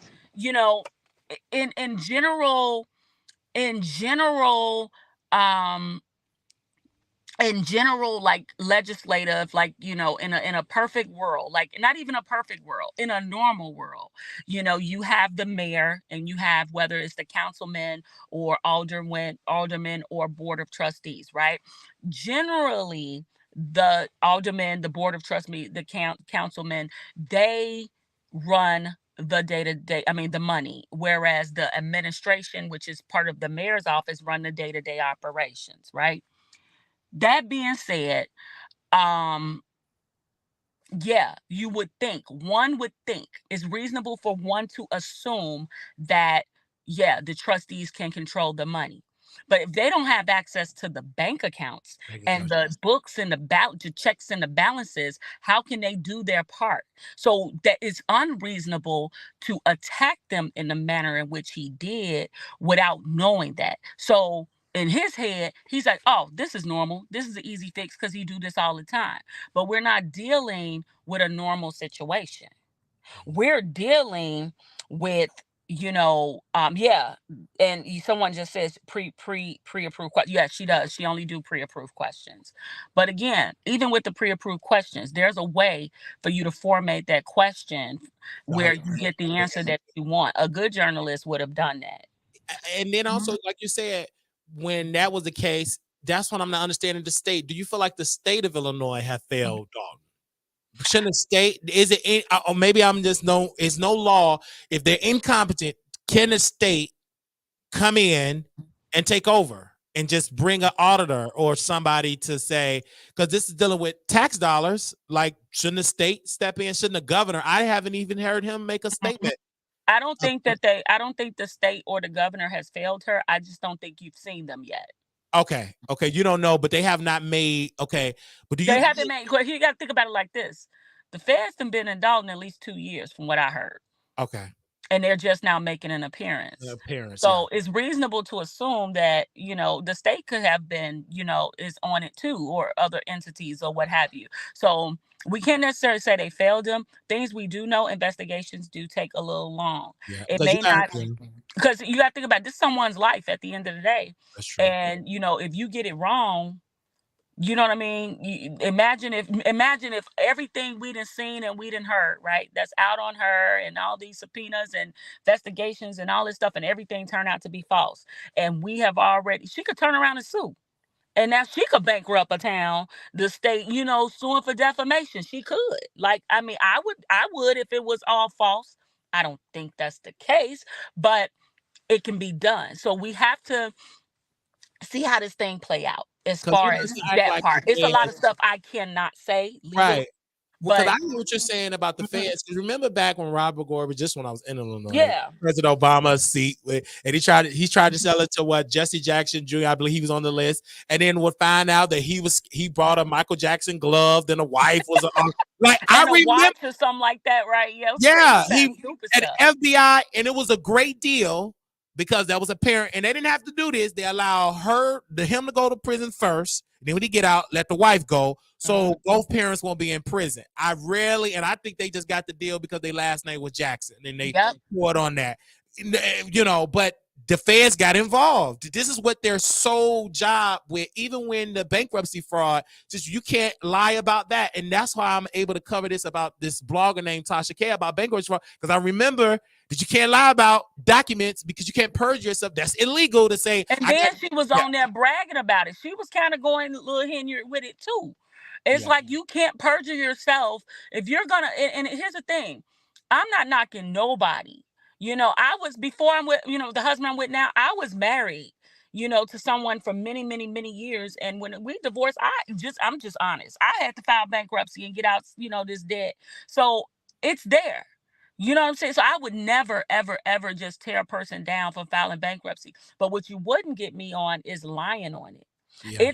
It's there to protect you if you do it correct. And in that case, it looked like he took advantage of the system, almost like he was making a mockery of the people in the name of being petty. And that's not cute. And it's not right. And you see how them boys got on his butt. So it serves him right. It's not right, and it's not fair of what you're doing to the people. Like the stuff I was nosy, and I went on and read it. And I mean, he had like 2-3 cars, Maseratis, Teslas. Yeah, and it's like, come on now, just irresponsible with the bread. Yeah, it's I don't know why they think they won't get, when you black, you go, if they're taking down white people for doing it, you definitely gonna get caught. That's how my mind worked. And he went down for that, and he still, correct me if I'm wrong, Dr. Nikita, he still worked for he still worked for both. He not resigning. Oh, from my understanding, he still worked for both. Okay, I just want to make sure. Still work for both. Wow. So legally, he could still work for both. Wow, that is. There's no way in the world I would want that. Tiffany Henry to ask for him to resign. Like, why would you want somebody that committed fraud? But if he got dirt on her, I don't think she can. I think, what can she say? If she ain't nothing she can say. Because it's so much from Andrew Holmes. I thought the man was just an advocate in Chicago. I didn't know he was a trustee in Dalton. Then they said he don't stay in Dalton. This all just was a shock to me. I just seen him on the news when something happened to a family member. Please call 911. Please correct. That's all I knew about the brother. I didn't know he allegedly violated Tiffany Henry, covered it up, and retaliated. I Right, just and didn't even know. with that, Yeah, it's like, dude, the integrity of it all. Even woo. if you feel that you didn't, whatever, like we don't know the whole case, right? Yeah. It's still under investigation. However, my thing is this: if you feel that if there's an allegation against you, a woman is saying that you sexually assaulted her, and the way you always say, turn yourself in and get that family some, how you say, turn yourself in and get that family some peace. Yeah, Get your yeah. family, get that family some peace. Get that family, let that family rest. Why you not practicing what you preach, bruh? Like, why aren't you doing that? Because he would be the main one there, and saying all that. It's just really sad. This, like you said, they couldn't write this in a Hollywood script because it's so many characters of people, and this Moving is parts. just sad to the families that put trust Mhm. in this man. The information, the gangs, Mhm. it's gonna be hard to build that. To Yep. go to the gang to tell them to put the gun, they ain't gonna listen to that no more. Cause No. you build. It take years to build that public trust, Yep. and all that just went out the window. Now he It can't takes years to build public trust, and it takes 10 seconds yeah to disrupt it. destroy it. And I think that what this is with this Henyard It's sad. fiasco. I think that what's going to happen. I always try to look at the positive. I think people are going to be a little bit more aware of who they put in these seats. I think that people are going to pay attention to, instead of voting for people because they're black or white or green, blue, and purple, they're going to vote for them based off of the matters at hand. I think that the people who, it's uniting parties. It is making people rethink who their allegiance is to, That's true. and it's going to bring about accountability. I believe that once all of this is over, we're going to see a lot of change. And it's not just going to be in Dalton or Thornton Township. I think that we're going to see now on in Chicago, Yeah. in It's Michigan, in Houston, in Texas, in Illinois, in New York. And I think that we are witnessing a shift. You got to think about it. Since this particular decade has started, we kicked this decade off in a pandemic where we were all locked in the house, right? And we're only 4 years in, 5 years in, right? So I think that this decade is a decade of shift, and a lot of things are going to get shifted, and a lot of things are going to change. I mean, we're hearing about aliens more than ever. People are finding these weird, species in the ocean now. People look at Diddy. I mean, I'm disappointed. Like, my entire childhood was grown up off of music from Bad Boy. You know, it's like we are witnessing the downfall of a lot of corruption. It's not just Tiffany. We just watched a president, a sitting president, like a former sitting president get indicted with a mugshot. You know, it's not just her. We got a president right now with dementia, and people are trying to hide it. yeah, and trying to, but let's book a case again. They don't want Kamala Harris. If we Yep. open that door, we got Uh-huh. to open the door to a black woman to get power. Yep. Why do you think that she get the most hell from black folks? She don't do nothing but twirl her hair. Yep. And then That's I'm why be honest, and Tiffany making it even worse for her she make it because work. the Yeah, way she's out here validating why we can't be in power. yeah, that's true. And it harms. That's why I'm saying that I'm sorry. It's nobody from the Democratic Party on the to say to this sister, step down. They probably is having a conversation, but Tiffany is hard headed. She probably say, kiss my ass. Let me tell you, one thing you're not gonna be able to do is tell Tiffany Henyard what Yeah, to do. that's And true. I'm just gonna So, tell you that now. And, yeah, and she is an independent thinker. Yeah. And I mean, outside of politics, Tiffany's not even a bad person. Like, I hate that, all of this is going down outside of politics. You could probably have a conversation with her. She funny as hell. She got nice teeth, I guess, and little stuff like that. Like she got some pluses. And she allowed herself, in my personal opinion, she allowed herself to get high off of power. Yeah. And you can't give people, everybody can't handle that much power that fast.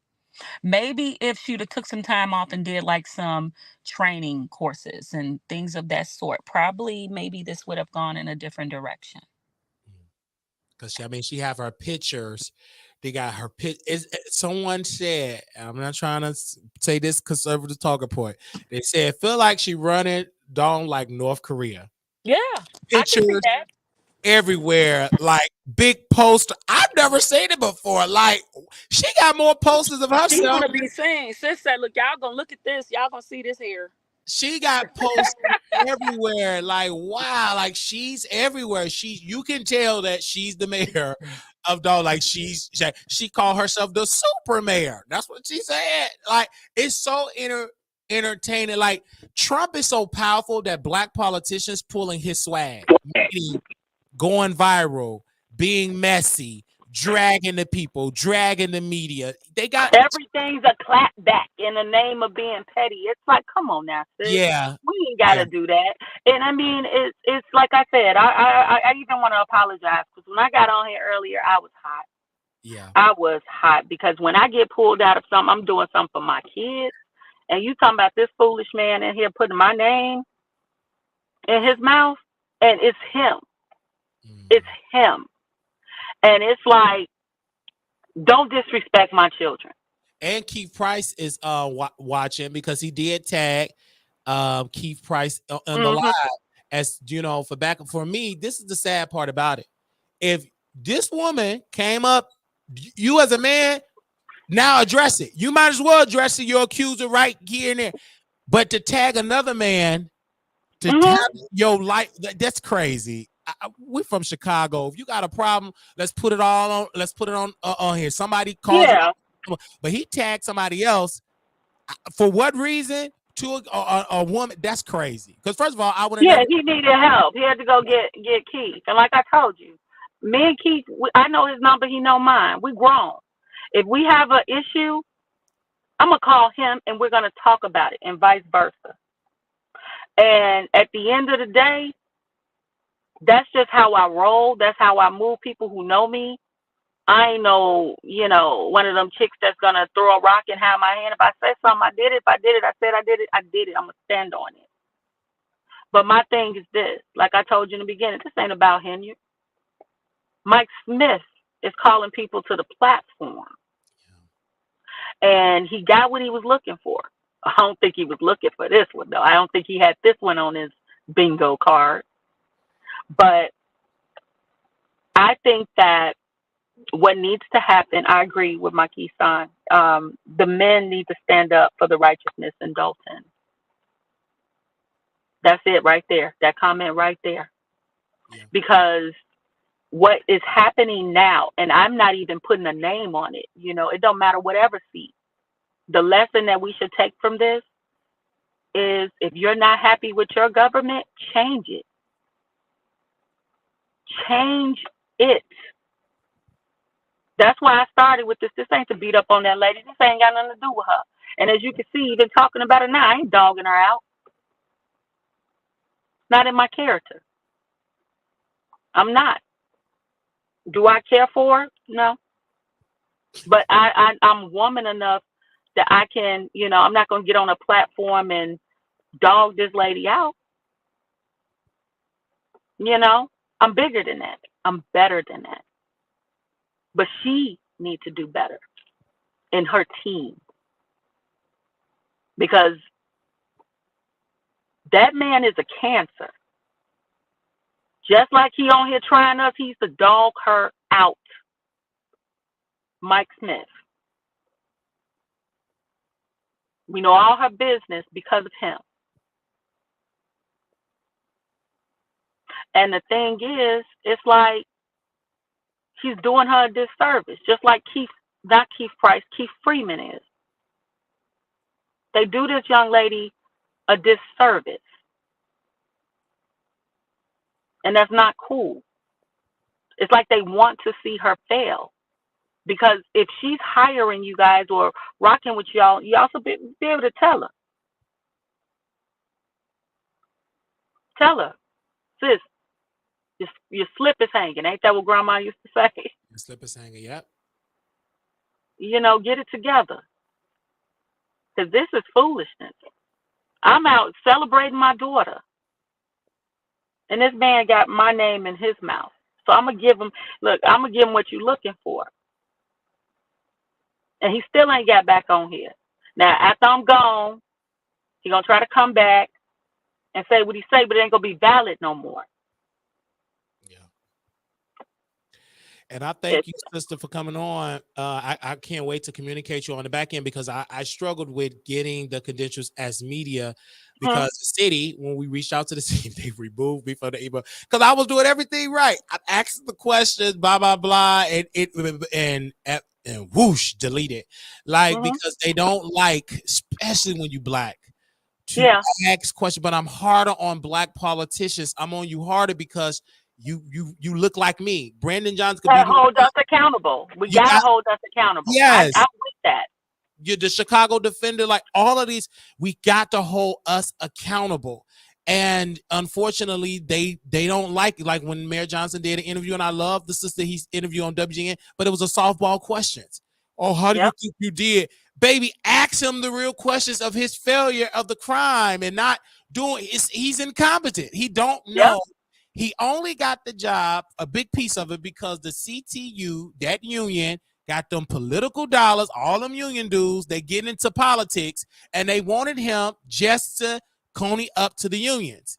If the unions picked him, CTU, his home girl, the one that got her daughter and her kids in private school, they ain't even in CPS, and she defended it, which she have every choice, but if it ain't good for your children to be at CPS, then damn it, CPS must not be a good school district, because if it ain't good enough for your babies. So, but my part. So I'm just gonna say that part of CTU have turned into a political money machine, and to keep their power, they supposed to be about the teachers, but they're about picking politicians to fend their pockets. I'm just keeping it real. I mean, you gotta take care of your teachers. It's like at the end of the day, and that's why I will go hard for the educators every day of the week, because I feel that the educators are underfunded, and if they're underfunded and they're not happy and they're not getting the morale and the support and the resources that they need to educate our children, they are going to fail our children. And then you add like I said, the migrant crisis. So now you added a whole different beast on them. So now they got to learn how to educate our children while turning around and, you know what I'm saying, and trying to learn 3-4 different languages within a school year. Yeah. And then you got to have the teacher. You got to pay for that, because if you want to teach that speak multiple languages, that's a fat check. You're talking about paying somebody up to $200,000 a year, because it ain't too many teachers that will take a low paid salary, speak multiple languages. And like, it's a great idea, because I think black students, black parents should take advantage of that. If they're teaching multiple languages, I think that's a win. But in reality, are you going to be paying that? No. You rarely want to pay for the teachers now. The little money you give them now. You're talking about paying for people to speak multiple languages. I want to see it. I want to see it's going to happen. I want to see what that's gonna. Like, I mean, they force fed, this on us. And let's just be honest. I know a lot of people say, oh, well, Brandon Johnson brought the migrants here, or Lori Lightfoot brought the migrants here. That sacred city has been in place since Mayor Washington. Right? Yes. Now, the reality of the matter is, I think that he should have done a little more to try to control that narrative. And he did not. And I think that is when people say he failed the people. I think that's where he dropped the ball. And I feel that was the area of improvement that he could have focused on a little more. Dr. Nikita, let's be clear. He could have just bused them to Indiana. I mean, if you got to take a bold step, okay, let's share it. Everybody gonna feel this pressure. He would have been more respected by his base, by Yep. liberals, and people in City Hall that don't want. In New York, they said they don't Yep. want sanctuary. They don't want it. This is New York. You would think, and the residents, when they went to that white neighborhood, them white residents, get out of our neighborhood. They was yelling. They was filing restraining orders, and they don't want the sanctuary. They don't want it anymore. Yep. But again, Texas, like, well, player, we've been dealing with this. When I talk to people on the border, quote on border city, they've been dealing with the problem for decades. Nobody cared. Yep. But when that got, it's been smart. I mean, them Republicans are very smart. Our governor pulled up that wheelchair. He called them on it. Oh, you want to ban the buses? We're going to put them on planes. Oh, no, he did a G move. And I'm going to be honest, and people got in their feelings. And they were like, oh, because, you know, again, people are still so simple-minded, and they're thinking political party versus, you know, he's a human. At the end of the day, he pulled up, and he protected his state at the end of the day. And you don't hear about the problems like that as much anymore because he did what he needed to do. And I think what he did was dope. And, you know, that's my opinion. So I'm sorry if I offend anybody. I think what he did was dope.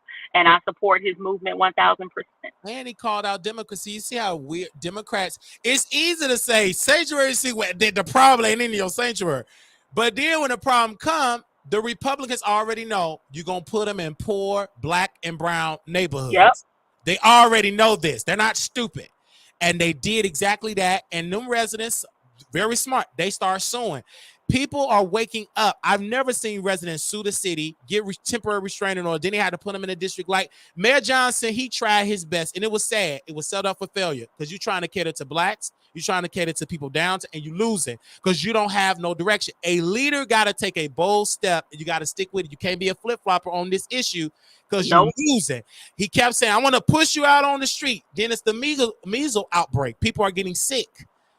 Because it's now you're dealing with a health crisis in the city, and then you're spending the money that is used for a health crisis, so quote, and you're giving it for shelters, and then the shelters, they don't care. The people don't even like the food. The people that they feed, they don't like.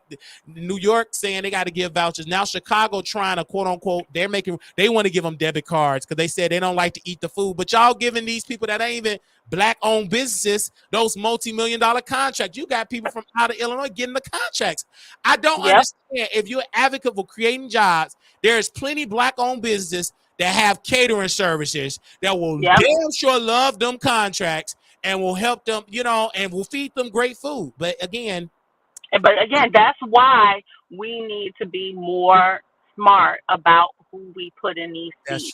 We can't just vote for a person because they look like us. And I hear a lot of people, oh, I want a black woman to do this, or I want a black man to do that, and I'm voting for this person because they're black. Listen, you need to vote for the person who is best for the community, because at the end of the day, or you get those people who only focus on the presidential elections, but you got these judges that's in these seats that shouldn't be there, you know, or, you know, the most powerful elections are the local government, yet and still those are the lowest voter turnouts in the state of Illinois. I don't know how it is all over, but I know in the state of Illinois, the local governments have the lowest voter turnout, and those are the people that mean the most to you. Those are what people call, you know, low-hanging fruit. Those are the ones that you can impact, you can make the change with, but people got to come out and vote. Like I have a saying, I say, exercise your right to complain, because here's the thing, what I look like sitting here complaining about, you know, we'll just use for sake of, you know, this, how to Henyard's governing, and I didn't vote for it, or I didn't vote at all. I'll say that. That's true. Why am I even having this conversation if I didn't vote at all? Exercise your right to complain. How do we do that? We need people to be more active. We need to bring back PTAs. We need to bring back, you know, people are talking about the police, but where are the men? Because even with the Jedediah movement, all I saw online and it's these places where a bunch of women supporting him. Where are the men? We need the men to stand up. We need the men to be held accountable, but we also need the women too. We need to work together. If we're not working together, we're in the red, and we're going to remain in the red, and we're going to forever be in the red if we don't learn how to work together. Yeah. And when I say red, I'm not talking about political gang banging. I'm talking about in the low. You know what I mean? And we need to get that together. Like at this point, like I said, look at this situation as a plus. You know, it's a blessing in disguise. That blessing in disguise, yeah, it hurt right now. It hurt. It really, really hurt right now. But I think at the end of the rainbow, I think we're gonna have a new face of government, no matter what that looks like. Absolutely. And people need to understand, like you said, local and state is very important too, because Mhm. Texas are noticing that very important. How the Mhm. governor, they're using their power, even though Harris County is Democrat, their state, Mhm. they're passing laws to take away their right because they don't like it because it's black and it's Democrat, and it's a lot of black judges in Harris County. It's the largest county in Yep. Texas, and it's run by Democrats, and Texas don't like it. So they're using the state. So that's why, like you said, it's very important to vote in all levels. Yep. County, all of that matters, and you're not gonna notice it until it harms you, and then you be like, "Damn, now I understand how important this is." It's very important to vote for your alderman. It's very important. They hold power, and you got to Mhm. go for all levels. And if you don't, then you're gonna be on the outside crying because it's gonna harm you the most. You It's know, gonna harm you the most. It's like everybody focusing on, like I said, who's the president, but you got a Klan member as the freaking judge that you yeah, voted for because their last name was Jones. It yeah, was no, it was a Nazi, and his last name was Jones. He ran with a Jones. It was in Illinois. He was in the fifth district. He was running for, I forgot which seat, but he was getting some traction because he didn't have a picture and his last name was Jones. Look him up. He's a Nazi. You know yeah, what I mean? Like he was like, I mean, like hold on, like full-fledged racist.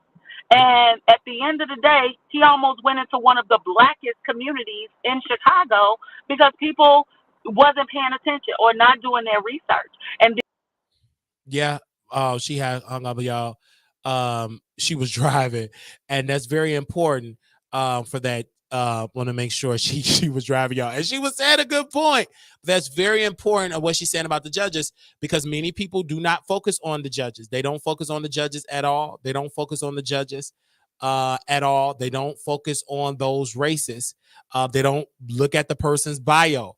Reminded me of FAMU. They didn't look at the man that said he got all these millions and he was nothing but a scammer. Okay. So they said Dalton got over 20,000 residents and only 8,000 people voted. That's not good at all. Less than half of the residents voted. No vote, no voice. If you didn't vote, shut up. Jedediah Brown did his thing for not just Dalton, but for Thornton Township as well. He can't do it alone. There is power in numbers. Talk about it, Dr. Nikita. Mike Smith should move this woman just okay. So I'm hearing a lot. And like, again, I want to give Jedediah his props because he shared this broadcast to many people on his social media pages.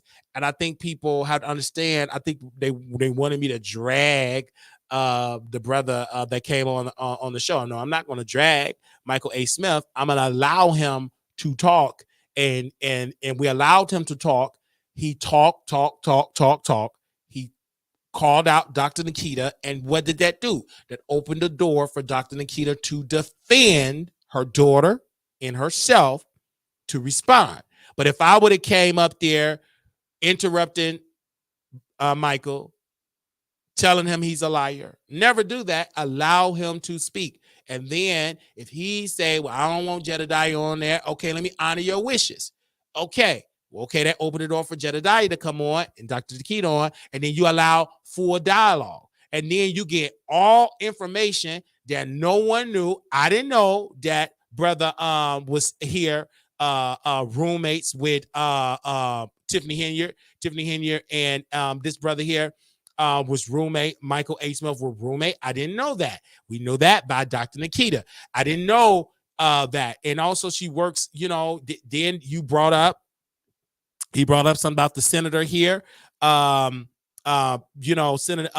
Harris, he is a Illinois state senator from the 15th legislative district, Democratic committeeman, Thornton Township. So, it's like you're hearing all of this information, and it's great to hear. But when you do be out here dragging folks, you open that can of worms up for them to talk about your dirty laundry. Now, again, I have to say allegedly, because again, I don't know. I'm not a police officer. I'm not a judge. But what I do know, if any allegations dealing with a child, it's up to that school district, it's up to the Chicago Military Academy, Brownsville, to open up an investigation. Period. Point blank. Open up an investigation. Open up an investigation. Receipts were posted. There's multiple more receipts to talk about this Michael A. Smith, how he lost his job and all that. He admitted not admitting that and all of that. So he got my Lasner, he got us out here there looking bad. And so now it all been laid on the table. And so then now I'm going to talk to Dr. Nikita because I need to go to Dalton and I got to support and be just the media, just to document this moment. I will never forget it when we went to City Hall and we talked about the migrant crisis and I couldn't get in because I won media. And we on the outside because Mayor Johnson, this is, all the gallery is getting upgraded and renovated. No room. That's a lie. And we have to report on the outside. This is why it's very important for media to be on the inside. It is okay. Like I'm about to get into celebrity gossip. We're gonna be talking about DJ Akademiks and those allegations. And we're gonna get into DJ Akademiks for a second here, and we're gonna get into that. Give me 1 second. I want to put his picture up here of DJ Akademiks for a quick second. Now I will get into the celebrity gossip because again, this is a celebrity gossip show as well as politics, trending news. It is news. Let's bring him up on the docket here. This is the year of exposure. Let me see if I can bring up his picture here so you all can see it, because he definitely out here, and he just was sued by an accuser. A woman said that he R-worded her, and he came out and said that it did not happen. He said that the victim, the accuser, had a threesome with his friends. He got it on tape. And the reason why I say he may be innocent,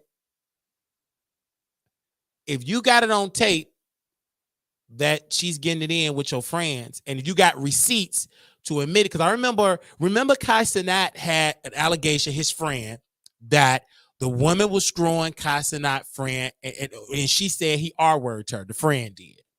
Okay? And how he looked, he had a face that only a mother can love. We all believe, Kai Cenat, you took up for your friend, he R-worded the woman.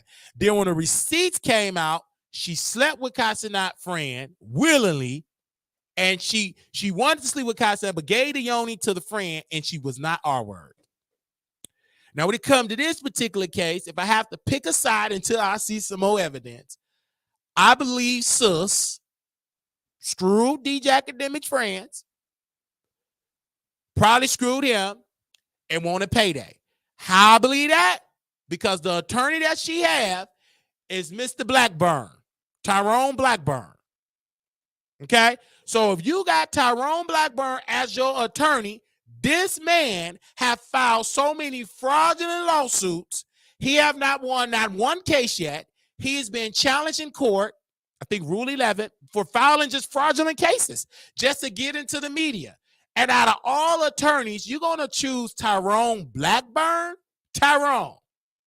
You're going to choose him out of all these attorneys. Cassie attorney, law firm, the people that represent her ain't going to represent you. All these other people that won money ain't going to represent. But Tyrone Blackburn, again, when he was represented, I said, sis, this all cap. Because when I get into the complaint, when I read the complaint, it ain't gonna make no sense. It's just gonna be all salacious. I guarantee you, there's gonna be other names in there. It's just what he's trying to do. It is a strategy. I call these MLM chaser attorneys. They slander your name in the public, force you to a settlement, and that's what they want to do with DJ Akademiks. But DJ Akademiks went live on his Twitch account, and he pretty much said, "I ain't been convicted. The police haven't out arrested me. They cleared me. They seen the evidence. They seen that this woman is not a victim. She said, well, I did a kit, but the police, nothing. no charges. He wasn't arrested, wasn't indicted, and all of that. So when you hear these cases, it's almost the reason why a lot of folks is desensitizing this, because half of these cases, some is true, some it ain't true. And we have heard this case over and over and over and over and over and over and over again. But to DJ Academics, let this be a teachable moment. Keep people out your house because you got money, influence, power. You're connected to celebrities, people, and so this ain't the time. Just shut your door. And I agree, everybody should have security cameras and sign. And many people gonna disagree with me when Raven Simone says she make people sign paperwork before she make love with them. I think you should. I think everything should be recorded and signed and documented to make sure you're giving consent for us to get it in. That's the time you in. If you're a man with some money, I don't think you need to screw nobody until they sign paperwork and till everything is recorded, not release it. But you need some evidence, because now a woman can come out that's not a victim and say this happened, and the public, oh, you canceled. Okay, but what if it come out that you didn't do it? Do you get your reputation back? No. Brian Banks, did that black woman, that teenager, and Brother Rowland got it wrong because he thought the woman was white, and she was not white. She was a classmate of Brian Banks, a black teenager. She said Brian Banks violated her. Fast forward, didn't happen.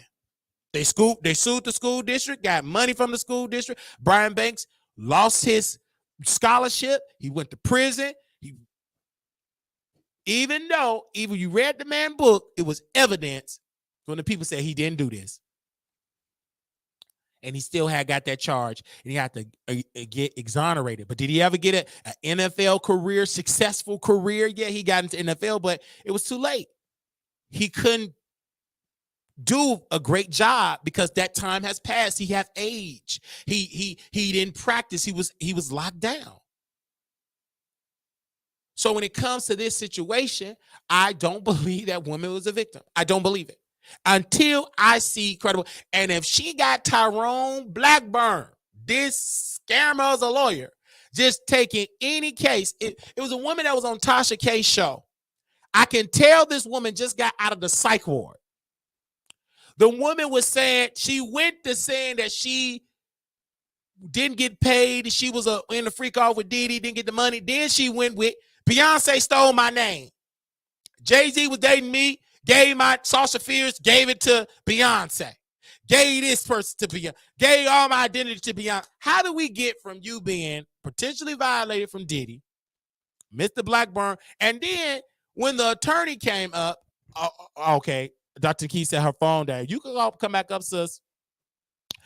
She said my phone died. She said my phone, not her phone died. She said, that's Dr. Keto. She said, the woman said she stole my identity. Beyonce did. And then Mr. Blackburn said, because she said she was an adult entertainer, this another accuser of Diddy. My uncle used to watch your videos because she was an adult entertainer. And Mr. Blackburn said, my uncle was a fan of your video. I said, what kind of lawyer want to talk about being a fan of your video if you are adult entertainer? This to me, again, sis, you got the wrong lawyer to represent you. Mr. Tyrone Blackburn is on his way of losing maybe his law license or being blacklisted because he have a tendency of filing lawsuits with no type of proof, evidence, and saying all these celebrity names, Mick Mills, put all it, and just so it to go to the blogs. And the blogs, like myself and others, we're going to post it. The damage is done, and then he think that DJ Academics is going to write a check and get that woman $500,000. It's so many lawyers that woman could have called, but she probably already called him proud of me. You know what they told her? There's no evidence.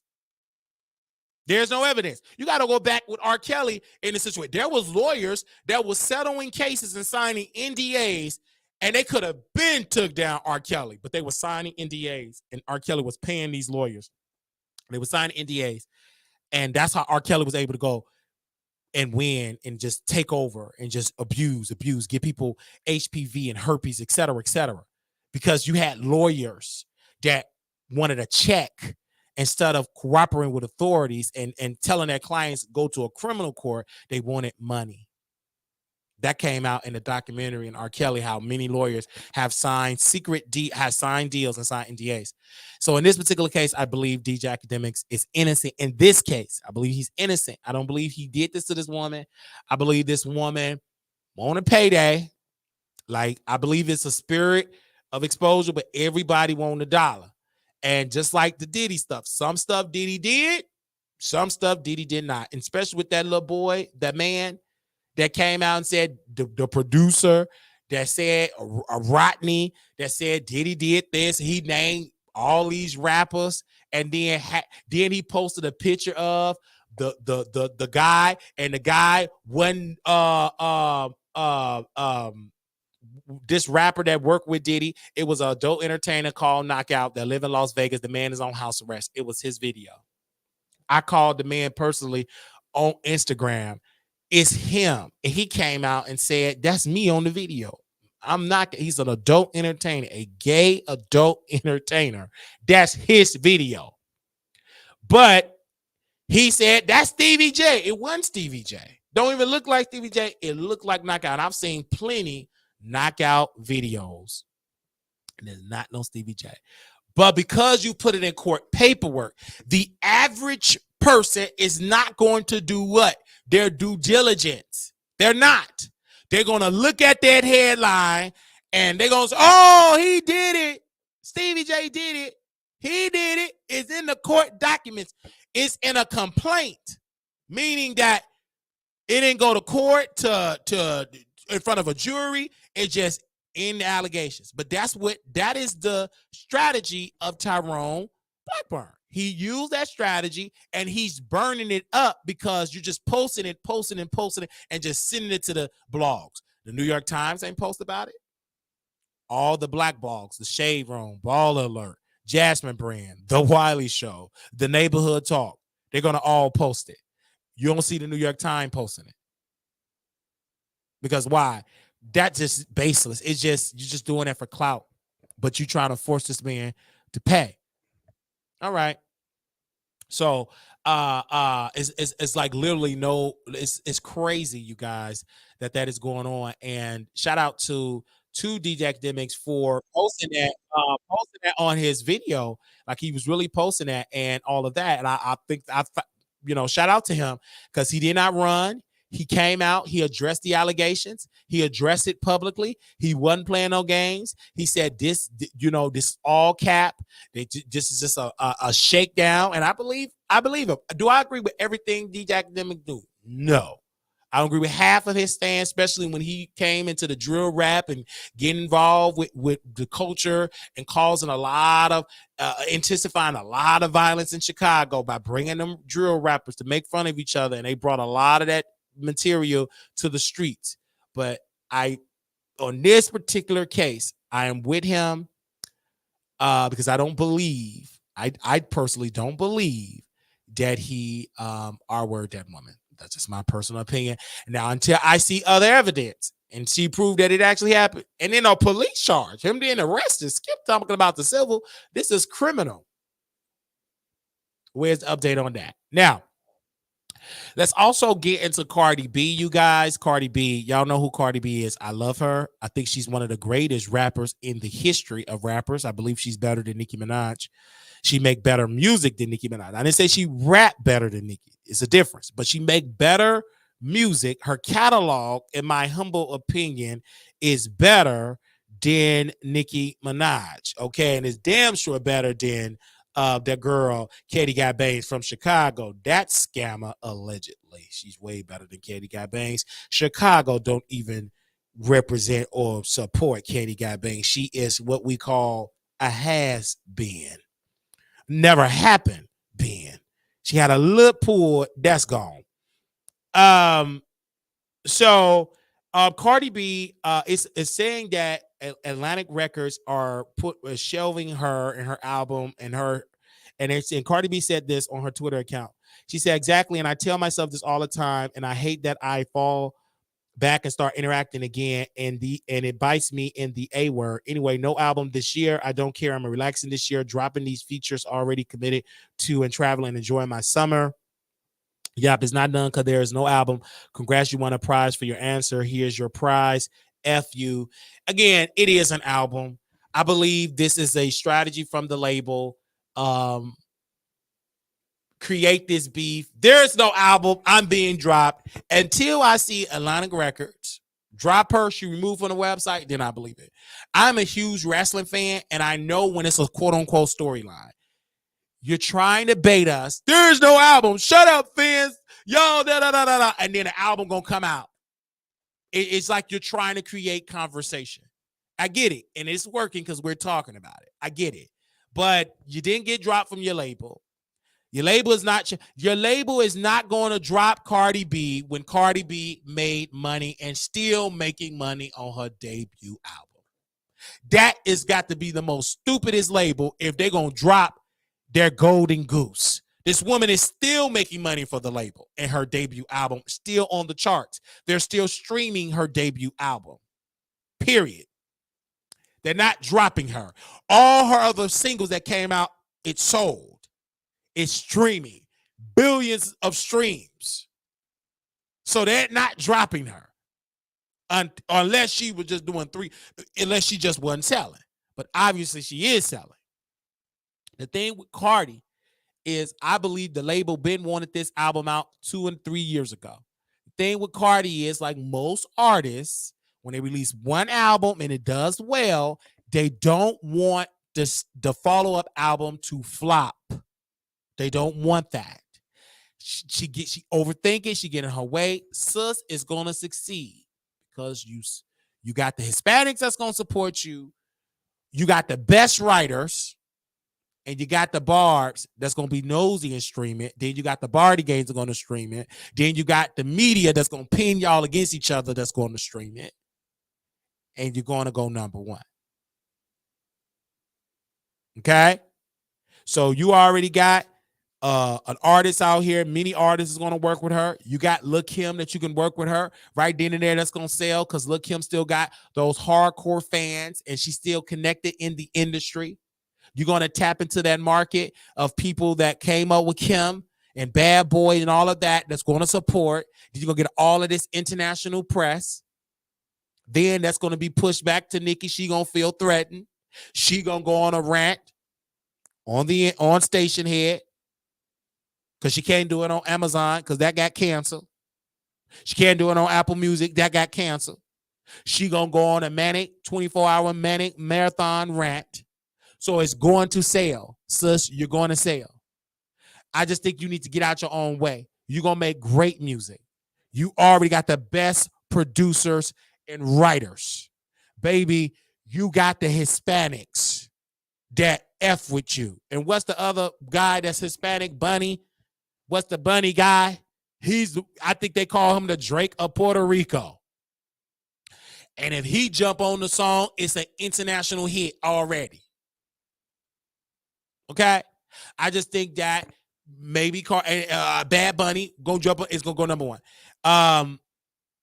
Like Bungos should have had Bad Bunny on there instead of Megan. It would have went number one because it was an international record. You should have had Bad Bunny on the record. Not Megan Thee Stallion. You already represent the hip hop. Get somebody or your Puerto Rican. Get that demographic. That's more international. That's just my humble opinion. But do I believe she got dropped from her label? No, she haven't get dropped. But it's great commentary. It's great conversations. It's great debate. I love that. Cardi B confirmed there is no album. She's saying that it is an album. Baby, the album is already made. It's all about timing. I believe it's gonna come out during the summer or fall, but it's coming out this year because you got Megan Thee Stallion. She's going on tour. It's selling. You got Nicki Minaj. She's selling tour. She's out of spite. She got another album cooking right now. You got Lil Kim, she got a documentary, a book, and an artist that's already pulling up streams, who she's allegedly screwing or whatever. You got that. Then you got Glorilla. Then you got Sexy Red. So it's really good for female hip hop. It's really good for hip hop, period. Because then you got the Drake and Kendrick Lamar. They going back and forth. That's iconic. But I'm interested because, again, I love Cardi B. I purchased the physical copy of her album, her debut album, and I purchased it on iTunes. That's how much I love that album. It is a great album. I'm glad she ain't trying to sing on it by herself. Like, she had singers on there, like Nicki trying to sing every record. Honey, get a singer that can sing. Shut up. You don't know how to sing. Stick to rapping. That's just my humble opinion. Because whoever told Nicki that she can sing definitely is incompetent. Because she can't. I tell her, stop it. Get a singer to sit there and sing them records. Stick to what? Rapping. You're not a singer. You are a rapper. Stick to what you know. Leave the singing to Brandy and Monica and people that can sing. I believe Ice Spice can hold a note better than Nicki, in my humble opinion. Okay? So, shout out to Cardi B. And yes, I will be purchasing her album. And yes, it will outsell the album that Nicki Minaj put out. The recent album she put out. It will outsell that. And that's just in my humble opinion. Okay? That's just in my humble opinion. Okay. Now,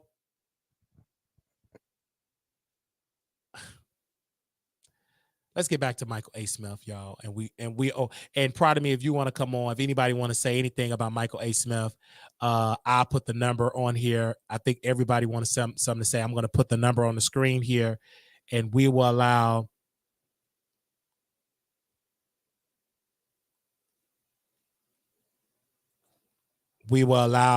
the public to call in. So bear with us. We're going to put it on the screen here. And now I want to hear from the public because Michael A. Smith is still sending me stuff. Now I want to hear from the public. Okay, I want to hear from the public about this situation. The number is on the screen here. You can call in. The number is 972-674-9462 because I want to hear from the public and I want to hear what anybody have to say regarding these subjects. And I want to make sure it's fair because Michael A. Smith just sent me some more information here. Michael A. Smith, you know I don't know how to read this stuff. I don't know how to read it. Come on the show. I don't know what it means. I can read it, but I don't know. You can explain it more than me. Because then he also sent me the letter that was sent to Echo. He sent that letter. Oh, the letter. Okay. He sent another letter, you guys. Okay. Let's put that letter on the screen here. And if anybody call in, we could definitely do that. Okay, this is what he's saying that someone sent. I got all day because I own the show, so we're gonna do that. Let me put that letter in there. Give me a second. And then they got so many letters. Receipts of Michael Smith. And this type of stuff. But I do want him to answer Dr. Nikita's allegations of him sending a text message to the daughter. Sending a text message to the mama, and you talking about that Dr. Nikita's daughter should do fellatio on a public official. I wanted him to answer that. Give me a yes or a no, call in, because that's a serious allegation. I don't know if you want to come. That is a serious allegation, and he should be responding to that. Did he actually do that? I think he should respond to it, to be honest. If I were him, I'd respond to it. This is what he sent me. Okay, give me a quick little second here. Let's put him back on the screen here. So they know who I'm talking about. Give me a second here. And I do want to say thank you to Jedediah and Dr. Nikita. That's That woman came on because this is a receipt. I mean, Jedediah team, the receipts is overflowing. I mean, they're sending receipts all over. And they felt like, hey, he sent some receipts, so we got some receipts.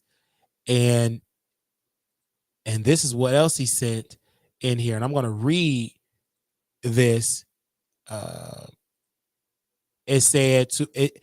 Okay, wait a minute. I'm gonna do this so y'all can get more into that. Give me 1 second. Let me take that off. Let me remove that. Let me send it to the email. Give me 1 second. I want y'all to be able to see that, so I have to zoom in. He said, "Dear ECHO board members, it has come to our attention that you have hired Michael A. Smith to work at ECHO Joint Agreement. We're concerned that you hired him because of his history in the school districts that ECHO services. He has been investigated, recommended for termination in District 205 by Dr. Robert Zine and then Superintendent, I believe, Craig Wims, for grooming students for sex. He also has a history of theft and violent behavior in a public capacity as a trustee of Dixmoor. Board members, you have the obligation to share this information not only with yourselves, but throughout the country. We have to protect our children." That was sent to November 16, 2023 to the ECHO Joint Agreement, Dr. Sandra Thomas.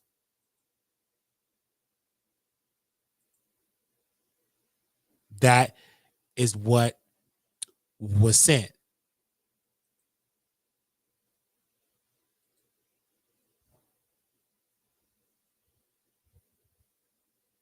And he sent that receipt. But let's be clear. Dr. Nikita has put out, she said that you, sir, text her, multiple texts, and you summarized her daughter to do fellatio on a public official. If that is true, I understand why they say apologize. Again, I have not seen the text messages. Neither do I want to see them text messages, because that needs to go to law enforcement. That needs to go to your employer if that is the truth. And if it is, why would you send that? That's why I have to get him back on, you guys, on the show. I don't know if you want to come back on. Let me see if I can call him on the air. Excuse me, you guys, because that's a serious allegation. Let's call him. I'm going to call him. Let's see if he answers. Let's see if he answers, you guys. It's a serious allegation. Oh, let's see. I'm going to call him on the air. Answer, but that is serious. I mean, you guys, y'all bear with me. Let's see if he answer. Your call. Okay. He did not answer, but I did call. We have a witness. I think it was like 400. Some of y'all watching on all the social media pages, including YouTube, Facebook, Twitch, Twitter, AKX, and all of that. Let me go to Jedediah page here. And give me a second. And I'm research purposes only. This is allegedly a teacher sending a video to one of his students, which he was grooming. Thanks, Mom, for exposing. And Michael Smith denying it's him. To parents, beware. Chicago Military Academy in Brownsville is where this person allegedly works. In the particular video here, I don't see his face. This is on Snapchat. The hair do have gray hairs on the pubic hair.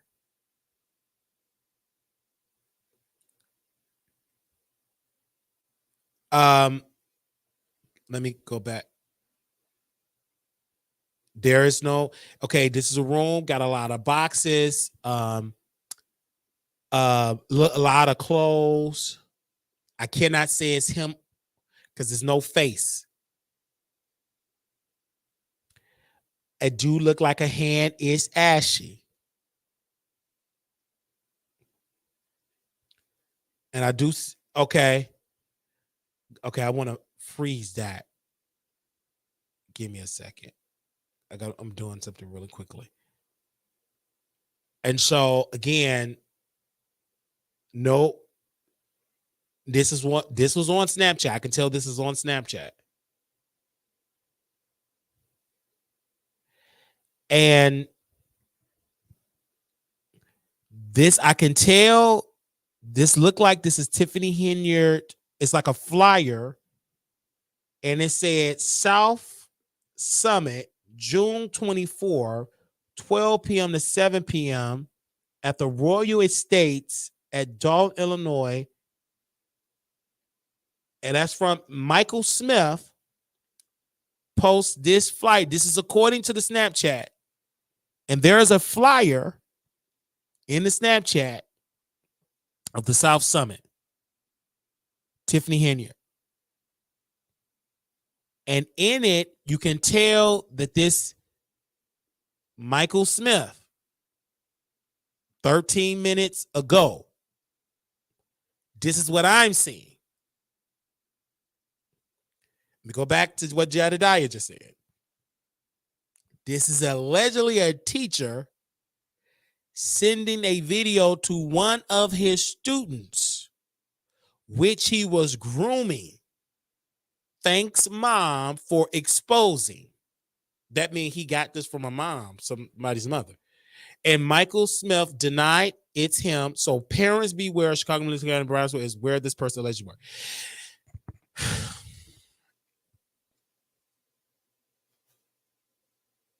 I'm literally seeing this.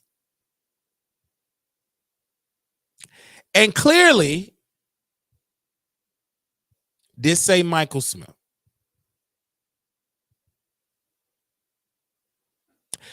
The Chicago public school system, the Chicago Military Academy, Bronzeville, they must suspend Michael Smith pending investigation. And the reason why I say that, my spirit is saying that, you need to suspend pending investigation. Because you cannot tell me that apparently, again, I will have to talk to Jedediah, when I'm assuming just reading this tweet here, that a mom of a student send this Snapchat to Jedediah. And then you got Dr. Nikita saying to confirm, not particularly this video, but he had a history of grooming. And I am looking at, if you go to Jedediah, okay, everybody here, Jedediah Twitter is Live Life Free. LIVE FREED.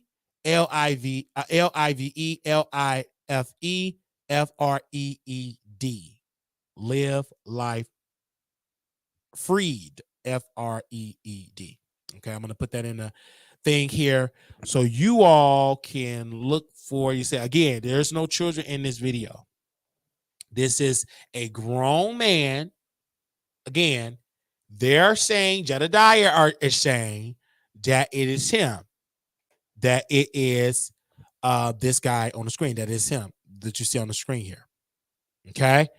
And the thing, and I'm talking about Michael A. Smith. This is what they're alleging. Again, alleging that this is Michael A. Smith post a video of him pleasuring himself. And he's saying that it was on Snapchat and he sent it to a student. This is alleged that teacher sent a video to one of his students, which he was grooming. And when you go and you pause, like at the beginning, you see a flyer. This is sad. You see a flyer of an event, and I want to find that flyer. A youth summit, June 24.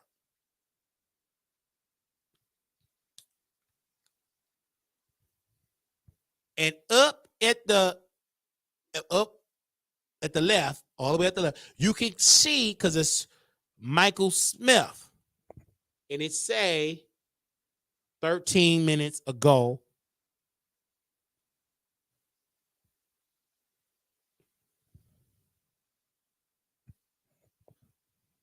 Again,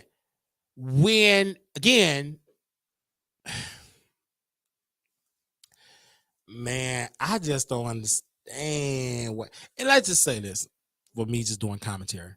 Why would anybody send something through Snapchat? Y'all do know Snapchat, they can record on another device, and the evidence right there. Even the agency can, when you did it's still, they can pull all that up, because people think, oh, it's deleted on site. No, it's not. Literally, you see it on X. I feel for I Chicago Military Academy, bro. What is the protocol of the internal investigation? Because obviously this ain't. Jedediah posted this video. This is the one that's not redacted, right? But he posted the redacted copy, and this is what he said. CPS educator Michael Smith sent a video to a student of him jagging off redacted version below unedited version given to authorities currently working at Chicago Military Academy, Brownsville. He posted that on May 9th, 2024 at 1:20 p.m. He just posted the other copy of just not redacted. You just see it. And I can just tell whoever is this person, they do got gray hair on their pubic hair. And they're alleging that it's this man. And in the Snapchat video, it's a Michael Smith. Now, if the parent have this, I question the school. If they sent it to Jedediah, I hope that, and Jedediah said he sent it to the school, and the investigator reached out to him. So we gotta let it all play out. But still, where's the suspension and pending investigation? I mean, this is very serious. They don't even take that much investigation. If it's in the student phone, in a minor's phone, then what we investigate about, if that's the case. But it's been over 5 days. Let's just say 6-7 days already.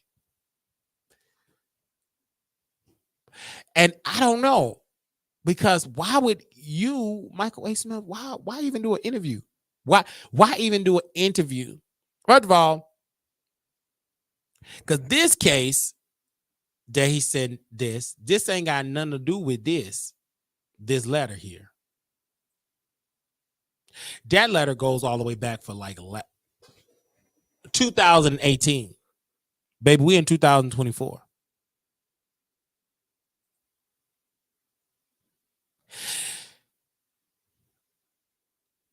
Again, the letter that he sent, now this is a unfounded. Okay, if we were just talking about 2018, this would be a solid receipt. Now, I'm not a judge. I'm not a jury. I'm not none of that. I'm just a black man with a platform. Okay, but we are in 2024. 2024. Dr. Nikita is up in this year, said that you sent messages to her about her 13-year-old daughter, to the point this woman stepped out of character. First of all, because I don't see it in my spirit, that wasn't like her. Because many people, they was like, wait, Dr. Nikita don't do this. But when you talk about somebody's daughter, you bring up somebody's child, I can understand. I am grossly disgusted at the system, and I'm grossly disgusted that still to this day, when I go on the page here on Chicago Military, let me see if they got okay, that's not the school page. Do they even got a school page? Let me see. I know I'm a part of this group. Hold on, let me see if they got a school page. I know it's CPS. Okay, no, they don't have a school page. They do, but they don't post on it. Yeah. I need to update that. Yeah, they ain't got no. Niggas got pictures. Okay. All right. But we do have a page for the woman. Okay. All right. But this let's see if anybody posts some more. People can try to stop. Okay, I understand that. He posting scriptures. I get it. I understand it. I get it. You could post scriptures. I understand it. I get it. He posting scriptures and everything like that. But this, I understand. I get it. You're gonna post scriptures, whatever. But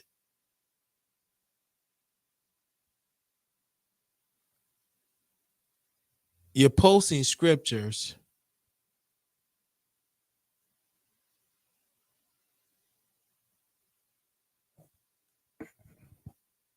but nobody's denying the video or answering Dr. Nikita's allegations. All right, you guys. This was very, very something. Shout out to my YouTube audience. Shout out to Facebook. Again, thank you, Jedediah. This is the first time ever we had those many numbers on my personal Facebook page. So God bless you, brother, for that. Shout out to Jedediah followers. Shout out to everybody for coming on the show, for giving their opinion. Shout out to Dr. Nikita. Like, this is why it's important to talk about real issues. And I cannot wait to update you guys on this story. On this, we will update you on this. I'm going to keep my ear to the streets on all parties involved. We are added this whole thing in Dalton to the Wiley Show content. We're going to add it into that because everybody else talking about it. And why not? I was born and raised in Chicago. My mom, they lived in Harvey.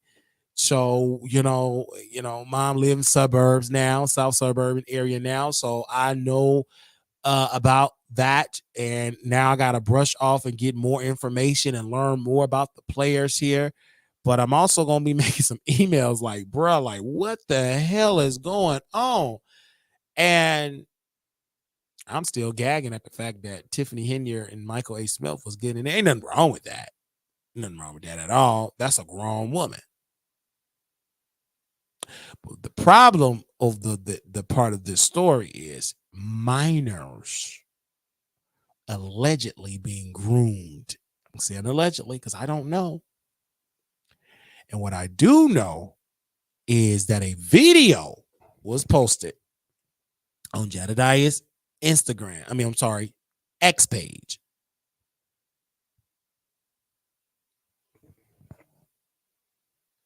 Was posted.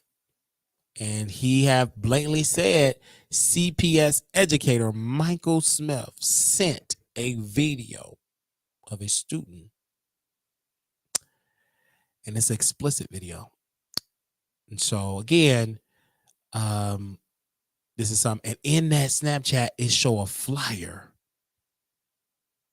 of the of Tiffany Henier having an event. You see her on the flyer. Yikes. Little black boy, you beautiful. Little black girl, you are enough. When times get hard, always remember to put God first. Definitely. For anybody want to contribute, cash out Marquise Wiley, $ Marquise Wiley to 8zellwiley@gmail.com. For anybody that want to contribute, you're more than welcome. Shout out to everybody that came through the show. We're gonna do our after show on Station Head. We're gonna go in details on Station Head. We're gonna do an after show on Station Head. We're gonna make sure you download the app on Station Head. We'll be back tomorrow with more information, because again, this ain't the first time you're gonna hear from Jedediah talking about this, and it's not gonna be the last time you're gonna hear from Michael A. Smith, because again, he did say verbatim on the record he will be suing. So so we will keep you all updated about this when it comes to stuff like that. Me personally, if this is all slander, baby, the next answer should be your lawyers need to be making a complaint. And it better be a complaint sent to the, what is it, the federal defamation court? I think it will have to be in federal court, because if Jedediah don't live in Illinois, he would have to file it in Texas. I'm not a lawyer. I think Texas he would have to file it in. Because if Jedediah don't live in Illinois, you can't file if he don't live here. Don't you have to file it with Jedediah resign, which that probably would be in federal court in Texas? You have to file in the federal court. I'm not a lawyer here. I also will be reading through all of these receipts. So send me some more receipts. If you have any more receipts, we're going to give a follow-up of this story. I'm going to read through all the documents. I mean, it's a lot. And I want to thank you for Jedediah team for sending me that, WileyShow@gmail.com. And definitely so many documents this one of his supporters have sent. I mean, pages of stuff. And I'm going to read through this and then come back tomorrow at about 5 p.m. or 6 p.m. tomorrow. We're going to bring some more information up. Y'all have a good one. Y'all have a blessed one. All right. We're done for today. And I will see y'all on Station Head. Peace.